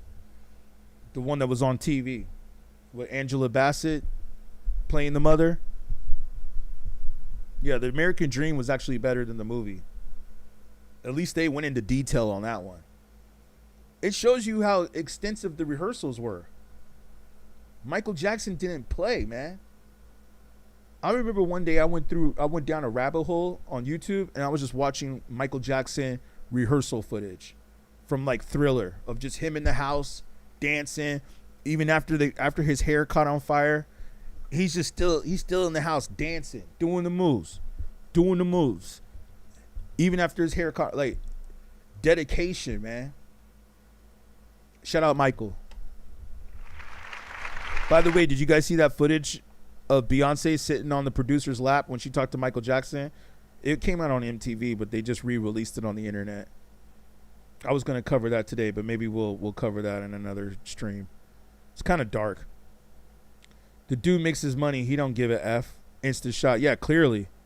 To answer your question, yes, hip-hop been falling off. Yeah, I agree. Lil Wayne makes his money, but I think he does give a F. Because look at how hurt he was when he didn't get chosen for the Super Bowl. Like, that had to hurt, man. And it definitely did hurt him. Because he did a stream about it. He said, this really hurts me. Especially the fact that it was in his hometown of New Orleans. And third of all, to make it sting even worse, to be even worse for him, was that it was Kendrick Lamar who was beefing with one of the dudes who you signed. That had to like that was a wake up call for Lil Wayne. Definitely. I mean, can't you tell? Like, look at him now. Like, that's why he's touring now. That's why he had to go drop a new album, even though his album that he dropped was trash. I think everybody agreed on that, unanimously, that the album that he dropped was trash. So it's like he had to drop an album. I don't know what he was thinking while he dropped that album that he dropped. He should have came hard, like, with a real album, real beats. He should have got Drake, Nicki Minaj, and all his Young Money people on that project that he dropped. I don't know what he was thinking. And you're right. Maybe I think Lil Wayne is a rapper who just gets too high. He just gets too high, man. And he gets so high that and he's rich. You're right. He's rich and he gets super high. But I think the reason why he's really rich is because he was an industry puppet. He was an industry plant. He was planted by the industry. I know this will be a whole nother subject. I talk about this all the time, but it's a known fact. I mean, when did Lil Wayne really come out? Like, around the time that we say hip hop fell off. I mean, I'm looking at the years that a lot of you guys are saying. The years that you guys are saying is around the time that he came out. So, I mean, Jay-Z was running the show. Yeah, he was like 99, 2000. I mean, I know Reasonable Doubt came out in 96. Another pretty good year of hip-hop. But I don't think that Jay-Z really got big until he dropped Blueprint. Yeah, Lil Wayne debut was The Block Is Hot, 1999, via Cash Money Records. Album peaked to number 3 on the U.S. Billboard 200 prior to going solo. He debuted with the group Hot Boys on their 97 album. So yeah, his debut was 1999. So that's why I think people consider Wayne a G, because yeah, he dropped in 99. He was 17. The Block Is Hot, it was trash though. It was trash. I don't remember any of my friends playing it. I don't remember any of my friends like, oh, did you hear the Lil Wayne Block Is Hot album in 1999? Come on, man. Let's not forget, 99, we're coming up off of the year of Black Star. Respiration, like some of you mentioned in the chat. We're coming up off of Sound Bombing. We're coming up off of Eminem, Slim Shady. Who was bumping The Block Is Hot in 99? I don't remember anybody saying that to me. I mean, we were aware of him. He was all over BET.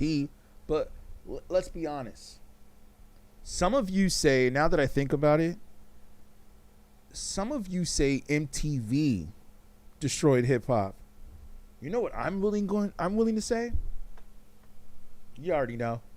I think BET is also just as responsible as MTV. If not, they made it worse. To be honest with you, I think BET was actually worse. Remember when BET used to have Uncut with Nelly? Oh. It was like soft corn. Remember Uncut? Yeah, man. I think BET was really what pushed that degeneracy. And isn't it interesting, because BET called themselves Black Entertainment, but yet they push nothing but a bunch of black degenerate rappers. I mean, they used to have Rap City, and they would play some dope shit on Rap City and take it in the basement. But then you also just, I don't know what happened, man. Then you had TRL, and then they tried to compete with 106 in Park. And then after that, like 106 in Park and TRL, just.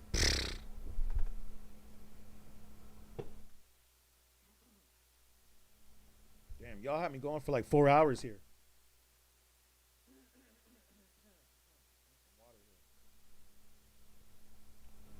Most creative and intelligent artists are addicts in my experience. You're right about that.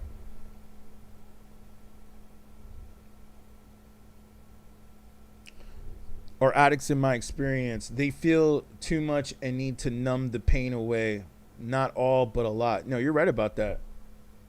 Man, there's a lot that smoke weed, and there ain't nothing wrong with that. Lil Wayne's son and Kanye's oldest North recently did a collaboration. I saw that. It wasn't bad. Lil Wayne was Birdman's bottom for a long time. Abused for sure. Yeah, that's what people keep saying, man. I mean, I know there's videos or pictures of them kissing. MTV brought hip hop to the suburbs. You're damn right they did. Especially with NWA, right? Straight Outta Compton. 106 in Park, for example. But we had Video Music Box in the 80s in NYC. Yeah, we had the box out in LA too.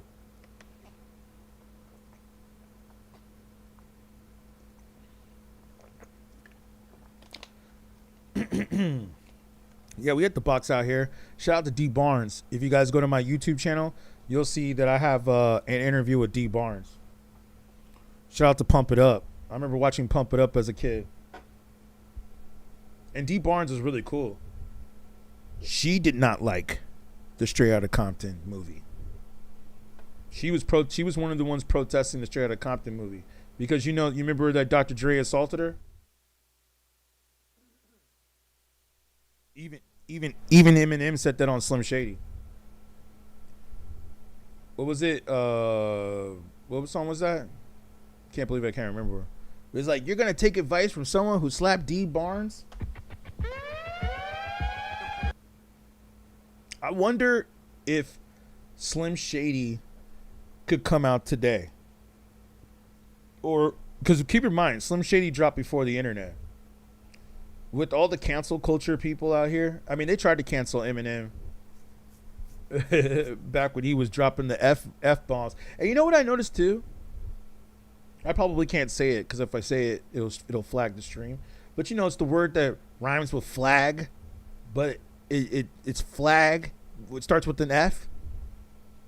It's like, I noticed that gay people can get away with saying that, but a black person says that, it's like, oh. Sound the alarm. A black man just said the word. A black man just said the F word. That's like me calling you a nigger. No, it's not. No, it's not. I know this is a side rant, but I just got to say this real quick since we're on the subject. No, because I can say nigga all day on YouTube and TikTok, and it's fine. Nigga, nigga, nigga, nigga, nigga, nigga, nigga. You can say that all day. All good. No worries. Say the F word. You say it sounds like flag. Flag. Get. Like I want to call that spicy Santana dude. That dude is a. I just want to say it so bad, man. Oh, you can't say that word. You can say nigga all day.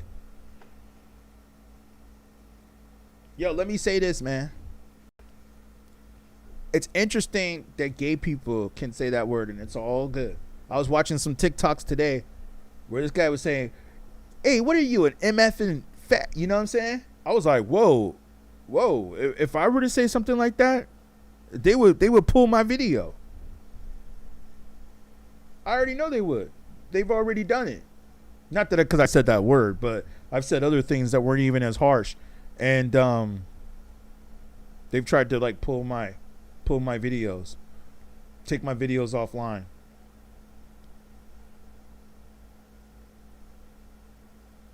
You say your live joints always get into some good topics and we get conversations here. Thank you so much. I appreciate that, Gypsy. Yeah, we do.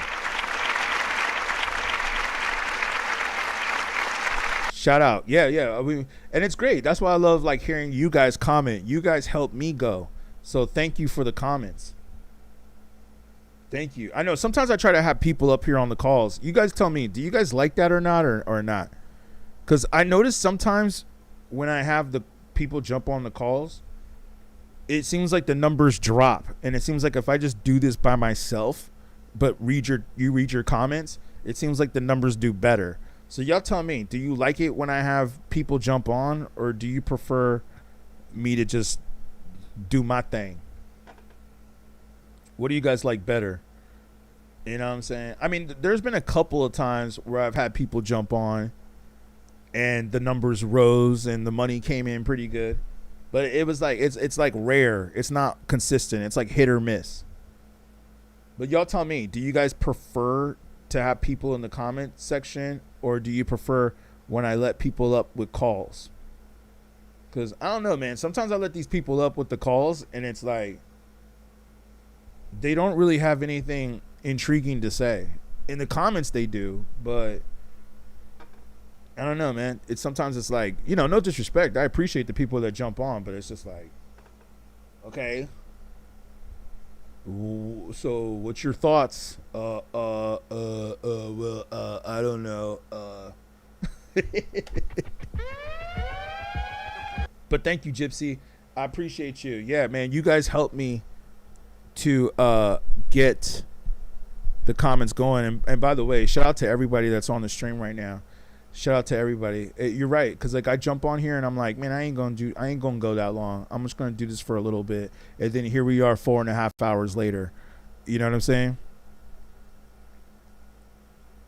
But yeah, and thank you, Alex, for the dolphin. I appreciate that, man. I just saw that come in right now. Thank you. Yeah, you remember that, right? InstaShot, you remember that. Start putting people on them calls. People's opinions matter. But like I said, I mean, I can read your guys' opinions right here in the comments.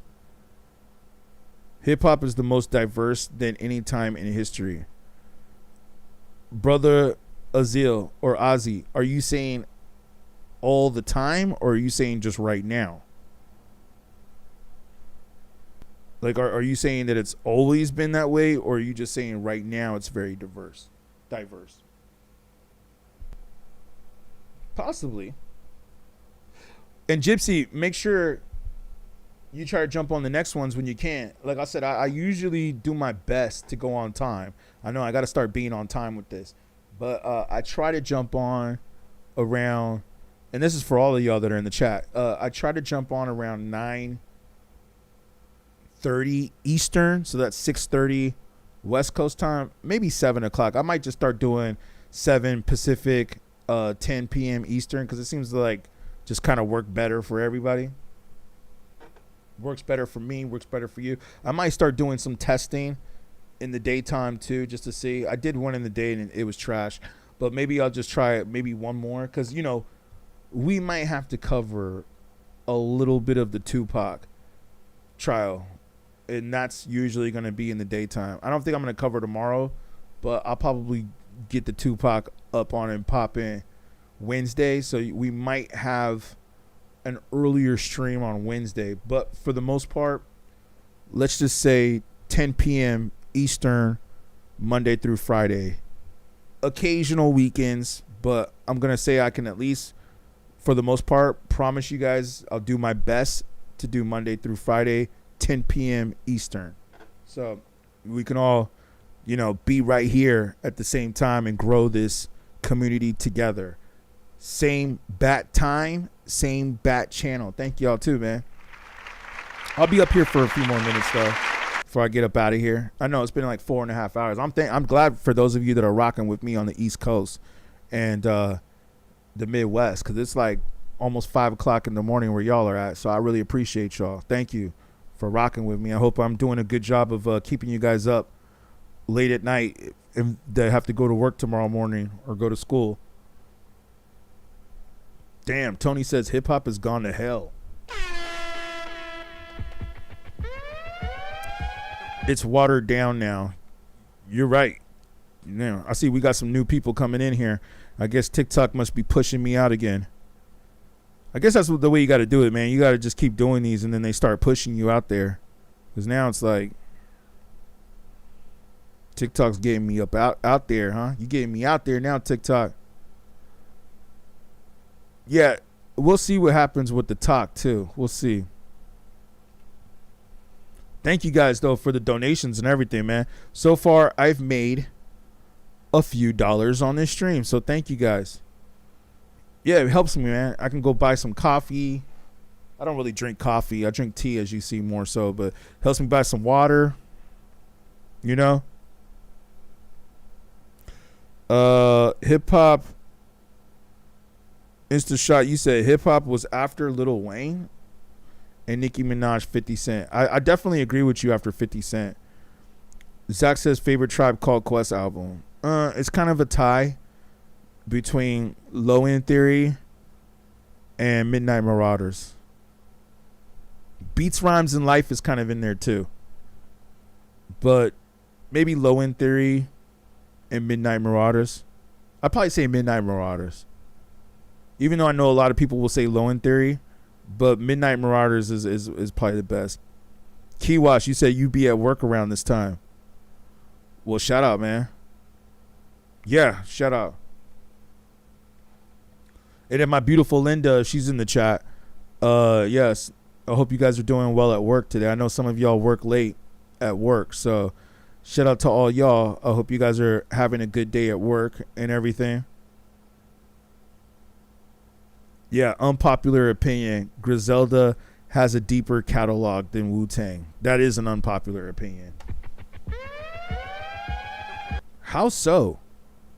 Do you mean more songs? Thank you, Keywash, for the follow. I appreciate you. How so, man? Do you mean more songs than Wu-Tang?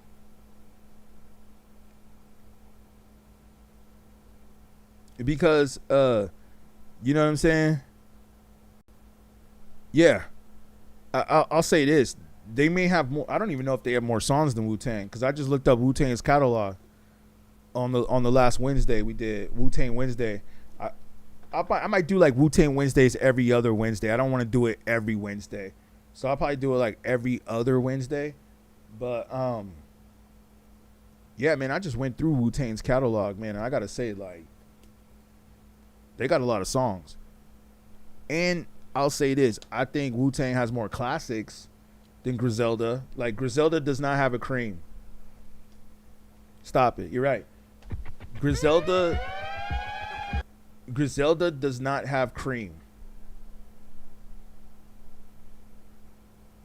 All right, so you know what I mean? Oh, the troll is back. Yeah, Griselda does not have a cream. Griselda does not have an ice cream. Yeah, Insta shot, exactly. Facts. What is he smoking? Yeah, like nobody like Conway, West Side Gun, and West Side Gun, to me, he's cool. But in all honesty, he sounds like another, like kind of like a Tamu, is that what they call it? Tamu? He's like a Tamu version of Ghostface. You said your phone disappeared 2 weeks ago. You keep an eye out with the alerts. I don't have very many for YouTube. Okay, cool. Yeah, make sure that you're subscribed to the channel. And thank you. I appreciate that. And make sure that you hit the notifications. This goes for everybody that's on YouTube, because I'm going to be doing these streams and I want to make sure you guys know what's up when I do these streams, because I know sometimes I don't always like promote the stream a day in advance. Sometimes I just jump online. I'll just jump right up on here. So yeah, make sure you guys are hitting the notification button on YouTube so you know when I'm streaming, because I'm doing TikTok and YouTube at the same time. I'm doing Facebook, but I'm assuming everybody's asleep on Facebook because there's a bunch of old people on Facebook. So yeah, they're all sleeping. They're all in bed on Facebook. May have to start doing Instagram instead of Facebook or Twitter. I'd rather do Twitter because I know people be staying up late on Twitter. But in order to do Twitter, Elon Musk wants me to pay for the premium. So I'm like, I don't know if I'm ready to pay for that yet. But I will probably start doing a different.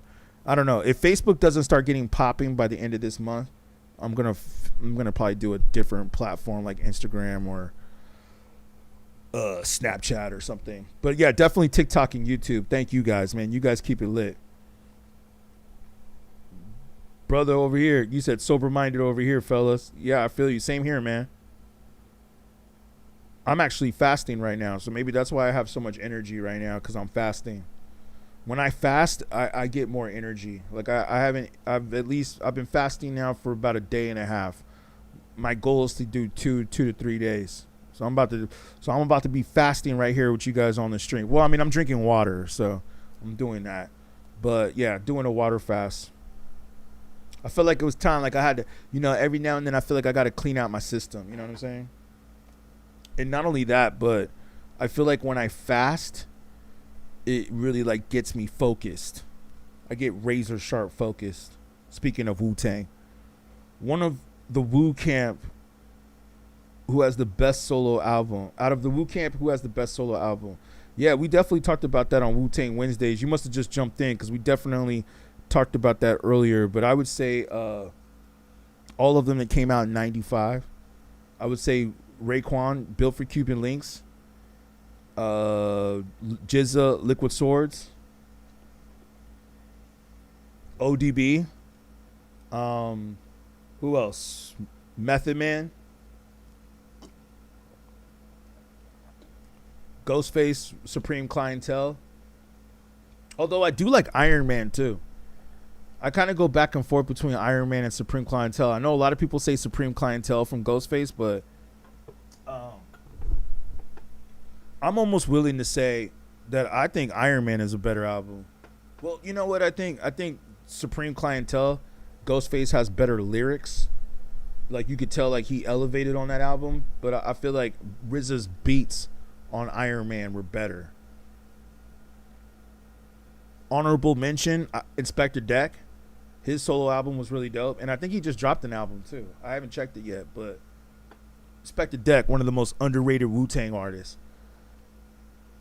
But out of all those albums, my favorite one, or the one that I think had the best solo album, was Raekwon, Only Built for Cuban Links. Come on, man. Ice Cream, Verbal Intercourse, Incarcerated Scarfaces, Ice Cream, Glaciers of Ice. I'm getting chills just thinking of it. The Wu did more for hip hop than Griselda ever did. Exactly. Thank you, InstaShot. I completely agree with you on that. I have the same order, 1 and 2. Where? A lot of people that jump in the chat will say Liquid Swords. Let's pull it up for context. Yeah, a lot of people that jump in the chat say Liquid Swords. Some say Raekwon, but I will say Raekwon is probably my favorite, and then Liquid Swords. Let's see what Complex said. Complex is always doing lists. They're always doing lists, man. Let's see what they said. Yeah, the purple tape for sure, man. It's classic. I need to put it on the wall, but I got 36 Chambers right here. Let's see what they said. Yeah, see, Inspector Deck, underrated, dude. Inspector Deck's Uncontrolled Substance was such an underrated Wu-Tang album. Hardcore underrated Wu-Tang album. Like the beats and the rhymes. As a matter of fact, I'm gonna go back and listen to this album tomorrow. I'm gonna bang this album tomorrow when I do some work on the side. Like this album is so underrated. I'm glad at least Complex put that on the list. The W, nah. I mean, I guess they're doing the best Wu-Tang albums. I was looking at more solo. They put Killer Priest at 18. Okay, maybe. Shout out to Killer Priest. He's a cool dude. Met him a couple times. Oh yeah, Killer Army's definitely dope. I like Killer Army, especially this album. I like Killer Army better than Sons of Man. And I think that album was better than Sons of Man. If they put Killer Army all the way up there, then I already know Sons of Man is going to be later on. Capadonna solo album was definitely dope. I worked that record too because I used to work at Sony. that came out on Epic. Iron Flag, that wasn't really that good. That was my least favorite Wu-Tang album. I don't know why that's up there. I thought the W was better than that one. Ghostface, the Pretty Tony album. I got to go back and hear that one. I forgot about that one. Fish Scale was okay. At number 13. I'm going through the list right now. I'm looking it up right now. Method Man, Blackout with Redman. I don't know if I really consider that a Wu-Tang album. I don't know. Hold on. Do y'all consider that a Wu-Tang album? Blackout? I thought that was like more like a Redman and Method Man album. I don't know if I consider that a Wu-Tang album. There you go. Somebody brought this up. Raekwon Only Built for Cuban Links Part 2. That was a good album. What about Outkast albums? Was having the discussion on Outkast albums. Oh, that's a good one. Here, let me read this Wu-Tang list and I'll come back to that. Yeah, we were talking about Outkast. I mean, Andre always gets brought up a lot in these chats. Gravediggers, yeah, definitely. 94. I forgot that came out in 94. See, that's another one. Another classic. I told you, man, 92 to like 97. Just every album that pretty much came out then was a classic. All right, I just want to make sure I didn't miss anything. They have, okay, let's go. This is Complex's list. Top 10 Wu-Tang albums. I think they're just doing all of them solo. I wonder which one they put number one. If they put 36 Chambers or Forever. I know it's going to be one of those. But Method Man to Cal at number 10. I can agree with that. I probably put it a little higher. ODB, Nigga Please, I don't know. I would put like Inspect the Deck over that one. Okay, so we said then that was a dope album. That was definitely a classic. Yeah, ODB's first album, which I also think was the first solo album to drop out of the Wu-Tang camp, I think is definitely one of the best albums. Wait, I think we skipped a couple. Was that number 5, ODB? Or no, number 7. Okay. Then I was on Warner Music. Okay, Ghostface Iron Man at number 6. I thought Iron Man came out in 95, but they're saying it came out in 96. So take that back then. Okay, Wu-Tang Forever at number 5. That's tough. That's tough. Jizza Liquid Swords at number 4. So it looks like we're right on track with that. Yeah, Cuban Links Part 2 was dope. You're right about that. Keywash. And shout out Gypsy. What did you say right here? You said you've been at the gym for 3 hours. You go at night when no one is there. Can listen to whatever I want, like certain live content with actual hip hop knowledge. Well, thank you. I appreciate that. I'm glad that you feel that we have hip hop knowledge here. Thank you so much. And that's what we talk about here. I mean, not just that, but I think we also go deep into like other subjects as well, don't we? Like, we don't just talk about hip hop knowledge. We're also talking about like just knowledge in general, right? Yeah, we talk about knowledge in general, I think, on this channel. But thank you. I appreciate that. Yeah, that's smart to go to the gym when nobody else is there. It's good to have a 24-hour gym. Yeah, I agree with that.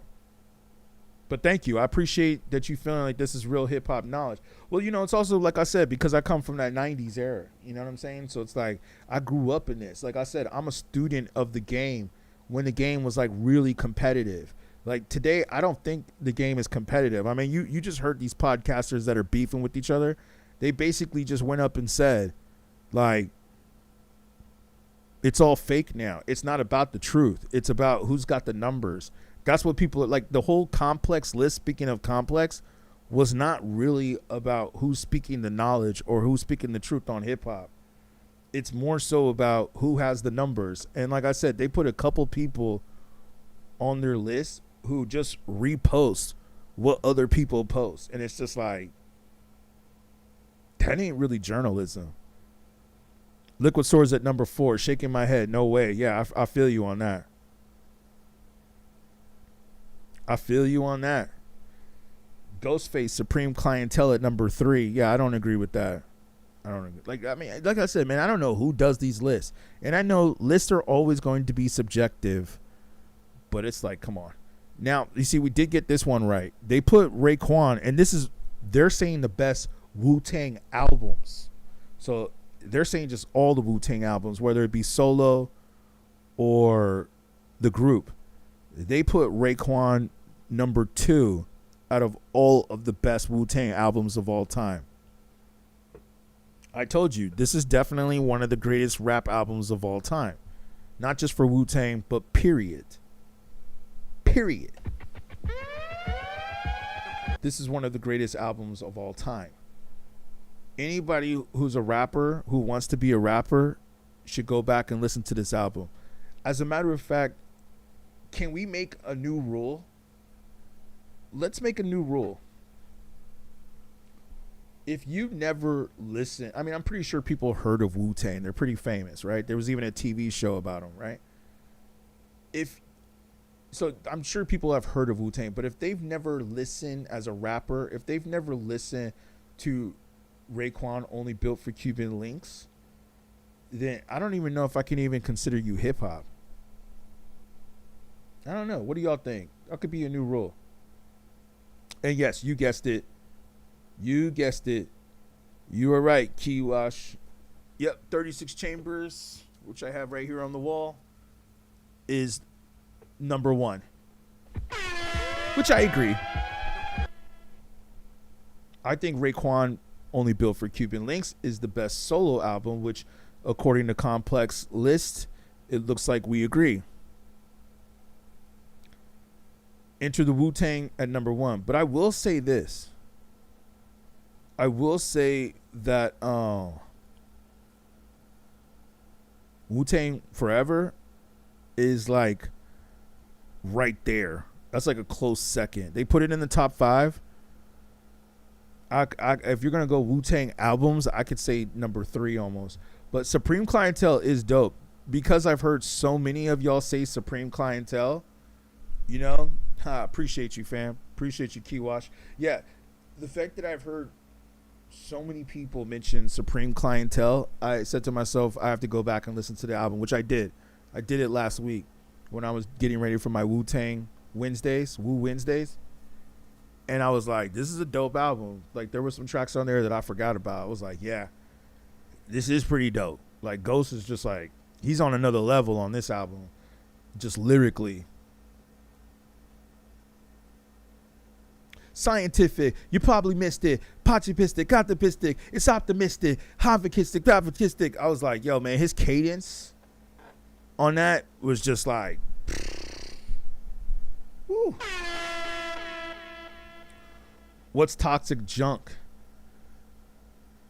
I have to peep that. Wait, and you guys, yeah, I don't even know. What did Bobby Knuckles say?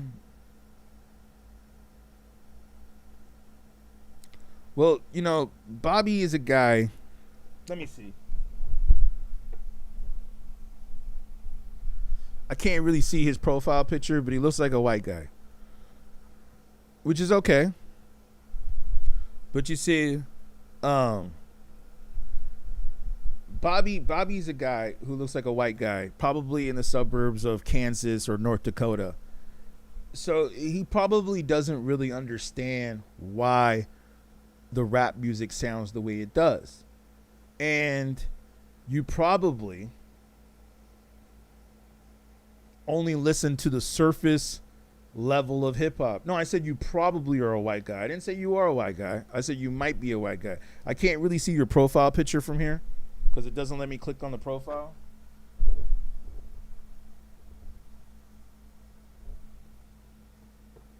Maybe you're black. You look light skinned. I don't know. It's just that comment.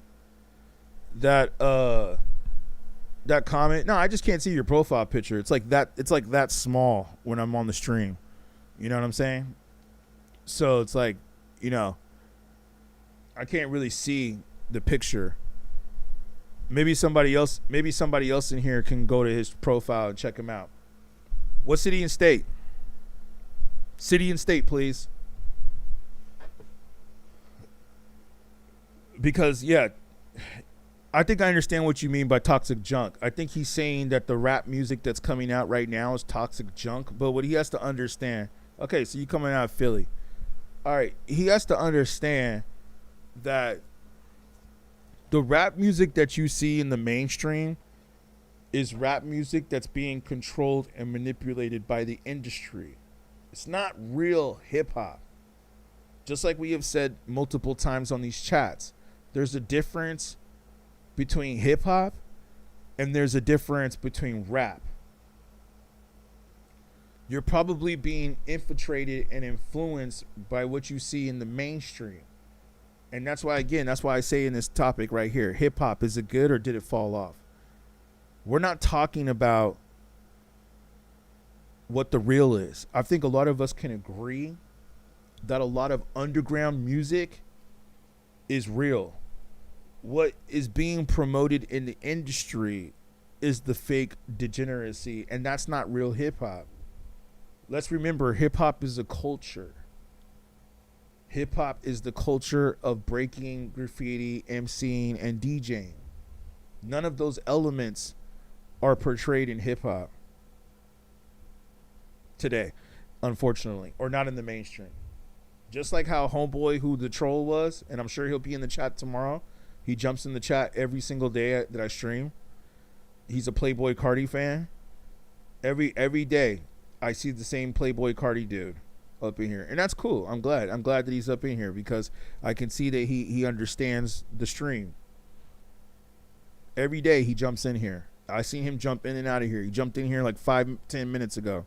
He said Playboy Cardi is better than Nas. That's his favorite comment to say.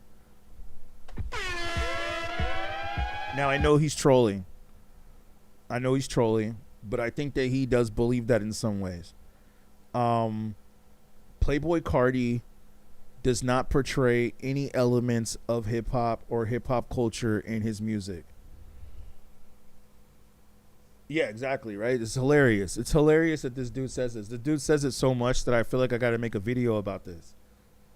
You know what I mean? Like, I feel like I have to do a video of Playboy Cardi versus Nas. It's just so hilarious. But he jumps in the chat every day.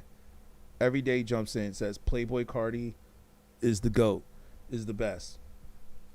And I'm trying to tell you, Cardi B, they have no elements of hip hop in their music. Yeah, Bobby, like you said, hip hop was a better form of black music. Yeah. Appreciate you, fam. I appreciate it. Born and raised in Florida. So you're in Philly, but you're born and raised in Florida. Yeah, man. What part of Florida? If you don't mind me asking. Because Florida is so different, man. Like, I've been to Florida. Florida is so different, man. You got like up North Florida, then you got down South Florida, then you got that little middle section of Florida, and all three of those areas of Florida are so different. All right, Fort Myers. Yeah, I'm not too familiar with that, but I've been out to Florida a couple times. Yeah, it's so different, man. It's like each place in Florida, each city in Florida feels like a different state. Like, it don't even feel like it's the same state. You know, like, I was up North Florida and then I was down South Florida. And down South Florida was like, I was like, okay, it's popping over here. And then when I went up North Florida, I felt like I was back in the South. Yo, I felt like I was in Alabama. Like, I felt like the KKK was gonna come around the corner any minute. You know what I mean? I was up there in Pensacola. I was like, man, what the heck is going on over here, yo? Like, y'all are still stuck in the 60s out there. No disrespect, but they're like, yo, I went to some town in Florida. I forgot where I was. I was in some town in Florida, some small town. They were like, and it's all good because I don't really drink that much anymore. But they were like, oh, you can't buy no alcohol on Sundays. It's the Lord's Day. It's the Lord's Day. You can't buy no alcohol on a Sunday.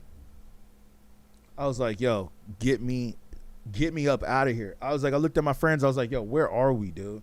Where are we? We got to get up out of here. You can't buy no alcohol on a Sunday. Yeah. Some parts of Florida are weird. Central Florida, I'll be buying alcohol 7 days a week. Okay, well, that's cool. Yeah. That's what I say, man. Some parts of Florida are weird, man. Some parts of Florida are strange. And Orlando's kind of weird, too. Orlando's kind of weird. Weird city. I like Disney World, though. Disney World was cool. But, yeah, Orlando was kind of weird. Let's not forget. Isn't that like where NSYNC and all them bands were started? Those boy bands were started in Orlando by that one weirdo dude. Yeah, NSYNC and Backstreet Boys and all them. All coming out of, or all them dudes, 98 Degrees, remember all that crap? Now they just flipped the script and now they made them into K-pop. Oh, man. Did I tell you guys, go look at some of my YouTube videos about K-pop. If you guys back me up right now, and Gypsy, I know you were in one of the comments on the K-pop. Go back and check that video. Check the video that I did on K-pop. I didn't even really go into deep analysis on K-pop, which now I want to. I just did like a quick little 5-minute take. But man, those comments, whoa, man, they got some real brainwashed people out there, man. I even said, okay, after this, I'm gonna go look at some K-pop groups. I was like, they're dancing like Michael Jackson and Usher. I was like, wait, hold on. I know that move. That's Michael Jackson. That's a Michael Jackson move. Hee-hoo, hee-hoo. That's a Michael Jackson move. I said, oh, you calling K-pop original? That's Michael Jackson all day. All day. Yeah, thank you, M, for the follow, man. I was like, yo, these people are delusional. They must be working for the label. Because I was like, how the heck can you be so delusional? Lots came down from Georgia or the Carolina, so we still sum up country folk. Okay. Or you said lots of us came down from Georgia and Carolina, so you still sum up country folk. Okay, I got you. Yeah, I felt like I was in Alabama. Bama. You can't buy no alcohol on a Sunday. We don't sell alcohol on a Sunday over here. Better get up out of here now, boy. You on the wrong side of town, boy. Yeah, you gotta watch out in the South, man. It's regulated at the country level everywhere. The poorer the country, the more regressive the codes. Interesting, AC. What is hip-hop? Do people even listen to it anymore? K-pop is completely fried. I completely agree. Well, it depends upon what type of hip-hop you listen to, Em. Like people said, you got to dig for it now. I mean, I think you've always had to kind of dig for it. And that's what brings me back to 1995 or that era of that golden era. Even though I know, Gypsy, if you're still in here with us, you said the 80s is what you consider hip-hop. And I know you might be a little bit of a different generation, which is cool because you're not the only one that said that. I know some people who consider like the 80s, late 80s to early 90s the golden era, which I agree because that was like when hip-hop was really pure. You got the Run DMCs, the LL Cool J's, Slick Rick, Eric B. and Rakim, of course, which I have right here on my wall. You also had so many classics. Kumo D, right? And who else? I mean, technically NWA. Yeah, man. 80s was like that's when hip hop was like just about to hit puberty. You know what I'm saying? That's when hip hop hit puberty. 89. Yeah, man. I remember breakdancing to White Lines going through my mind. And old while I think of you. You understand? I remember dancing to that, break dancing to that as a kid. But I mean, and that came out like way before I even knew about hip hop. I just remember like we came from a different generation. Like we actually wanted to go back and learn from those that were there before us. But yeah, man, Marley Marl, Grandmaster 5 and the Furious. You know what I'm saying? It was just like, yeah. Melly Mel, I mean, classics, man. Classics. Still to this day. So I'm not mad at that either. I'm just more of like 90s. That's the generation I came up in. But yeah, I feel like you're right. From that time, late 80s to like early 90s. Or let me see. What year did you say? Can I go back on those chats, or I have to go on YouTube to see these chats? Wait, let me see.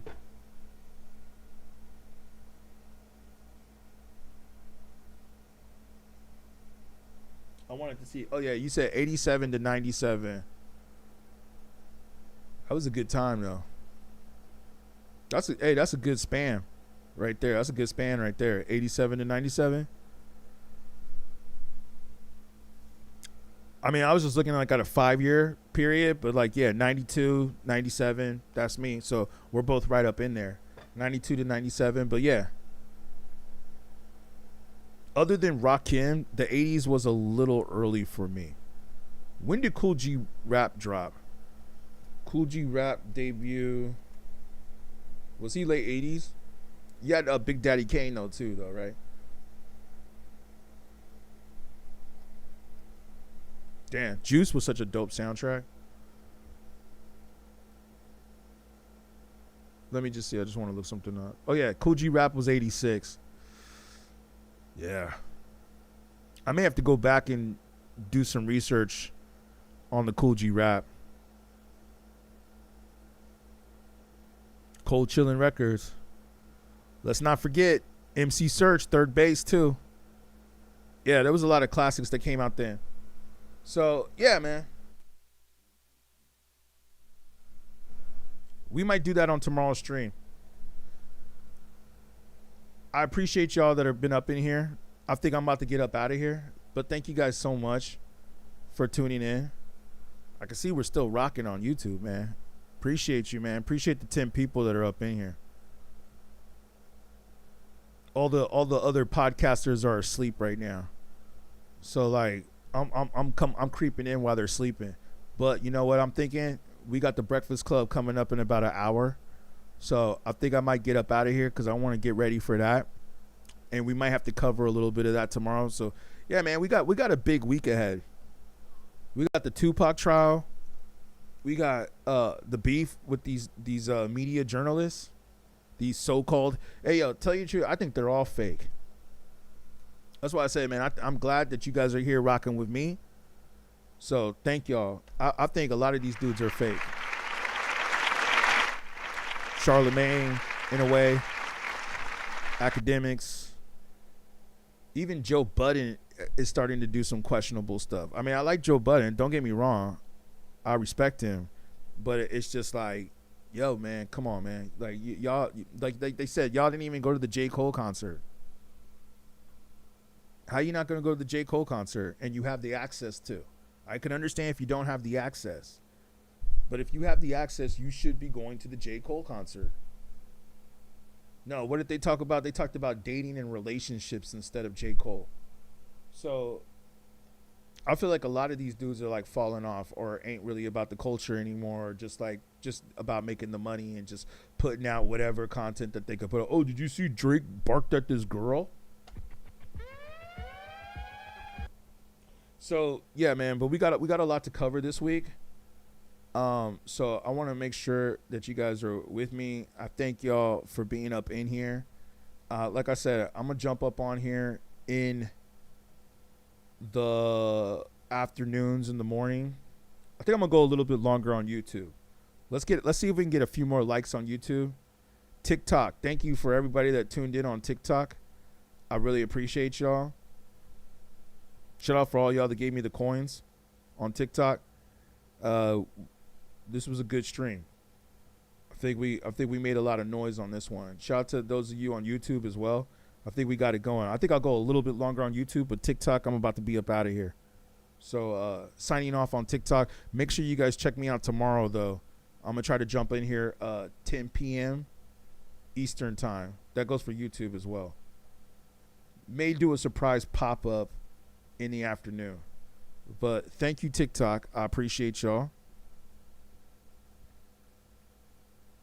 YouTube, what's up?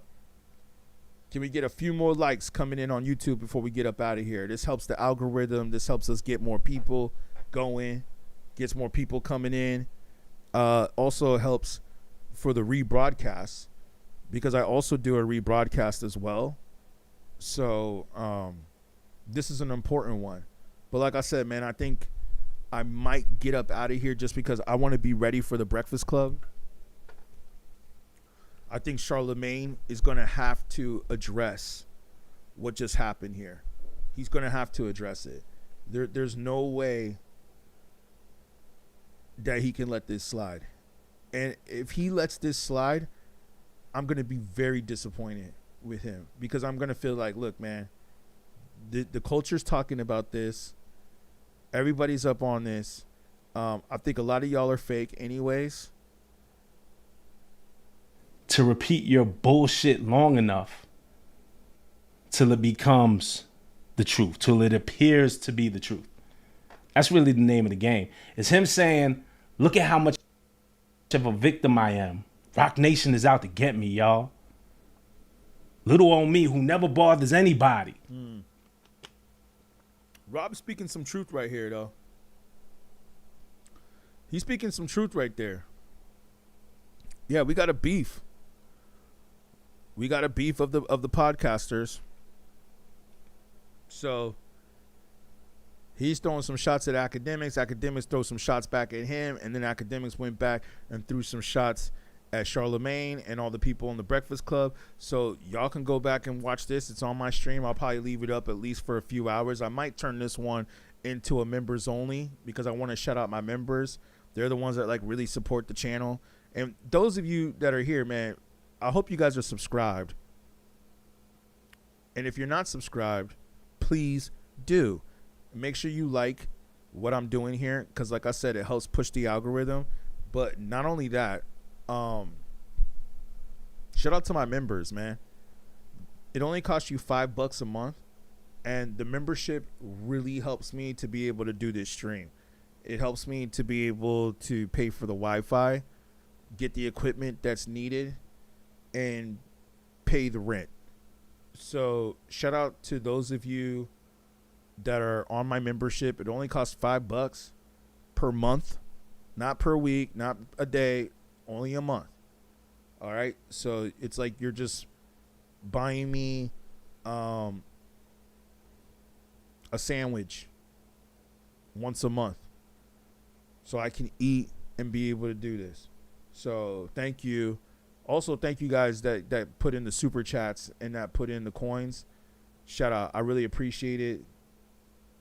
So, yeah, sometimes I want to look out for the members, and I want to, like, make some of these streams exclusive. I know a lot of y'all pay the membership to be able to support me in the vision, so I appreciate you all on that. You're helping me build this brand, beatGrade, and my rap brand, too, David Mnemonic. Because that's the vision that we got here. And like I said, man, we're going hard this year. We're going hard this year, man. Like, I'm pushing. We're going to see what we're going to do. I believe that the numbers are getting better. I think I'm starting to see some traction here. And like I said, to go back to what Homeboy said right here, we could be botting this stuff. I could possibly bot this stuff to make it look bigger than what it really is. But I feel like, look, right now, I feel like I want to make this organic. I want to make this organic because I want to make sure that the people that we get up in here are like some real people and real people that can think. I don't want to be doing these bot things, but let's be honest, man. A lot of these dudes, even these streamers, they're all just botting, and they're doing whatever they can do to make themselves get bigger. I get it. You know what I'm saying? So, yeah. But I appreciate all y'all that are following, that are liking, subscribing, and doing the membership. And yes, please join the membership, because some of these streams are going to be just for the members. And when we get it big enough, I think I might start doing members only exclusive streams. Shout out Earl. You said I want to ask you your top five rappers. Yeah, I can answer that before I get up out of here. It always changes. It always changes periodically. But top 5 that I have for sure is Nas, Andre 3000, Rakim, and then it kind of switches between Jay-Z, Biggie, and probably look at my wall.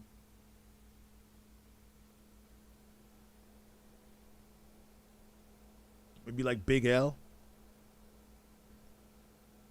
It kind of switches though. Like I said, they're all in my 10.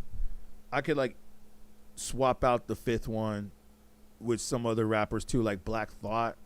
Black Thought's an honorable mention. You know what I'm saying? Who else?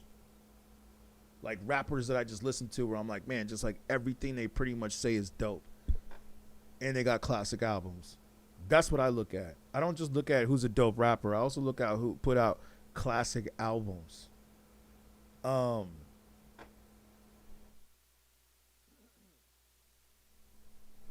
Yeah, and who else? I know there's like a few too out there that I'm forgetting.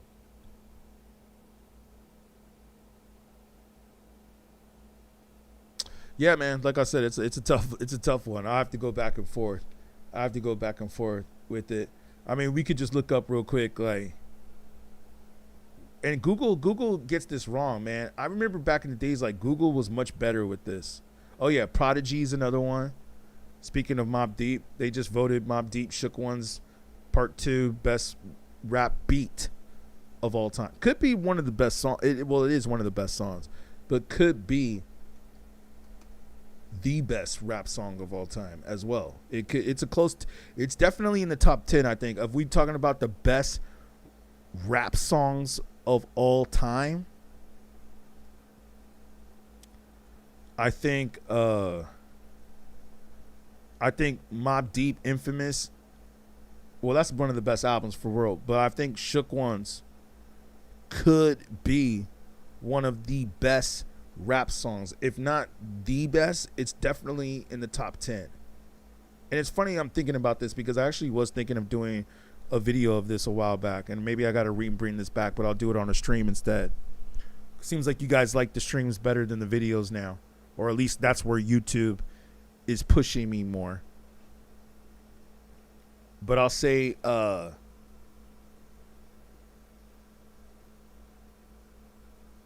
yeah, it's so funny how Lil Wayne comes up on Google as one of the best rappers of all time. I've said this in countless videos. I'm not going to do it here, but I said this in countless videos. Like, Lil Wayne is not even in my top 50.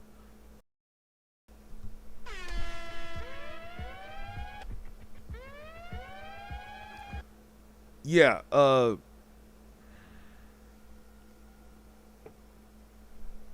no. You said Lil Wayne, a lyricist?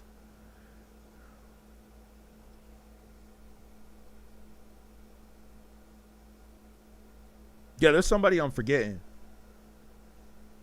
Yeah, I see your list, but give me more. AI? No. See, I told you, like, AI be lying.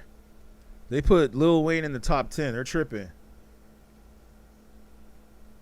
They have Kendrick Lamar up in there. Kendrick Lamar's getting close.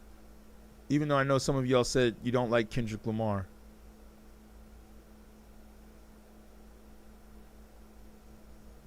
Look, let me tell you something, yo. I put Doom over Lil Wayne. I know a lot of my friends will agree with me on that one. I put J. Cole over Lil Wayne. Okay? I've done this easily. Should I do it again before I get out of here? 20 rappers that are better than Lil Wayne? Charlie Tuna, Necro, Big L, Action Bronson, Braindance. Wow, that's like an underground list right there, man. That's an underground list. Necro. Let me guess, man. You must like Cage, Atmosphere, LP, and all them too. And Cool Keith, yeah, you like that weird shit. That's like that weird rap. All those dudes are weird rappers. I mean, they're cool, but they're all weird rappers, except for Big L. I agree with you on Big L. He could be in my top 5.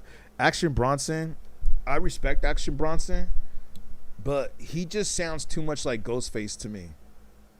He just sounds too much like Ghostface. Like, come on. Like, let's just call it as it is, man. Action Bronson's like a generic version of Ghostface. Same thing with Westside Gunn. Westside Gunn and Action Bronson are both rappers that just took from. Oh yeah, there we are. Mos Def. How could I forget Mos Def? Yeah, most is probably in my top 10 rappers. Mos Def, most definitely. They're giving such an awkward list, man. This is such an awkward. Like, this is what I'm saying, man. Listen, I know who the best rappers are of all time. I could sit down and do my research on this and really come with a thorough list for you guys, which I will eventually. Maybe I'll do like that rating tier list where I'm gonna do all my rappers. Like by the rappers you name, Action Bronson and Necro, I'm sure you like A$AP Rock too. Talib Kweli is fam. Bone Thugs, yeah, I don't know. I don't know about Bone Thugs. Lupe Fiasco could be up there. Hold on, wait. I'm going through the Google list. Snoop Dogg is not one of my favorite rappers, but he's definitely one of the most iconic rappers. He's definitely one of the most iconic, for sure.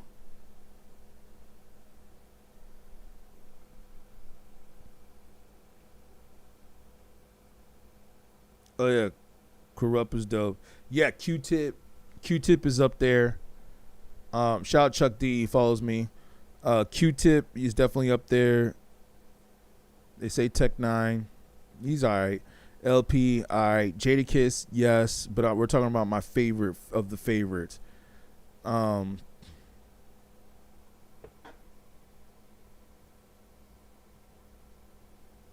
Yeah, AI's tripping, dude. Now they're saying Future. Oh yeah, we're like, yeah, forget this. We're done. We're done with this. We're done. Yeah, Future. I'm good on that. Luda, we talked about Luda earlier. Yeah, we talked about Luda earlier. Luda's an actor now. Method Man, definitely one of my favorites out of Wu-Tang. Along with Raekwon.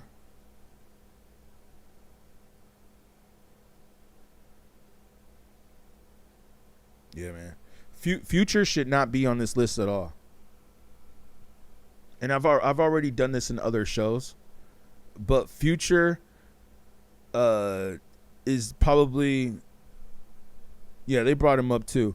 Future's like one of the most overrated rappers of all time. Overrated rappers of all time. Like, if you ask me who is who are the top, I'm starting to get a list, especially after doing these streams. I'm starting to get a list put together here. The most overrated rappers are of like top 5. Like, if you want to say top 5 favorite rappers, let me tell you the top 5 most overrated rappers. The top 5 most overrated rappers are Future, Playboy Cardi, NBA Youngboy. Even though I don't know if NBA Youngboy is really overrated, but yeah. Maybe Yeet. Maybe. I mean, he's got some cool beats, but Central C, Lil Wayne. I know I said 6, but I'm just saying maybe I'd switch Yeet with Central C. Those are like the most overrated rappers. There's a few more I'm forgetting, but basically those guys. You know what I'm saying? Young Thug, overrated.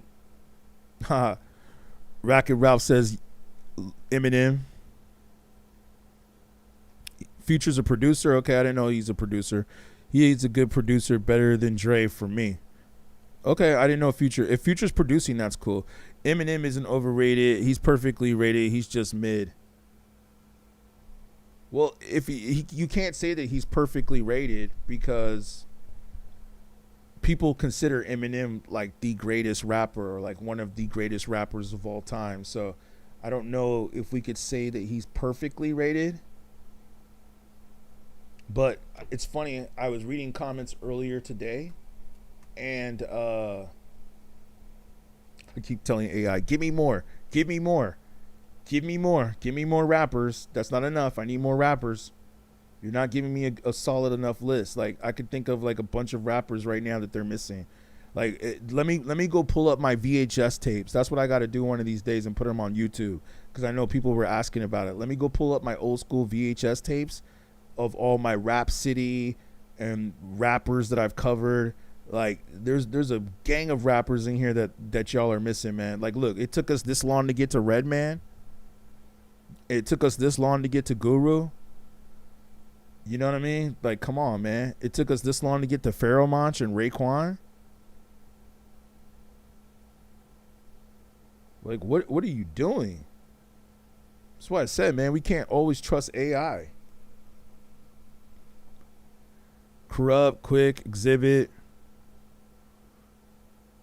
Denzel Curry. Here's some of the more new school. Jid, Freddie Gibbs, Royce da 5'9". That's another one. Royce da 5'9's kind of underrated. So is Skizzo. X, yeah, I agree. Yeah, we said ODB earlier. I don't know about the greatest rapper, but his album is definitely dope.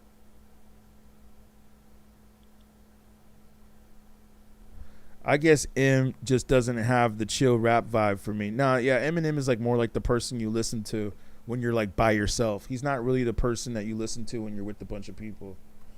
He doesn't make party music. He makes like alone. You're like alone and you're like thinking about stuff. You're thinking about like, oh man.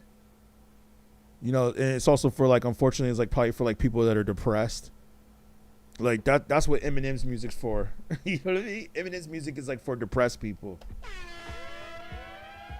Or people that are going through shit. That's what Eminem's music is for. Haji Beats is dope. Yeah, what's it called? Oh, but this is what they said in the comments that made me think about Eminem. They were like, Eminem is cool, but like his commercial songs were like the worst songs of his career. Like Slim Shady was okay. It was okay, but because I understand it, and the beat was decent, but like Without Me, that was trash. That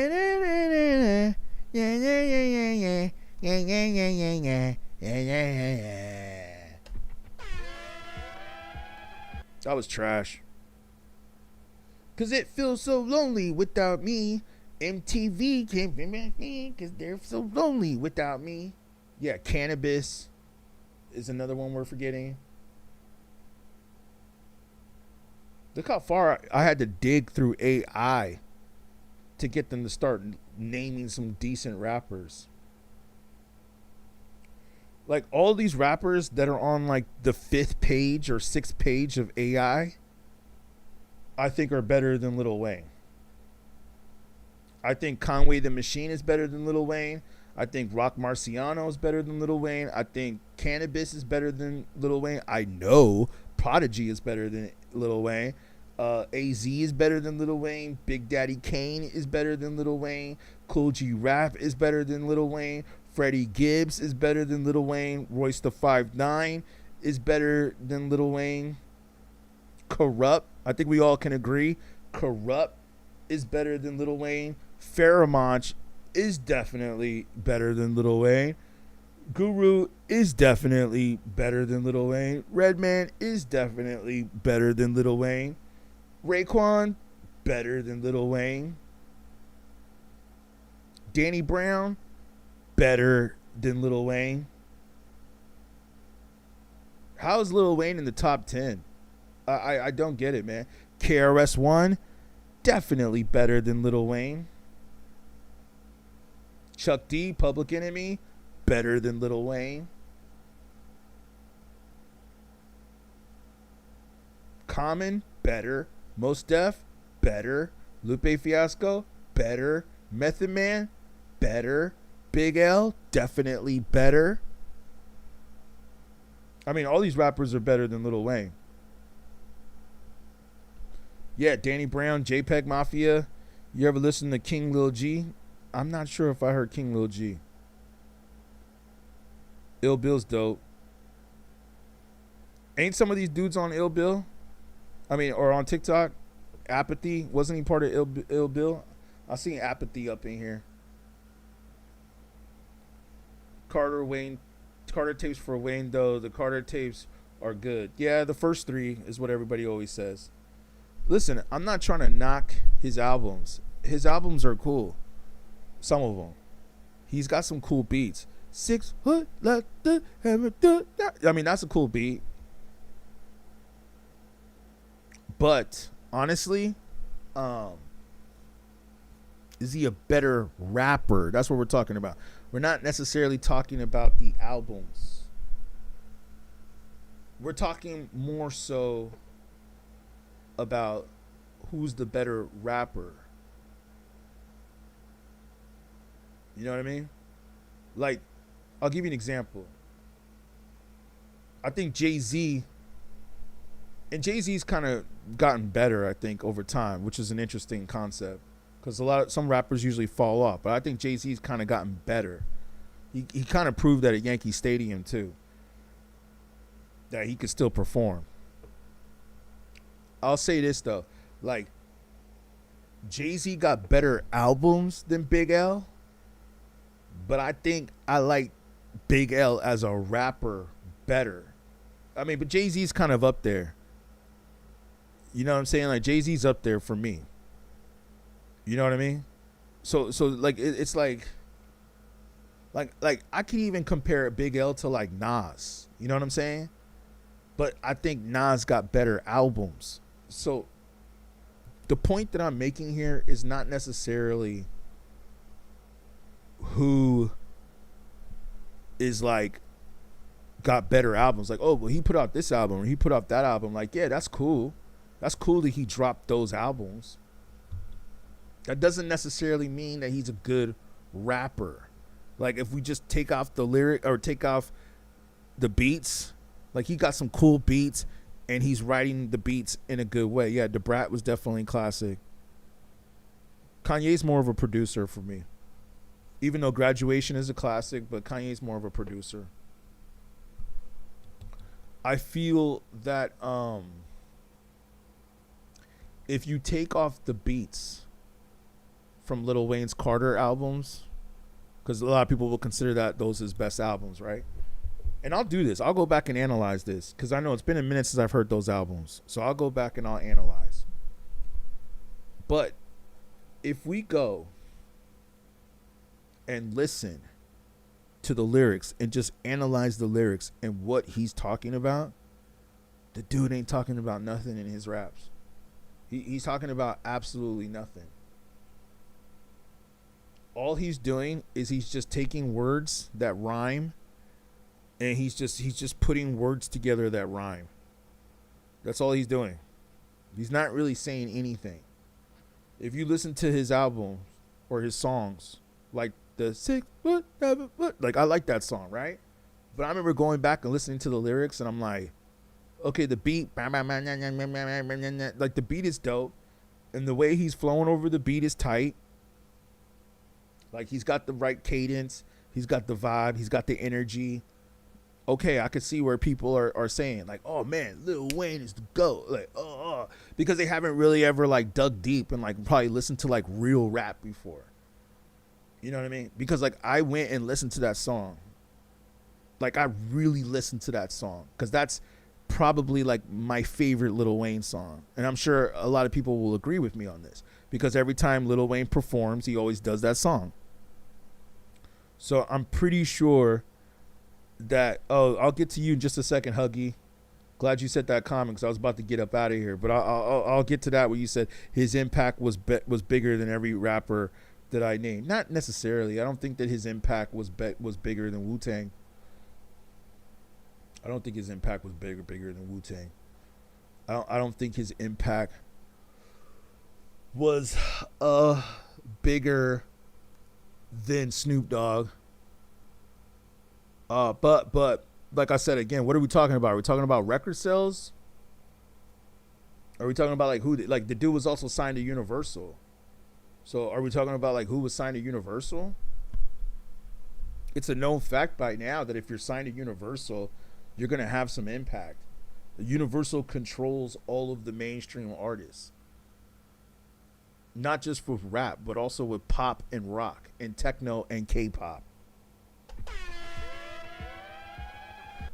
Mic drop. Did y'all see me on here over here, YouTube? Mic drop. Universal controls all of the mainstream artists. So Lil Wayne was signed to Universal. Like I said, The Block Is Hot was his first album. Ain't nobody was listening to Block Is Hot in 99. Nobody was. If you ask me, like, who was I listening to in 99? I was listening to Mos Def, Black on Both Sides, Black Star, Sound Bombing, and Eminem, Slim Shady, debut. I was like, who's this guy Eminem? I was more curious about Eminem. I wasn't listening to The Block Is Hot. What were you listening to in 99? Were you listening to Eminem? Or were you listening to Lil Wayne? I know some people will say both. Some people are going to say both. They were both signed to the same label. Isn't that interesting? Eminem and Lil Wayne both signed to the same label. Yeah, see, Sean Benoit, thank you. Thank you. I was checking for Eminem. I was like, who's this dude with the hi? My name is. I mean, don't we all remember when that hit MTV? Slim Shady. Hi, my name is. Hi, kids. Do you like violence?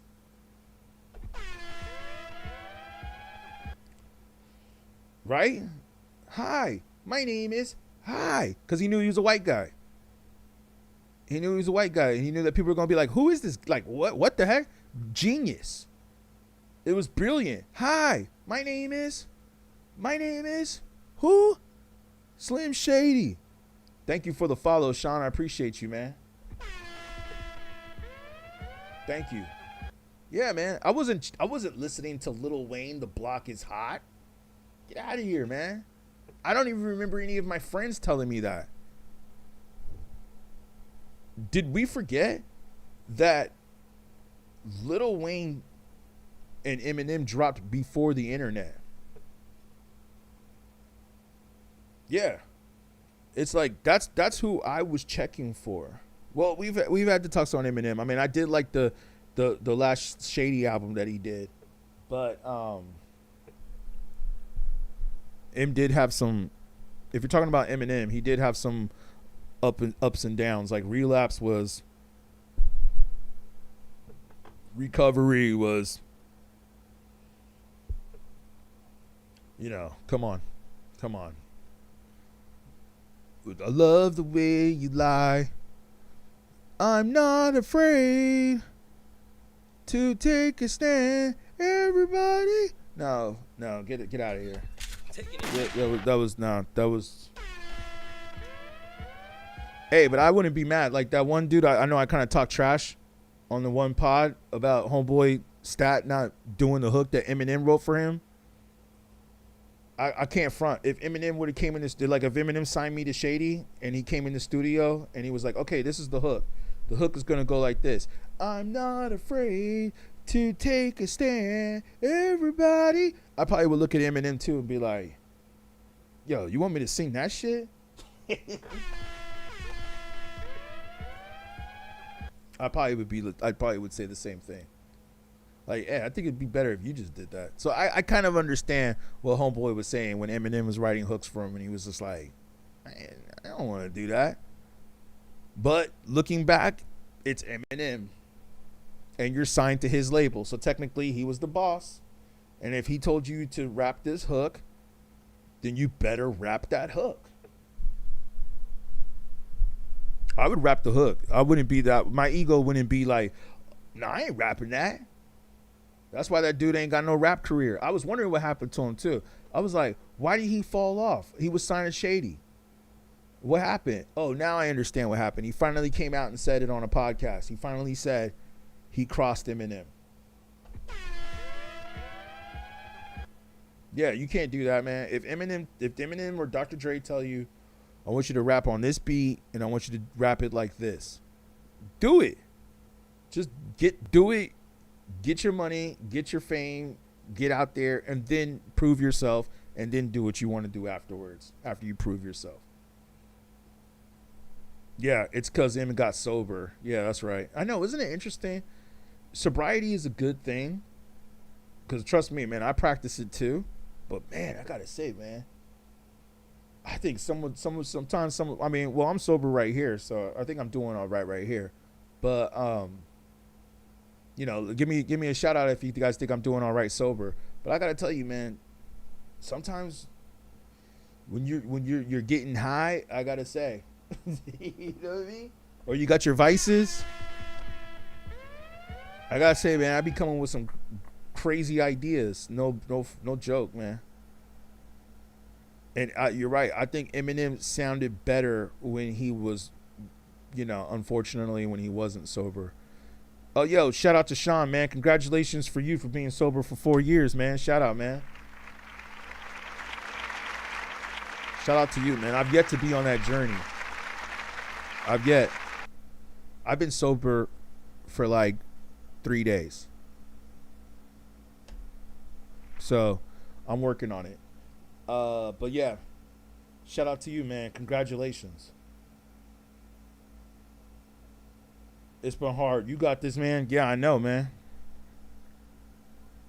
Cause there's, yeah, like, it's good to be focused. You know what I'm saying? It's good to be focused. Like, a lot of people are degenerate right now, and it's like getting high all day and smoking all the time and drinking all the time. It's like, it gets overrated too. It gets boring too. Like, it's boring not to do it, but then it also gets boring to do that too all the time. Like, oh, okay, you gotta go get a drink or you gotta smoke some weed. It's like, that's boring too. You know, especially when you're hanging out with stoners all day and all they do is just smoke all day. It's just like, and play video games. That's so boring. So yeah, it's expensive too. Exactly, man. It's an expensive habit. It takes your money down, and then you look at your bank account. You're like, wow, you realize that's how much money you spend on this bullshit in a month. Where it's like, imagine if you didn't spend that money, like what you could have done. You know, it's just like, yeah, you're right. It's a waste of money. You feel like crap the next day. You know what I'm saying? It's like, yeah, you're right, man. It's expensive in a lot of ways. It could ruin you too. It could ruin you. You know what I mean? I have friends where I seen it ruin them. You know what I'm saying? And it's just like, that's why I never really got into crack, man. Thankfully, because I seen what crack did to some of my friends, and I was just like, hey, yo, man, I would never do that, because it's just like, damn, I seen what it did to my friends, man. Some of my friends right now, man, it's like, damn, dude, like they fell off the map, and I'm pretty sure those hard drugs had to do with it. I'm pretty sure, like, it ruined them. Yeah, man. You know what's up, Sean? Yep. Damn, that's crazy. I feel like you save $400 a month just from not drinking. Yeah, man. You're right, man. Going to the bars, spending money at the bars, too. Weed is crazy illegal in Texas now. It's no joke. Immediate felony. Wow, that's crazy. I didn't know that. Weed is illegal in Texas? I don't know if we got an applause for that, but damn, sounding alarm. What part of Texas? Just so I know. I thought weed was legal in Texas. Well, Austin, that is, right?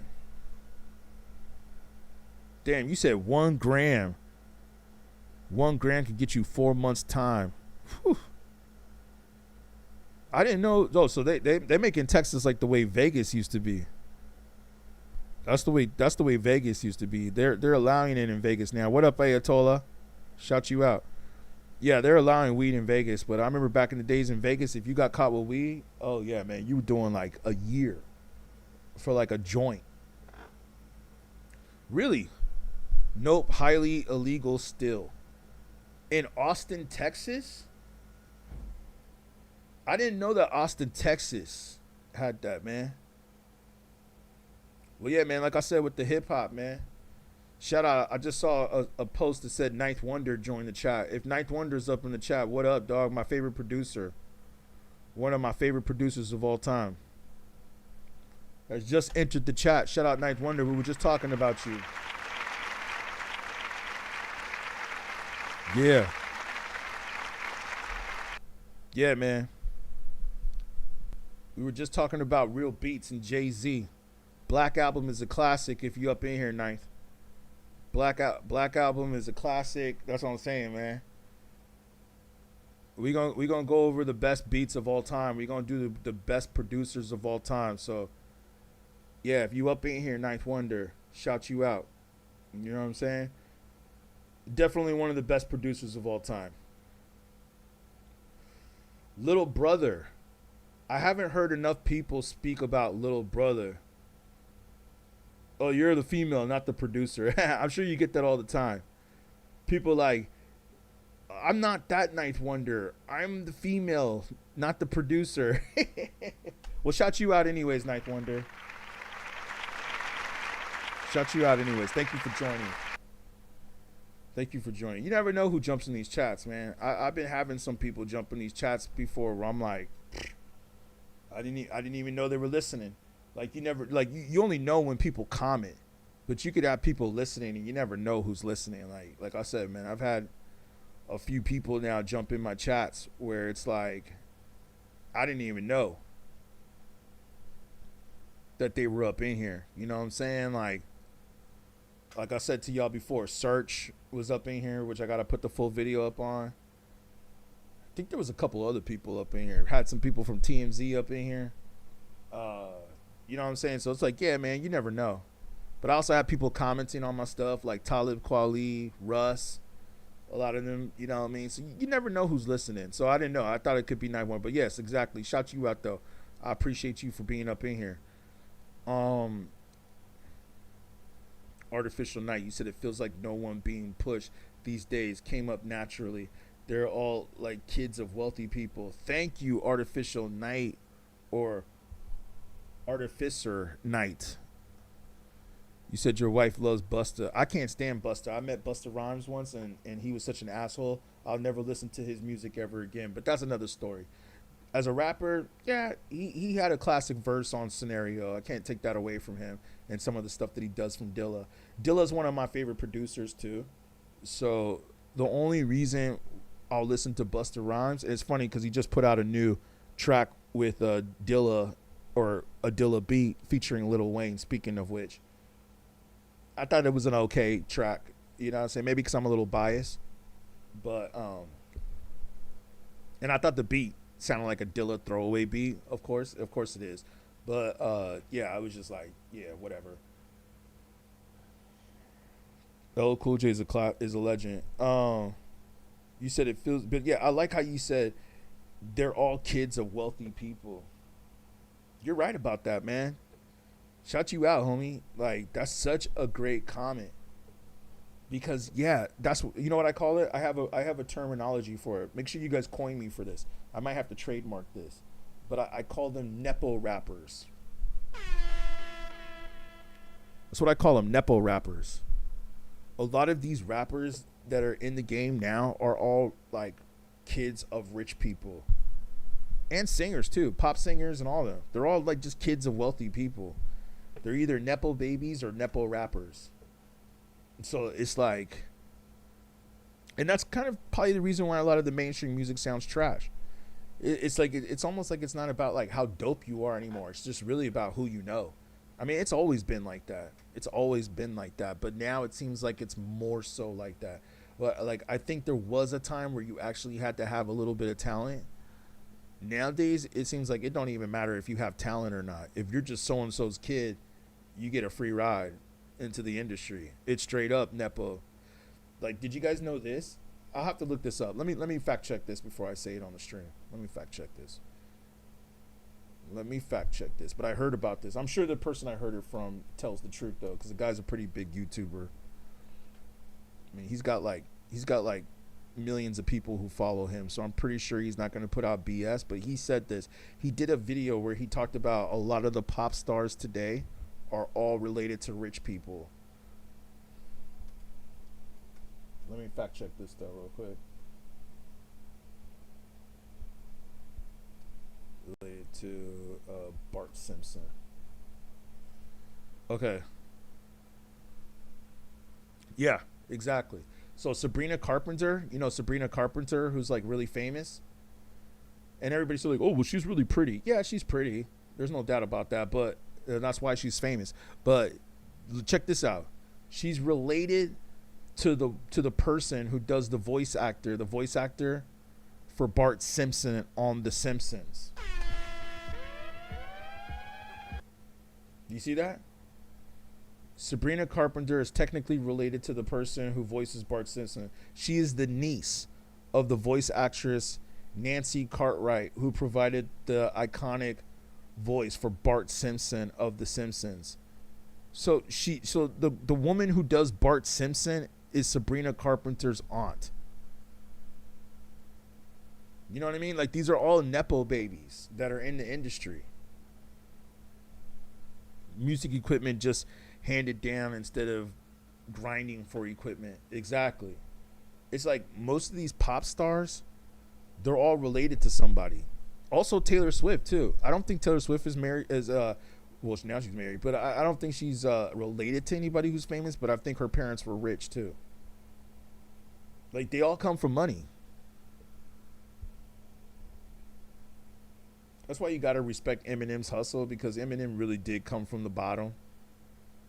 He really did. Like I said, some of y'all were laughing in the comments, but yeah, like he said, Eminem makes music for people that are depressed. That's what his music is for. When you're feeling depressed, just go put some Eminem on, and you'll be like, oh, okay, yeah, he feels it too. Yeah, we're both here together. Okay. That's what Eminem's music is for. Yeah, Kid Rock came from money. I wouldn't be surprised. Not to forget Drake. Yeah, Drake did pretty much come from money too. Or he was like middle class, but, and he was an actor too, right? Yeah, man, a lot of these singers, a lot of these pop stars, a lot of these people in the industry are all coming from Nepo babies. And you're right. Like, there was a time where I think nepotism has always been a thing, but I think it's more obvious now. Like, right now, it's more obvious than it's ever been. Is all these Nepo babies.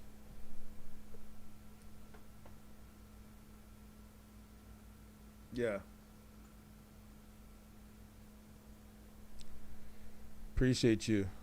All right, we'll go ahead and spam the comment section. It's all good. Thank you for the follow, Angry Bird. I appreciate that, man. Eminem the GOAT. Yeah. I appreciate y'all, man. Well, thank you. Well, like I said, man, I think I'm about to get up out of here. We've been going much longer than expected. That's my shift. I think I put in a good shift for you guys today. Did about 6 hours. Wasn't even trying to do that. I was really only trying to do 2, but wound up going 4 more hours. How did that happen? How does that happen where we talk about hip hop, and now here we are 6 hours later?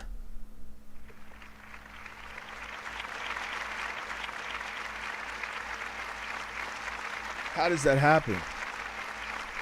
I have no idea, man. How does that happen, man? Like, I got shit to do, y'all. I gotta go. Y'all will keep me up on here talking all night, man. The Breakfast Club is about to start in 15 minutes. I might as well watch this show. You know what I'm saying? I mean, well, that's on Eastern time. They don't play it on the West Coast until like 3 hours later. So maybe I could, because I want to be the first on this, man. I already know what they're going to talk about. I already know what they're going to talk about. The group Typical Cats cannot flow, and I ain't rage baiting. Typical Cats. I forgot about Typical Cats. Let me look them up one more time. Typical Cats. I forgot about them.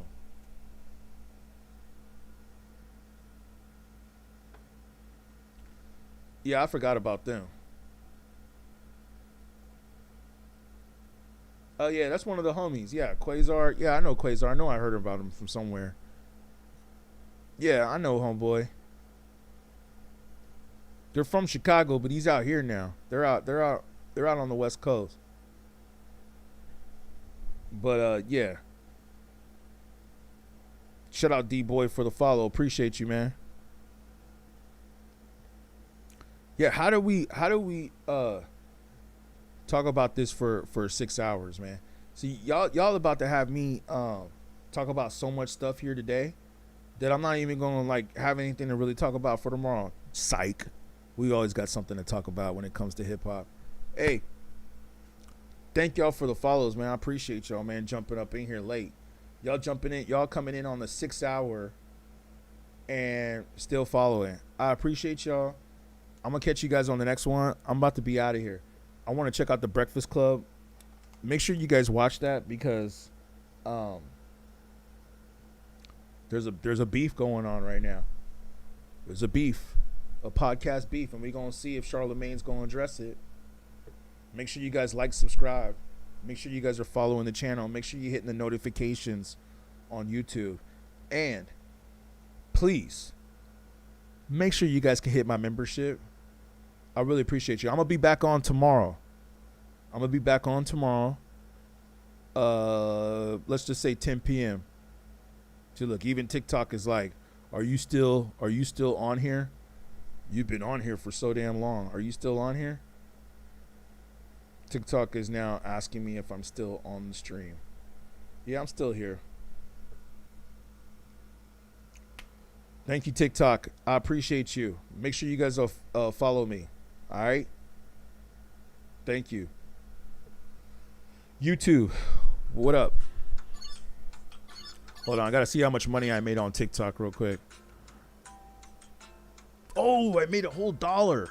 Okay, cool. Now, all right. Made a whole $1. 6 hours on TikTok makes you $1. Now, like I said, but you got those NPC characters who do that. Thank you for the ice cream. Thank you for the ice cream. Oh, ice cream so good. Ice cream so good, and they get like thousands of dollars doing that. I ain't mad at it. Let's just hope one day we can get famous for putting out real content. But like I said, for those of you on YouTube, I'm gonna be back up on here tomorrow at 10 p.m. Oh yeah, and Facebook too, man. I forgot we're streaming on Facebook. Facebook's so quiet. You guys are so quiet on Facebook. But yes, make sure you guys hit me up. 10 p.m. I'll be jumping on tomorrow Eastern time. And again, make sure you guys hit the notification button so you can follow, see what's good. Make sure you hit up my channel, hit up some of the videos. I really appreciate y'all. Thank y'all for tuning in. And, damn. Should we go for 2 more minutes? I think I'm gonna go for 2 more minutes just to hit that 6 hour mark. Let's make it official, YouTube. Let's make it 6 hours official. before we get up out of here. Yo, can we get a few more likes? We've been going for 6 hours. Helps the algorithm. And like I said, man, I was only planning on jumping on here for 2 hours or an hour, really. But, you know, at least like around there or so, 2 hours, hour to 2 hours. But y'all were asking some great questions in the comment section and saying some good stuff. As you guys can see some of the chat right here. So I just want to say, like, thank y'all, man, for coming up in here, speaking some real. I see there's about 8 to 10 people up in here right now.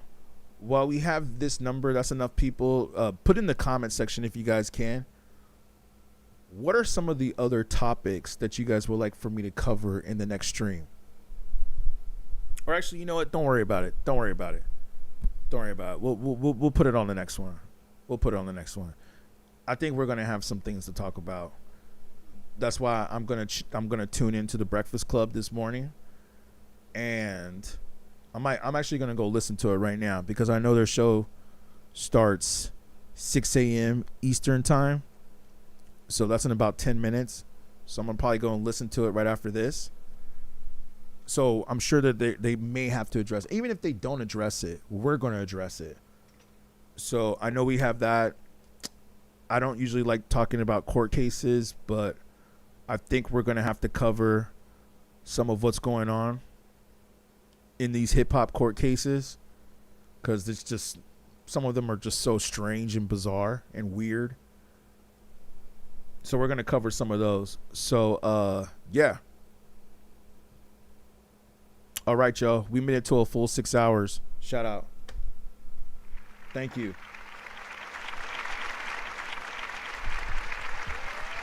Appreciate y'all. Make sure you guys follow me, subscribe, turn the notifications on. We're going to be back here tomorrow, 10 p.m. Eastern time. That's 7 p.m. Pacific, 10 p.m. Eastern. And we'll probably go for another 2 or 3 hours. Take y'all into the late hours of the day or the night. So, yeah, shout out. Thank y'all. Hope y'all having a good night or a good morning, good evening, good night, good morning, wherever you are in the world. I appreciate everybody that was listening in. Man, we hit all over the country with this one. We rocked all the way from the West Coast to the Midwest to down south to the East Coast. So, again, shout y'all out.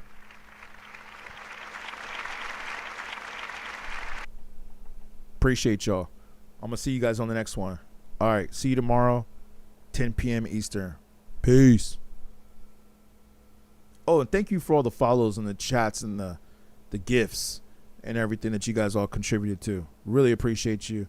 Thank you guys. All right.